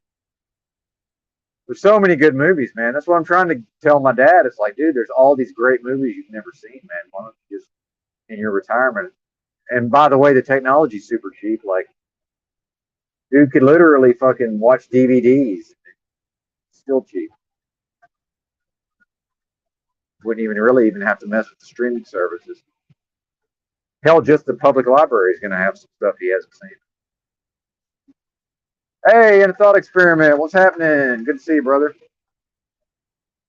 Was he? Truth or Cop was wilding last night. He went on an N-bomb spree. Yeah, dude. A lot of these honkies are low key fucking racist, man. Like for real.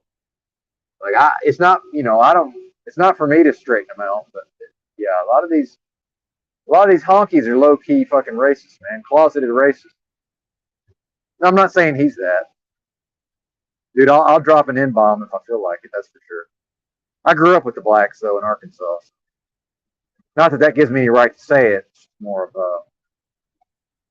you know, you had to be physically able to fend off the people who might physically attack you if you said that word where I'm from. So yeah, but if a guy could go toe to toe with a big tough brother, he could say whatever the fuck he wanted where I grew up.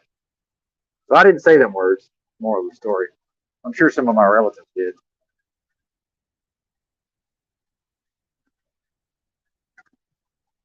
Yeah, I don't know much about the Dunkirk history. I'm not a historian. I love history, man. It's fascinating, but I just haven't studied enough of it. So I always like to hear about it. Yeah.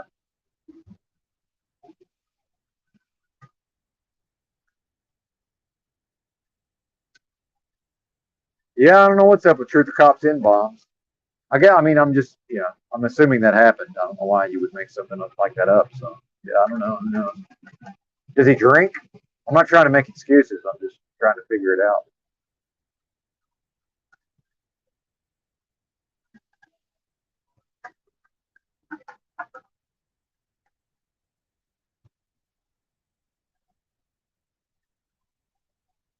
He's starting to, Truther Cop's starting to get some attention. Maybe he's starting to feel his oats a little bit. I don't know.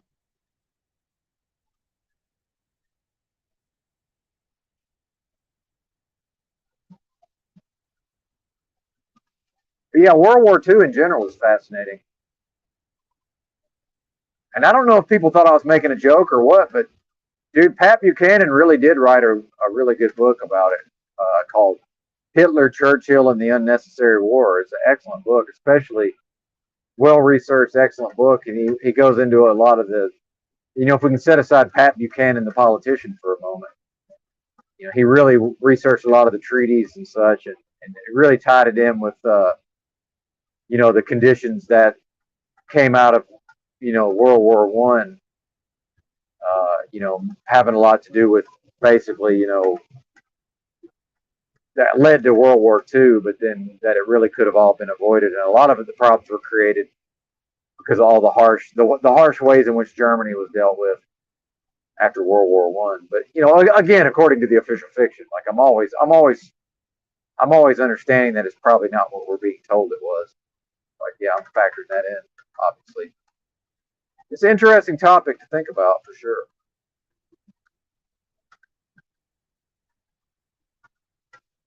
Most definitely.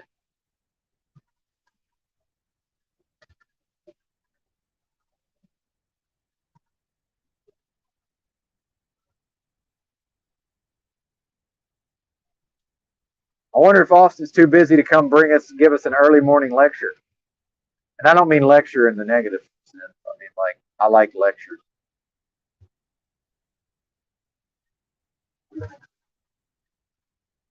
Surely there's something the professor would like to teach us this morning.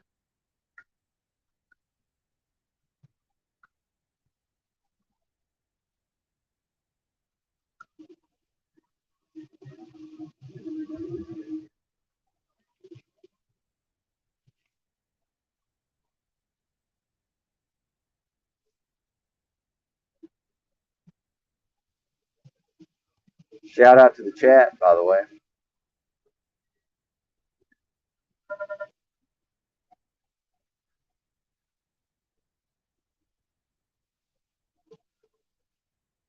I also saw 2001: A Space Odyssey in Austin in 70 millimeter. That was quite an experience.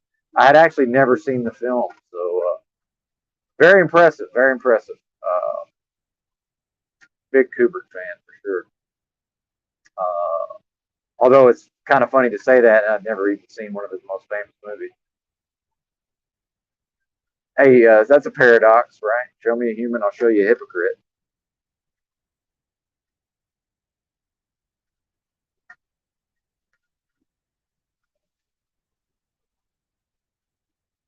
The first movie I saw in 70 millimeter was I saw The Hateful Eight. I think Christmas Day, I want to say, maybe Christmas Eve Day, I don't remember, but in Santa Barbara. Perfect. Projection was flawless. It was actually, that was definitely my best movie going experience. That was, and I can't be sure, but I'm pretty sure the director of photography was sitting right in front of me. Like, dude, it looked just like him. It had to be. There's no way it wasn't.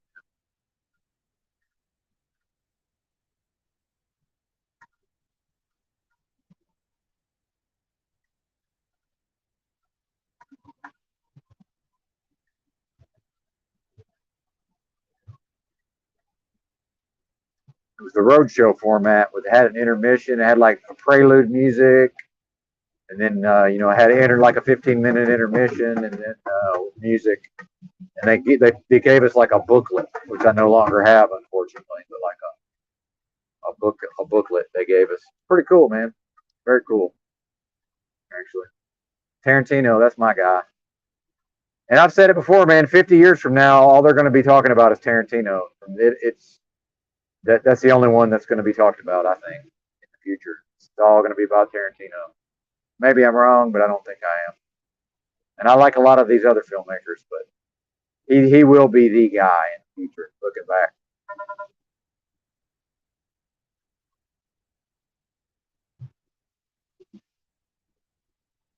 And I do realize my favorite film was directed by Oliver Stone, although story written by Quentin Tarantino, Natural Born Killers, lest we forget. Story by Quentin Tarantino. Imagine if he had made that movie. Wow, that'd be something else.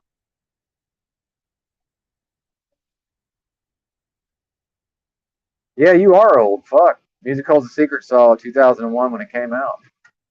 Yeah, I bet my folks did too. I bet that was quite a big deal at the time. Just a kid. Oh, it made no sense. Yeah. I technically saw the original Star Wars in the theater the year it came out, but it's like not like I remember it. But technically, I was there.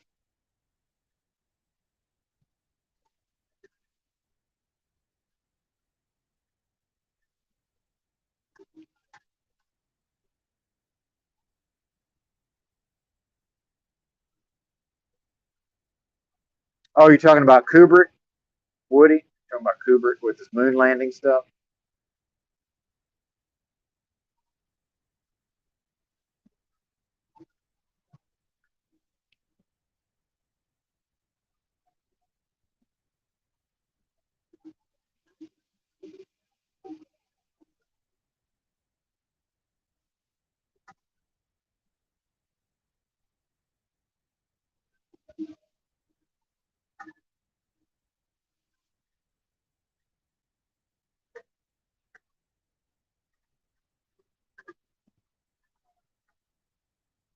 Sorry, I'm falling silent trying to catch up on the chat here with my failing eyesight.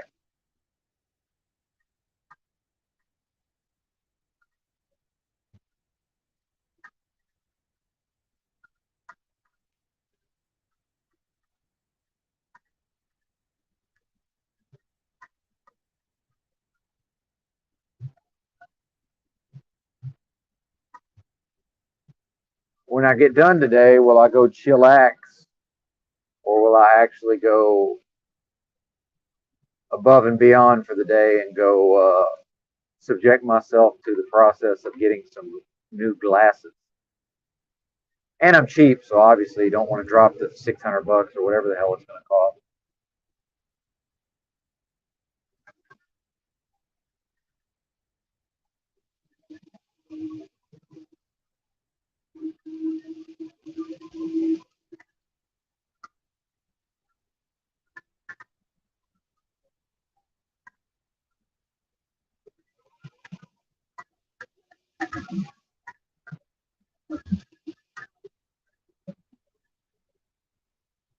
Oh, you're good, man. Yeah, don't feel it. Yeah, I'm just throwing it out there. I would prefer if everybody does what they want, meaning if they don't want to do something, don't do it.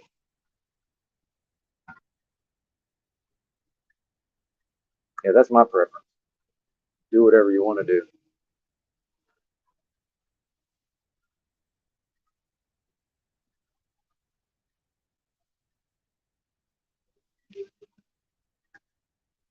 Oh, Paulie's been killing it lately. I've been enjoying his show. Shout out to Paul and Slade. I can never remember the name of his channel though to recommend it. I think that's part of my cognitive decline. In the past, it would have been very easy for me to recall the name of the channel. I just can't. I know it spells out PIMP, that acronym, but I can't ever remember. It's people something something something. Oh yeah, The Shining. Yeah,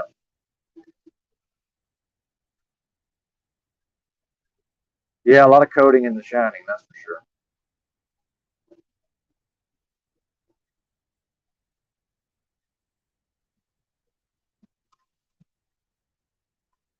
That was one of my favorites in my younger days. I still recognize it as a great film, but I'm just not. I just kind of lost interest in it over time for whatever reason. Yes, proper instruction motivates people. Correct. Thank you. That is the name of Paul and Slave's channel since he got in trouble with YouTube, I guess, on the other channel.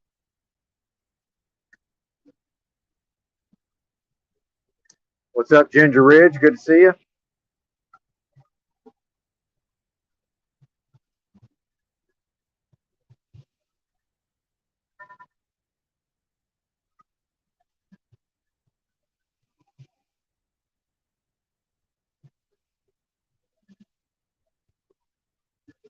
I made some notes earlier. Let's see if I can look at my notes real quick.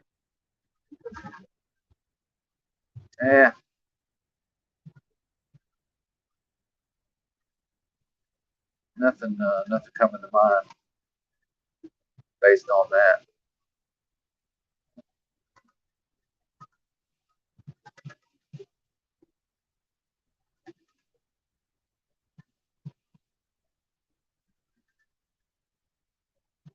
Now my phone's not wanting to work. Come on, phone, what are you doing? Doesn't make any sense what you're doing here. I'm gonna reboot the thing.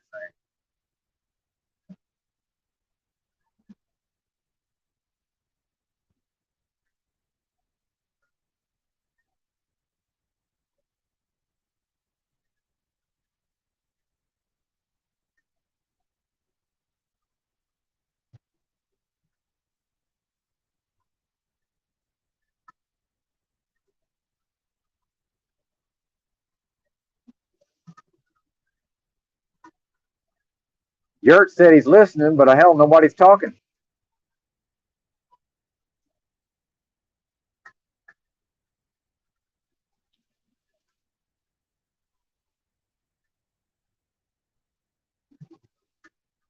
I've already had my daily allotment of coffee.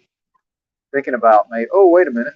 Oh, I left the ginseng in the sleeper.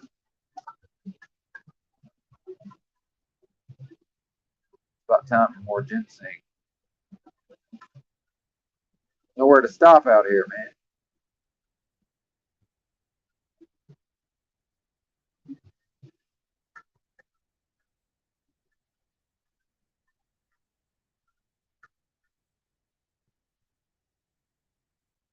I've only got, looks like about 3.5 hours of driving left.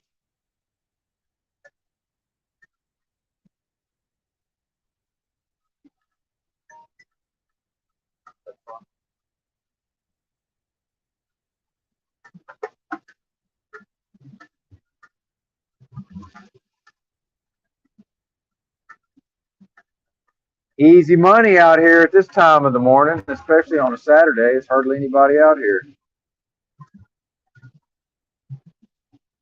Maybe y'all might see why I choose to work these hours. I do like going to sleep super early. I actually started doing that when I was homeless and started going to bed in the early evening, I should say, not quite the afternoon.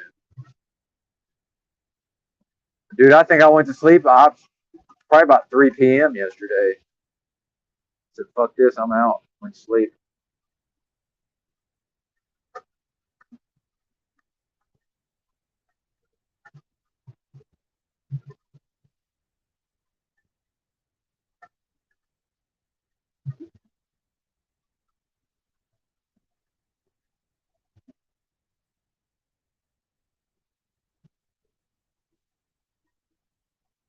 Oh, man.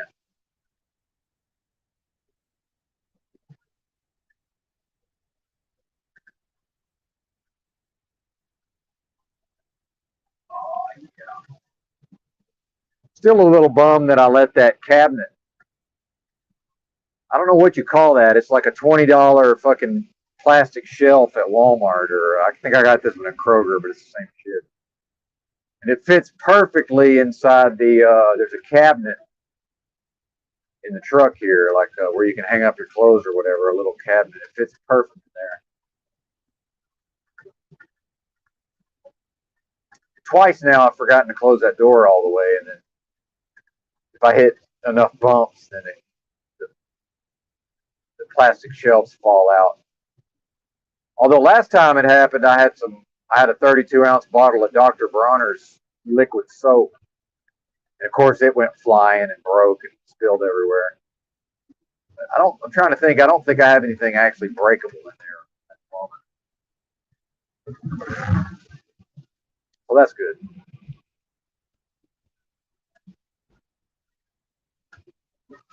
Yeah, the mobile apartment, not always a good thing. And then when I took my day off the other day, I just didn't even hardly do anything. And in fact, I was in a Walmart parking lot, so I was able to walk over and do my shopping. But, dude, I swear I had like 6 gallons of piss in the truck by the time it was over with. Like It's like, damn, I'm running out of room to put these piss jugs, the Piznog jugs. Between that and the big bags of trash, because one thing about like Phoenix has a shitload of homeless people roaming around, and one of the first things that happens when a city has a lot of homeless people is they start eliminating a lot of the trash cans because the homeless people want to pick through all the trash cans. So it's like, there's this huge parking lot, but there's hardly any trash cans anywhere. Although Walmart, the actual Walmart does have trash cans in the parking lot, so I ended up wandering over there eventually. Have y'all ever noticed that?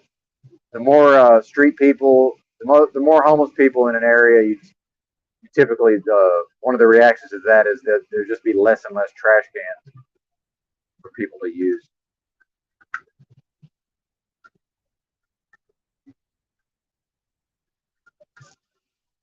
And like no dumpsters, all the dumpsters are locked.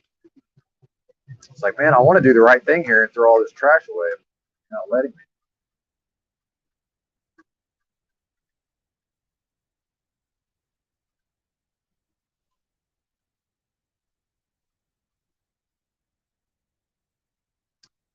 And I went into the analytics on these videos, and I got a lot of people from the Phoenix area watching. Although I'm wondering, is that just me, like watching my own videos, like while I'm in Phoenix? Not really sure how that works.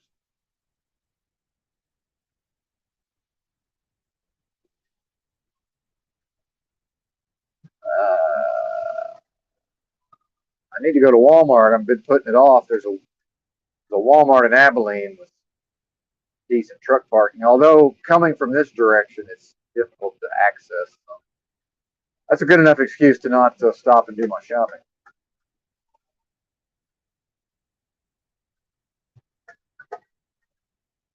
I've been stopping in Deming, North New Mexico, but now that the Walmarts are not 24 hours, thanks that thing that I don't want to name, thanks to that thing, now I can't. I have to wait till 6 a.m. to go to Walmart. And every time I go through there, they're closed. It's not 6 yet.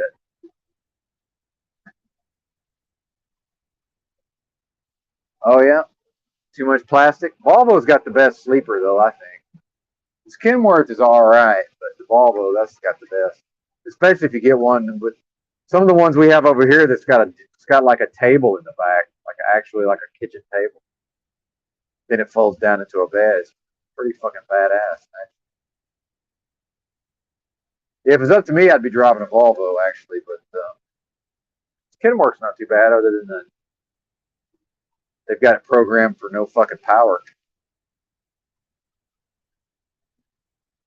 And I just can't. I can't even read the chat I'm trying, but between the bouncy road and the fucking my eyesight, I'm see comments coming in, and now I'm annoyed because I can't even really read them.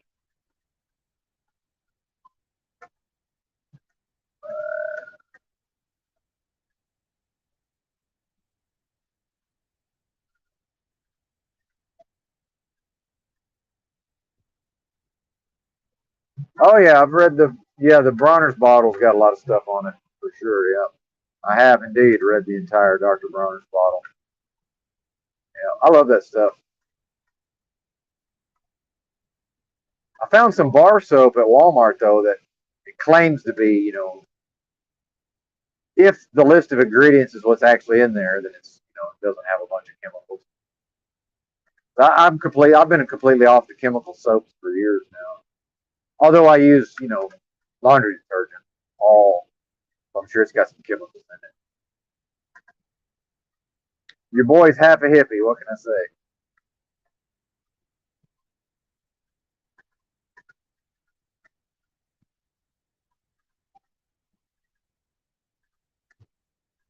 But man, the truck driving.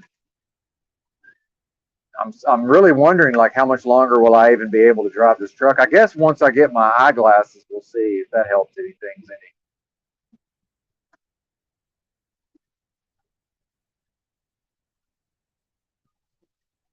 Because how much of that is the malabsorption versus just I'm like a year and a half overdue for a new prescription anyway. So I don't know.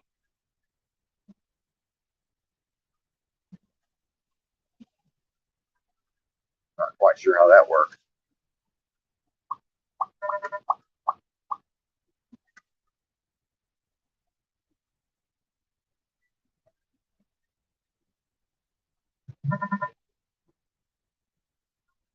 Steady as she goes. I'm going over to the other lane. Well, I'm about out of shit to say. I don't know. Maybe somebody needs to come on here and bail me out. If anybody's so inclined.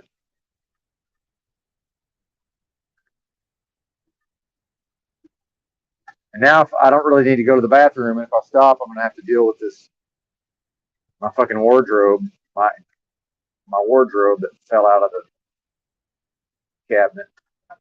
I think I just forgot to shut the door. I don't think it's the cabinet's fault.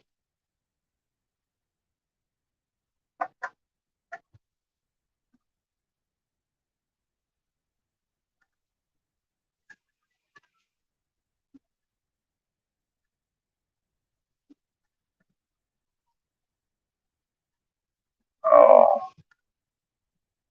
Yeah, not doing good, folks. This is not good, man. Not good at all. Very bad. Very, very bad.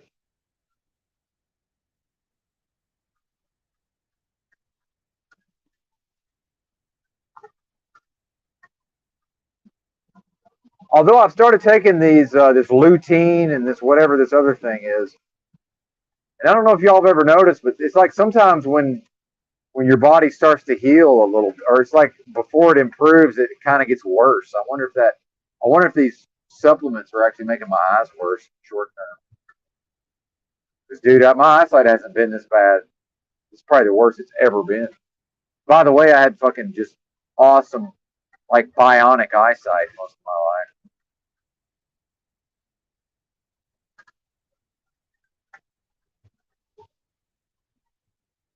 Wardrobe malfunction. There you go. Not the good kind. Very clever. I see what you did there. Yeah, not the good kind.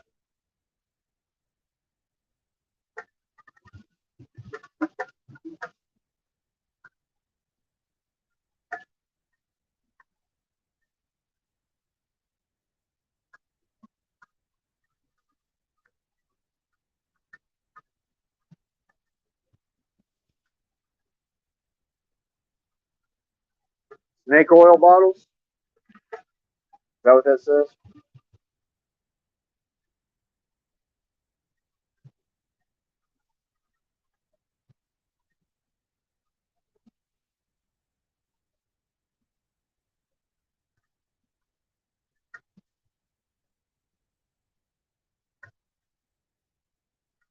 This is when I need to be able to play music. I almost ordered I found a little portable mixer that I think will work for when I'm driving. So I can't have anything too overly complicated or I'll end up driving off the road. But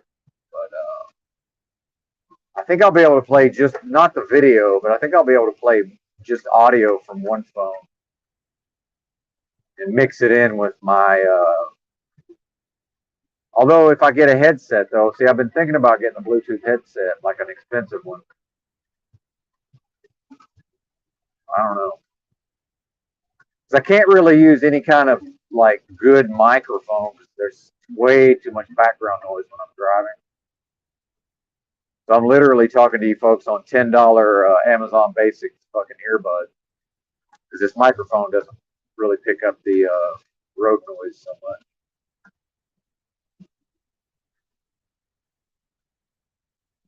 But then also I'm having to, sidestep my own vanity because I do love the sound of my own voice to some extent.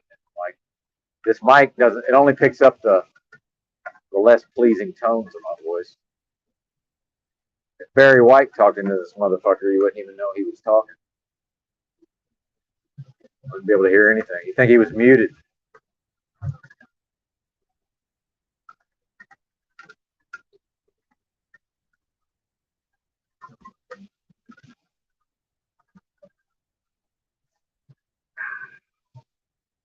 Then I yelled at Razvan over his lack of listening earlier. I don't know if that was.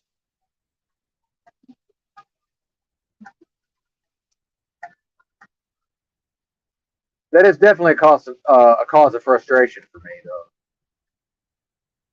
Well, part of it also is I never know when it's my actual turn to talk. That is when I'm unable to tell when it's my turn to talk. and I cannot follow if somebody just launches into a story. I can't follow the story. But I think I rolled with it pretty good. We had a good combo. I also get a little frustrated with some of the more like people thinking they're waking people up. That's a little frustrating. Like, well, well, actually, it's just that the normies are now baby truthers, so it's kind of okay to talk about conspiracy theories. Believe me, when I was running around 12 years ago telling people about how, well, actually, by law, the government says, that your cell phone has to have the hardware to where they can fucking activate the microphone even if you got the thing turned off. Of course, I was a weirdo, crazy conspiracy theorist. Now that's all just accepted as, oh well, yeah, of course, we all know that now. But it's like they're free to talk about these topics because it's kind of generally accepted. But I don't equate that with people waking up. And I guess I kind of do need to, as far as my eyesight. And I guess when I get to Fort Worth, I will go ahead and go to the eye doctor, assuming they have a. I was looking online yesterday, and they had a bunch of appointments available for today. So we'll see how that goes. If I can get them same day, I'm not wasting my time otherwise. Because if I just go get an eye exam, I'm going to want to get the glasses online, lensesrx.com, and which is excellent. But I don't even have an address to have them sent to at this point, so I think that's going to work out. So I really need to show up there and get them on the same day. But I could just see myself, taking. And this is again what I talk about with it's an information age. But then why can't I access the information I need? So like imagine me going to all the trouble of dropping the trailer and everything and bobtailing up there, 20 miles away, and I get there and they're like, oh yeah, we do same day glasses, but not on Saturday. And I'll just be expected to just know that they don't do that on Saturday. It'll just be like, oh well, yeah, of course we don't do that on Saturday. What, like, you silly person? Why would you think that you could get this service on a Saturday? It certainly doesn't say anything about it on their website.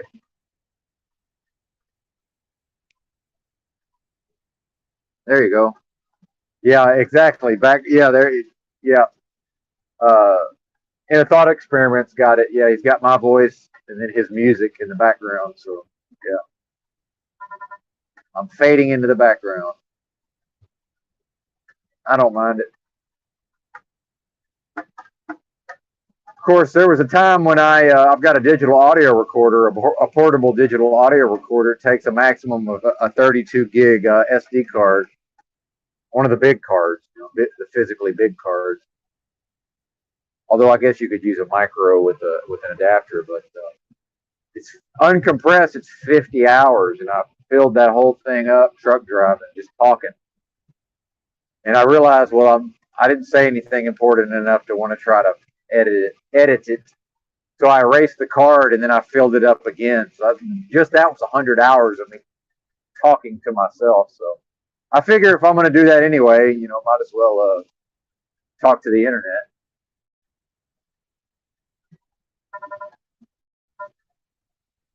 I see Miss Layla in the chat. Good morning, Miss Layla. Please say hi to Drew for me if you would. Shout out to Drew World Order. That was a good stream he had with Kim before the storm. Oh, Kim, though, he does have trouble staying on topic, but I still thought it was a good stream. Drew's really good at kind of rolling with stuff like that in real time. That's for sure. He seems to have an ability to do that. But like somebody pointed out in the chat, Drew said something about Drew attracts weirdos. He was like, "Oh yeah, yes indeed."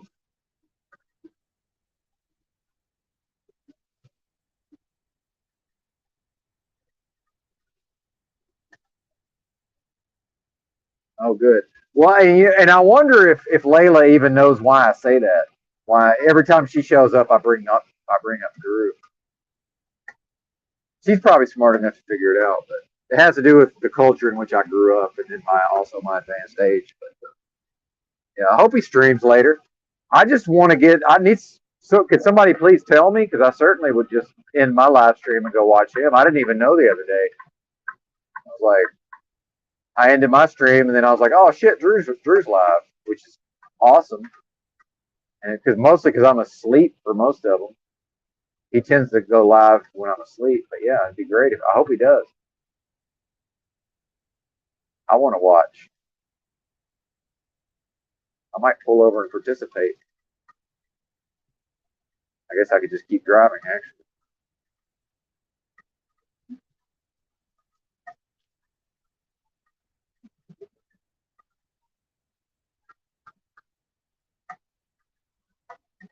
But yeah, always good to see Miss Layla around.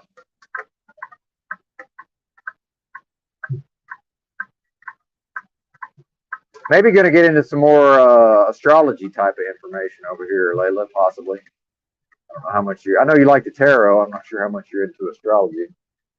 I like it. I try to keep it in the proper perspective.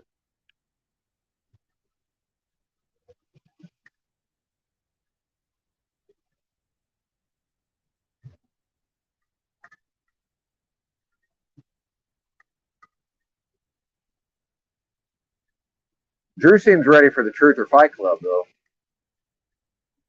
Maybe he's got some aggressions he wants to get out.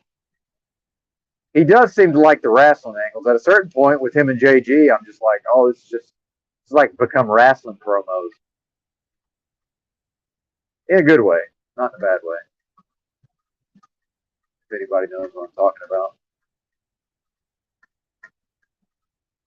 Now I'm just cheap. I'm on the verge of taking a break from the truck driving for like a month.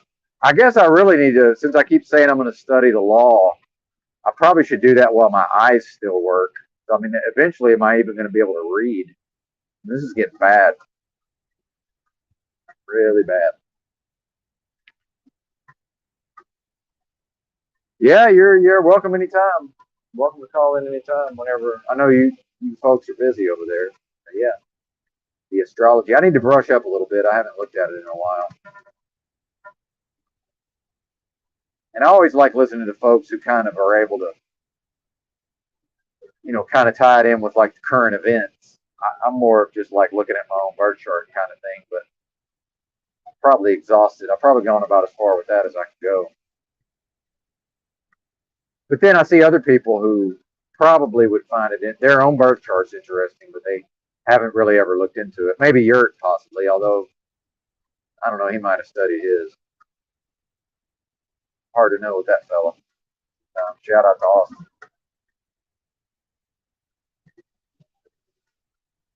Yurt Cobain.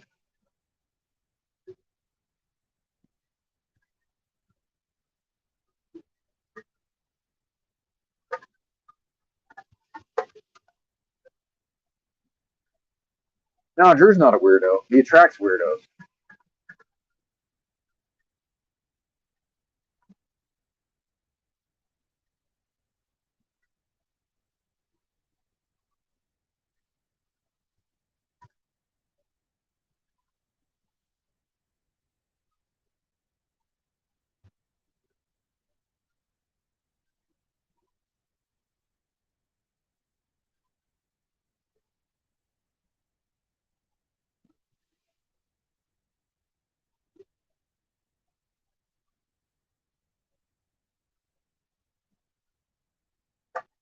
Yeah. One thing about Drew, he is going to push your buttons. If you got buttons, and Lord knows I do, he is going to push those buttons. Once you know that, I think it makes it just a little easier to interact with him.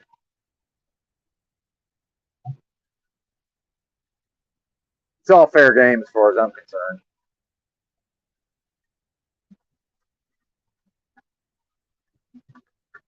And I can always find something to be triggered by over time. So certainly not dependent on him for that.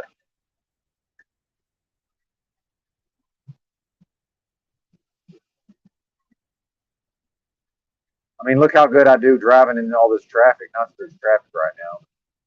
Every once in a while, I get mad and just like yell at the traffic, but I don't ever road rage. I don't ever get involved in back and forth with the drivers. It's a bad idea.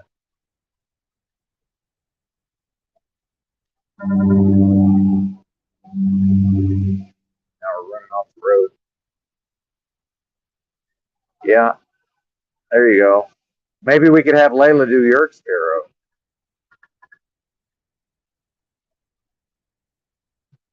That'd be interesting.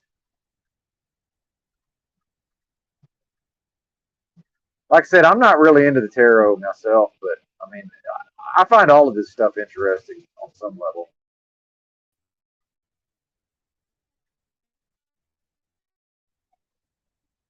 I mean, there's got to be something to it. Seems like there probably is.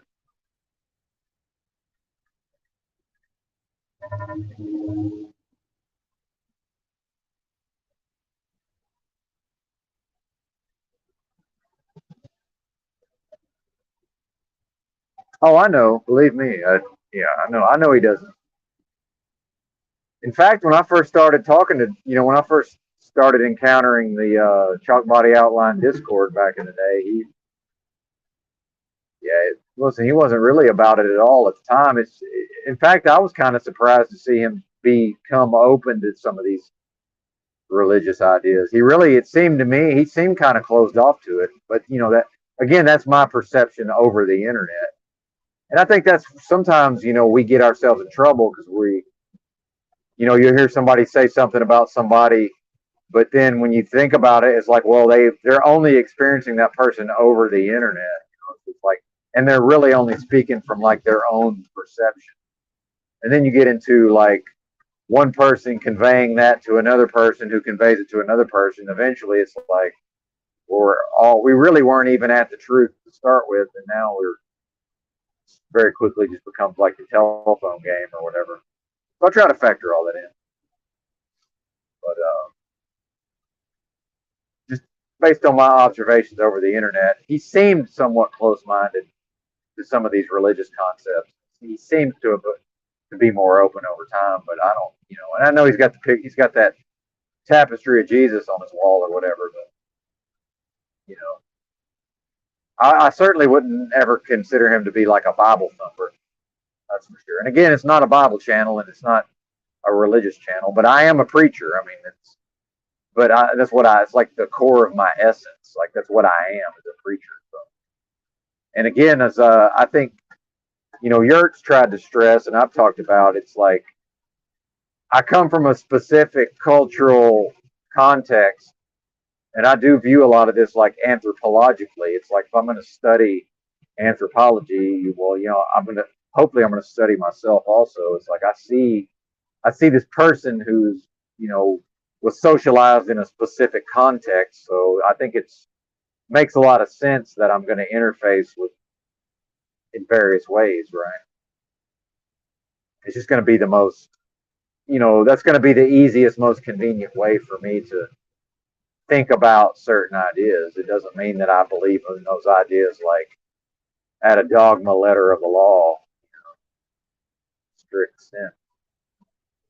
Like I had religion pushed on me to my own great detriment as a young person. Like the last thing I'm going to do is come on here and push religion. I don't even like religion. Like I actually have a lot of animosity. I used to have a lot of animosity towards it. I've gotten rid of a lot of that over time. But it would be nice to be able to talk about certain concepts without being confused. But like I say, that's what I am a preacher. Like I didn't choose that for myself. But then again, I don't really preach that often. I don't think. I think I do very much preaching. But by God, when it's time to preach, I've always found it to be pretty easy. Pretty easy to preach a sermon.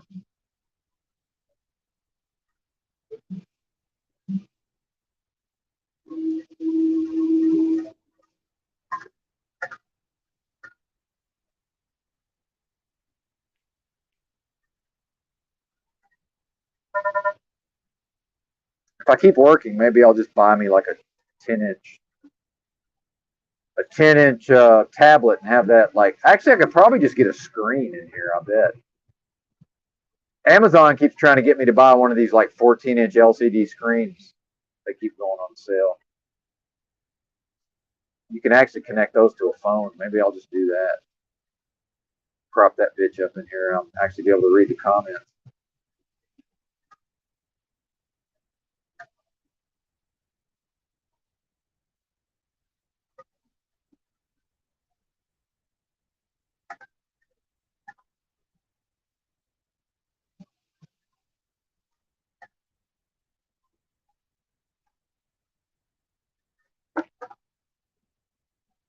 Uh-oh.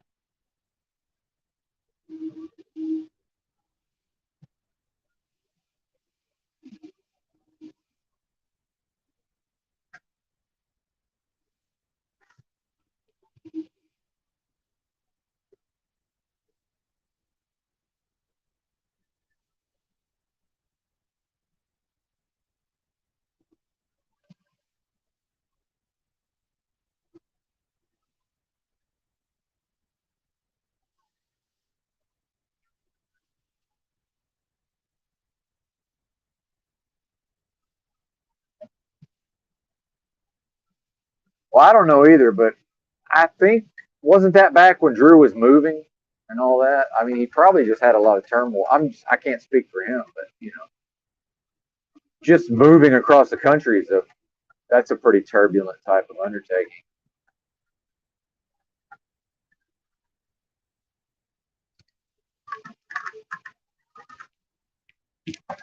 Uh-oh.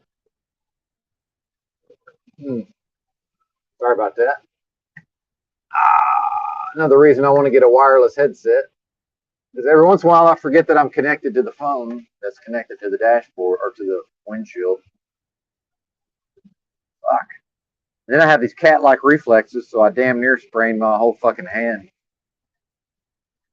reaching out to try to catch the phone as it fell. Fuck, that hurt. And I've got pretty serious arthritis that I try not to complain about. But yeah, it's not good. Ouch.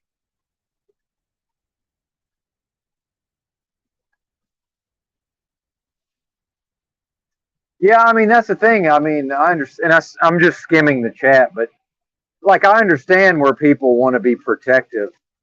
Especially I think through my podcast. And then shout out to Yurt, by the way, when we talk about the trauma bonding. Probably there was some trauma bonding because I was doing this podcast where I was. At a certain point, I think it became an outlet for a lot of what people were experiencing in society because there was like all these taboos, like all these things there was all this upheaval in society, but people really weren't talking about it. But I was doing my podcast, which actually did pretty fucking decent numbers for just somebody putting an MP3 file on their website. It's damn near impossible to get people to go to websites. But I think a lot of that was wrapped up in the stress and the trauma of the time. So I could see somebody being protective, but it's you know, like I thrive on being attacked, and I do say never wrestle a pig. You both get muddy and the pig likes it. Well, I'm usually the pig in that scenario. It's like, don't try to, if you think you're going to protect me, you might actually be keeping me away from something I might otherwise enjoy, as sick as that sounds. Because I've always thrived on adversity. And I wouldn't even consider that adversity, but at the end of the day, I need to be able to communicate with people about certain ideas. I am going to tolerate. I'm going to tend to put up with things that I might not otherwise put up with. But then also the creative outlets. Let's not forget that the only reason I'm here talking to you folks is literally because I emailed Drew an MP3 file of me going off on a rant about the mask, and he put the audio on his YouTube channel, and then he started having me on his channel. So and then I was able to do a podcast that I got a lot out of also. So it's like, Drew's always going to have my, I'm going to feel like I owe him something in some kind of way, or I'm at least going to be loyal to that. I think is another way to put it. Like even if he, even if I don't like the way he interacts with me some of the time, like what's more important to me is that there's plenty of people who will be nice to me and humor me, but they'll never have anything to do with me. Like I'm still on, like there's still videos of me and him talking, like on his channel, you know. So yeah, he was talking shit about me, arguably, and coming at me, but at the same time, like I'm still featured on his channel, and he's still going on live streams promoting whatever I'm doing, you know. So I think there's something to be said for that. Just my opinion, anyway. Where did my phone go? No, the other phone is trying to run away. It's one thing about trying to do all this on the fly. Who the fuck knows, man? I thought I was reading the live chat. Oh, I moved it. Never mind. I've got multiple phone mounts in here. I moved the phone to the other phone mount.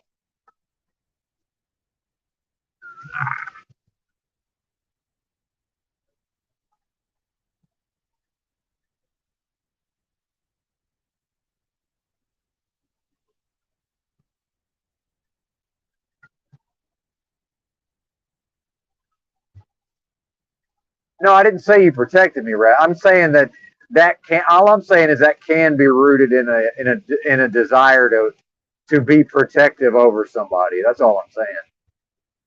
I'm not. I'm just guessing. I could very well be wrong. I tend to talk like I know it all, and like I say my opinions like they're facts, but I'm merely speculating.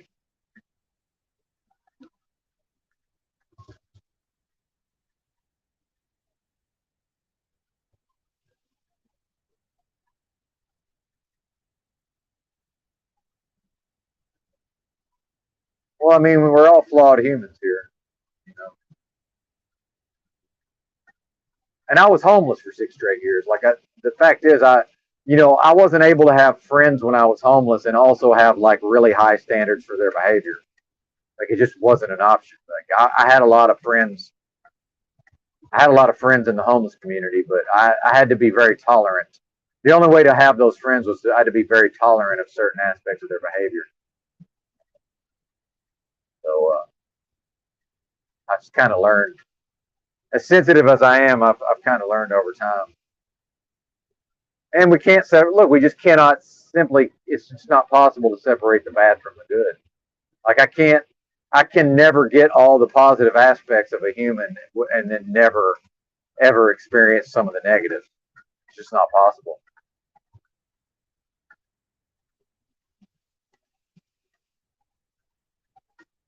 And my regard for Drew is, other than him being a family man, is that it's his creative abilities. It's not like his personality.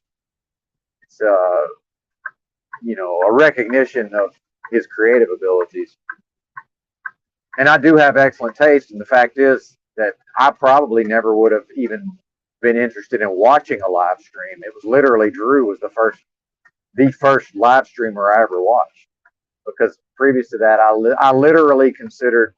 I'm so autistic that I thought the very concept of a live stream was just the concept of a live stream triggered me. I'm not even kidding. Like, I don't think y'all realize what I deal with here. Like, just about everything annoys the fuck out of me. Yeah, like live stream. What the fuck is a live stream?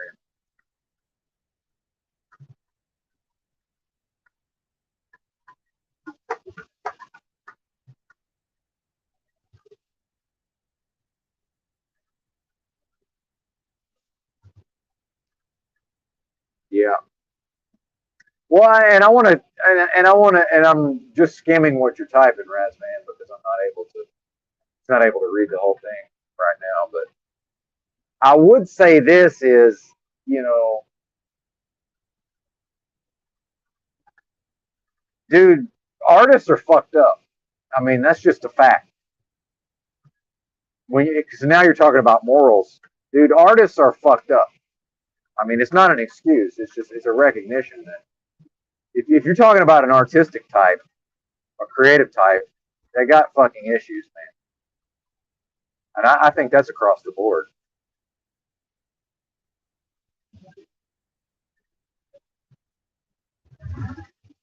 I've never met an artist that didn't have some pretty significant issues. So I think he's doing all right personally.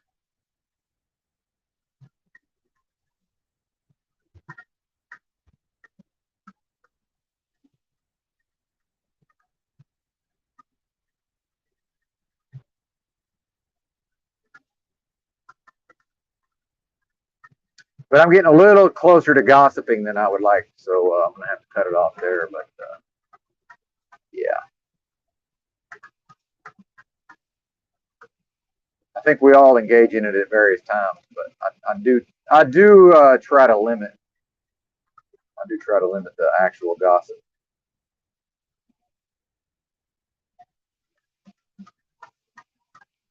But I need collaborators, man. I can't do this. I feel blessed to have a creative outlet at all. And like I say, the fact that there's people listening to me talk right now, like I'm always going to realize that Drew had a big part to do with that. Now, is it something I could have possibly done on my own? Yeah, but not as easily, not while driving a truck and then damn near drinking myself to death, right? Like this has all been facilitated quite easily from my perspective. Like I really haven't had to do a whole lot other than run my mouth and think, which I do anyway. You know, so there's always that. And I don't feel like I owe him anything. It's just more of it's a recognition of and it's an appreciation that I just do better when I have a creative outlet. And I did an entire 13 episode podcast and published it to a website and never had an audience for it, and nobody ever heard it, literally. So I do see the benefit in actually having an audience. Like that is important. The audience is important. It I can only accomplish so much, you know, in a vacuum. There's only so much I can actually accomplish creatively.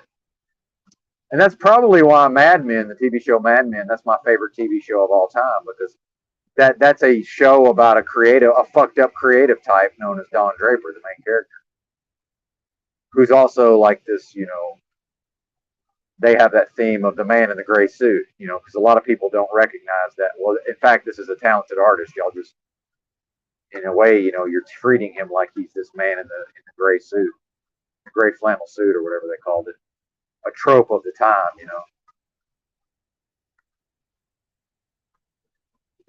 There's a lot going on in that show. But then some people can't get over the womanizing, like my mom. She tried to watch it, but she can only go to a certain point with it because of his bad behavior, Don Draper's bad behavior. I'm like, yeah, but that shit's real, ain't it?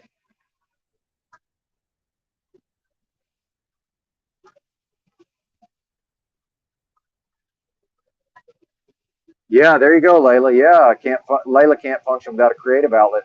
And I would say, a lot of my issues in the past, I think that had a lot to do with it. I know that I just doing all these live streams, because I get made fun of a little bit for the length of the live streams sometimes, which I think is valid. It's valid, but I do believe I'm kind of developing I think I'm kind of further developing my skill set in some ways. But then, like, I just do better in general the more I make sure that I'm actually that I am accessing creative outlets.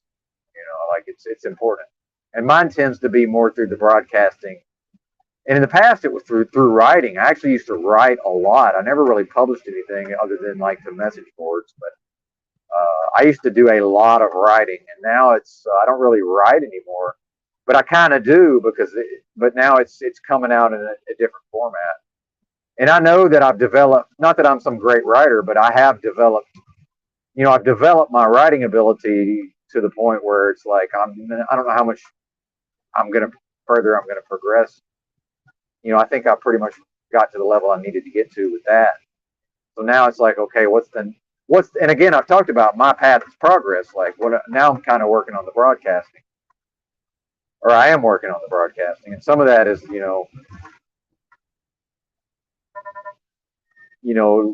all these things about a live stream. I'm sort of learning what will the audience tolerate versus what will make them all flee, or versus, oh, I think that I'm turning the audience off, but actually just Drew went live and nobody told me. Or if they typed it in the chat, I just couldn't read it because my eyesight's gotten so bad. All of these various things.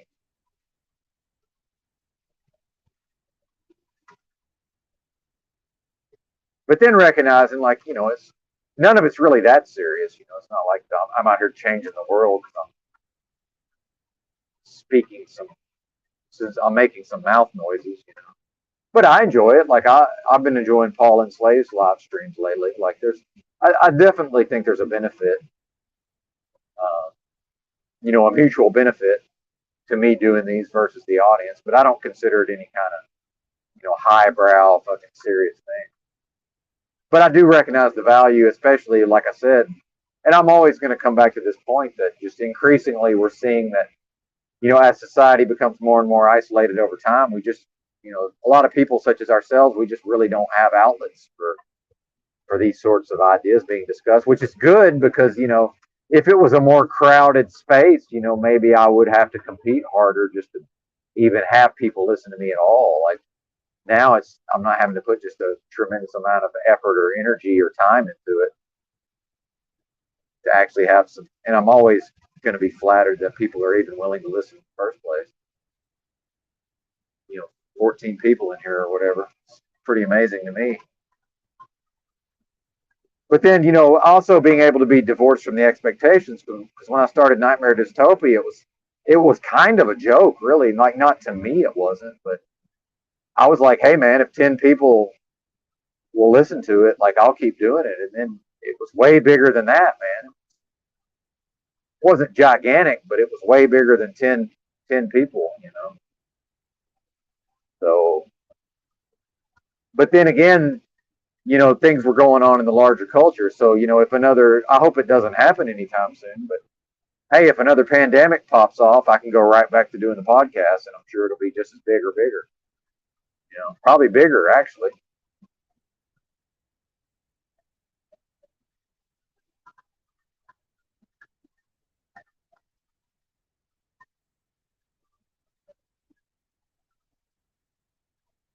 Oh yeah, man. But that's the thing is, Razvan's talking about value and work and everything. Of course, there's value. I mean, that's absolutely, of course. And I don't want people to be like me. Good Lord, I would hate to live in a world a bunch of pedantic assholes running around, overly critical, pedantic assholes. I mean, who wants to be around that all the time? Good Lord, I'm glad people aren't like me. I do best when there's a mix of different types of people. But I think that kind of gets back to the knowledge of self. I think the more each individual gets to know themselves, the better and more effective they can be in whatever their role is in any given situation.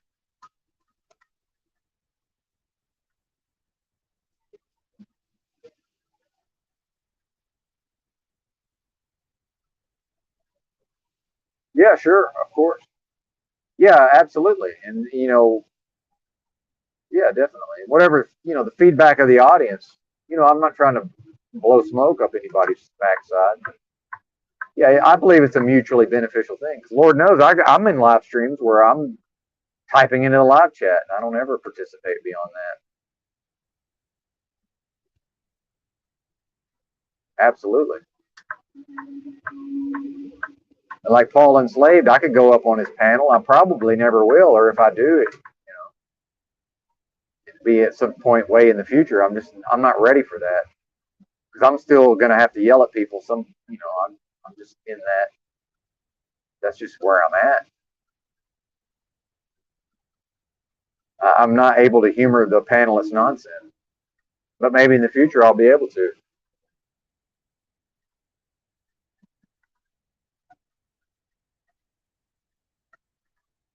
And I get lost in the panel discussion. Like when Austin was on here with Glenn and myself and JG, just it's hard for me to follow. And maybe I think we had Truther Cop too. It's hard for me to follow all of that. It's really difficult. And I'm also trying to keep up with the live chat. It's just like I don't really have the. It's not what I'm good at. I'm better with the one-on-ones, or the solo stuff's always there, of course.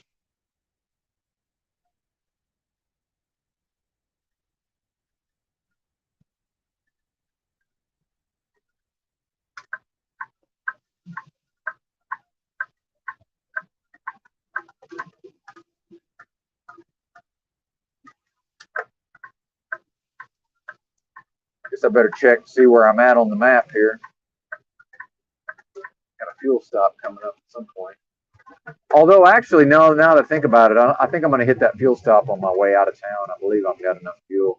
Let me take a look. Yeah, I got plenty of fuel. Hey, 62, 600. Yeah, I'm going to hit that on the way out. Yeah, I forgot I made that decision last night. Forgot about it. That sky's kind of pretty. It actually, that's one of the rare times it actually looks better on the it looks better on the screen than it does with what I'm looking at, which is you hardly ever see that. The camera's really bringing out that looks kind of purple almost. I'm not seeing that when I look at the actual sky right now. Huh.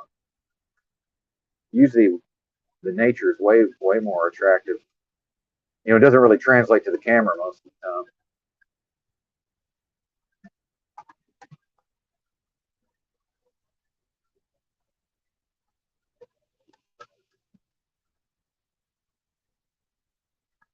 How many liters? 150 times 3.7, whatever that is. Like 530, I guess. I don't know. I'm not super great at math in my head. Over 5. 150 gallons. So times 3 is 450. And then try to estimate what 0.7 is. Yeah, I don't know. 5 something. A lot of these rigs have 200 gallon. This one's 150, which I'm a little surprised by. And then I just assume you're never going to get like the last 30 liters. I don't know what the pickup is off the bottom of the tanks. I'm just assuming that, like, I'm not even counting the bottom 30 liters probably. 550. Okay, there you go. 550 liters. Yeah. So I'd say 520 effectively, because like I say, I'm not going to count the bottom 30. I almost ran out of fuel one time, and then I think I ended up pumping like 140 gallons.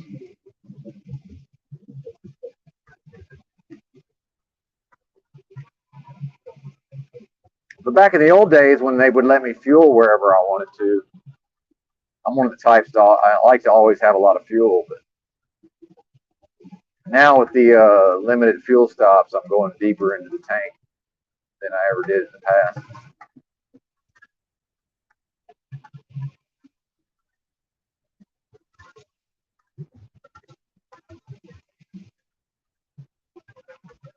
Deeper into the tanks, rather. Plural.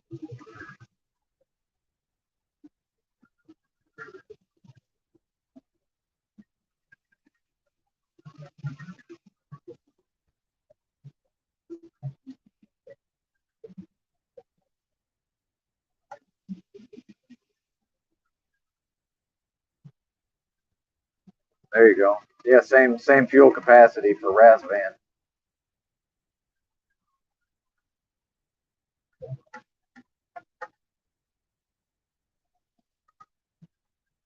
Some of that may have to do with the trucks are becoming more fuel efficient. And then if you look at the weight of the extra fuel, at a certain point, you can get the same range out of less weight, less overall weight, a lower volume of fuel. Because my old truck, I'm pretty sure had 200 gallons total, but it got fuel economy was quite a bit worse. I guess it kind of evens out. The range would have been similar, I suppose. Yeah. It's like I say, it actually looks better on the camera for whatever reason. Not really sure why. I can't quite when I'm what I'm looking at in real life. The colors aren't quite there yet. Need a little more sunlight. Uh-oh. What are we doing here, fellas? Oh, I see what they're doing. I see what we're doing.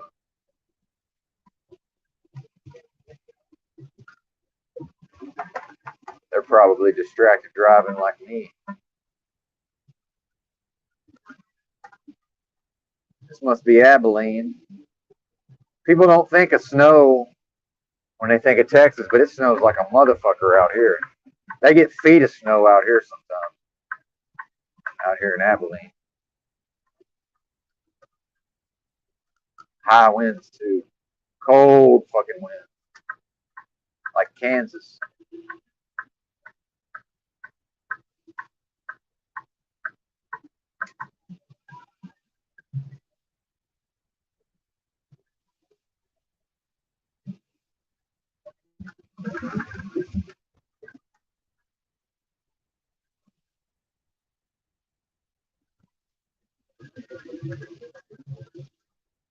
Yeah, you might be right about the human eye and the light spectrum and all that. Not really sure.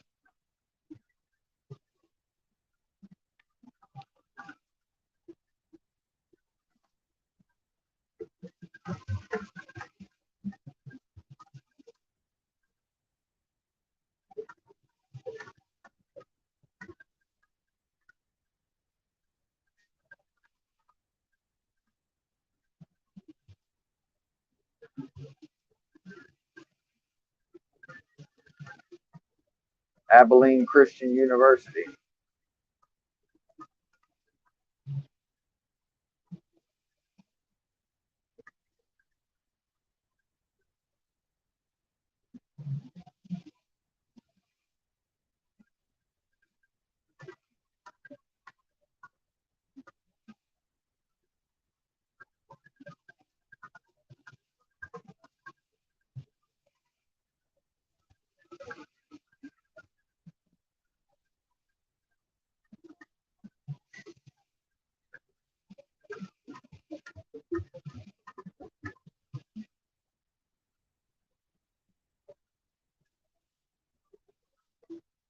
What's up, Mason Free? Shout out to you.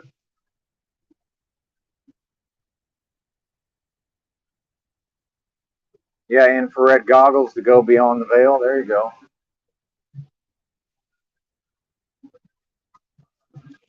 That'd be interesting.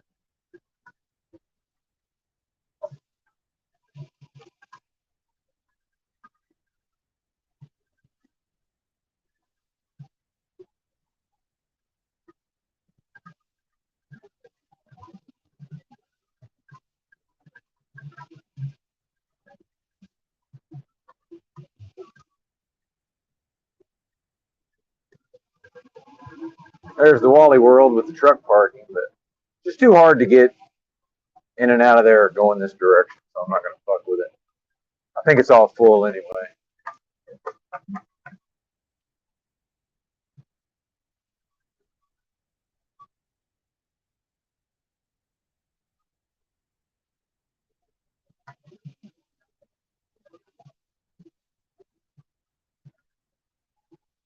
There's a rare Hooters restaurant. Probably does really well out here. Looks like it's new and modernized.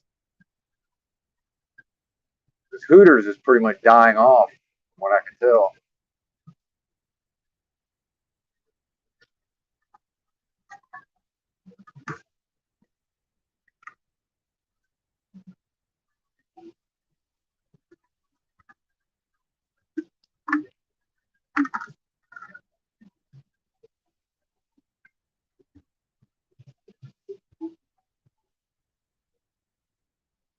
Yep. Praise the Lord. That's right. You said it. Yeah. It is quite an amazing creation, I must say.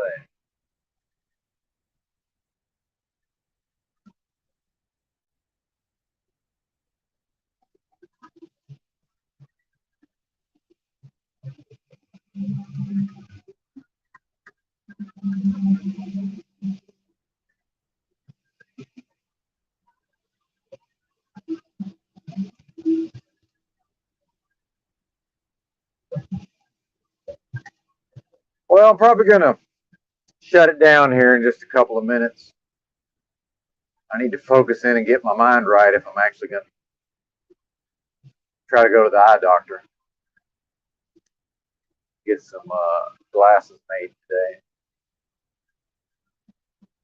Oh man, about time to eat again, I reckon.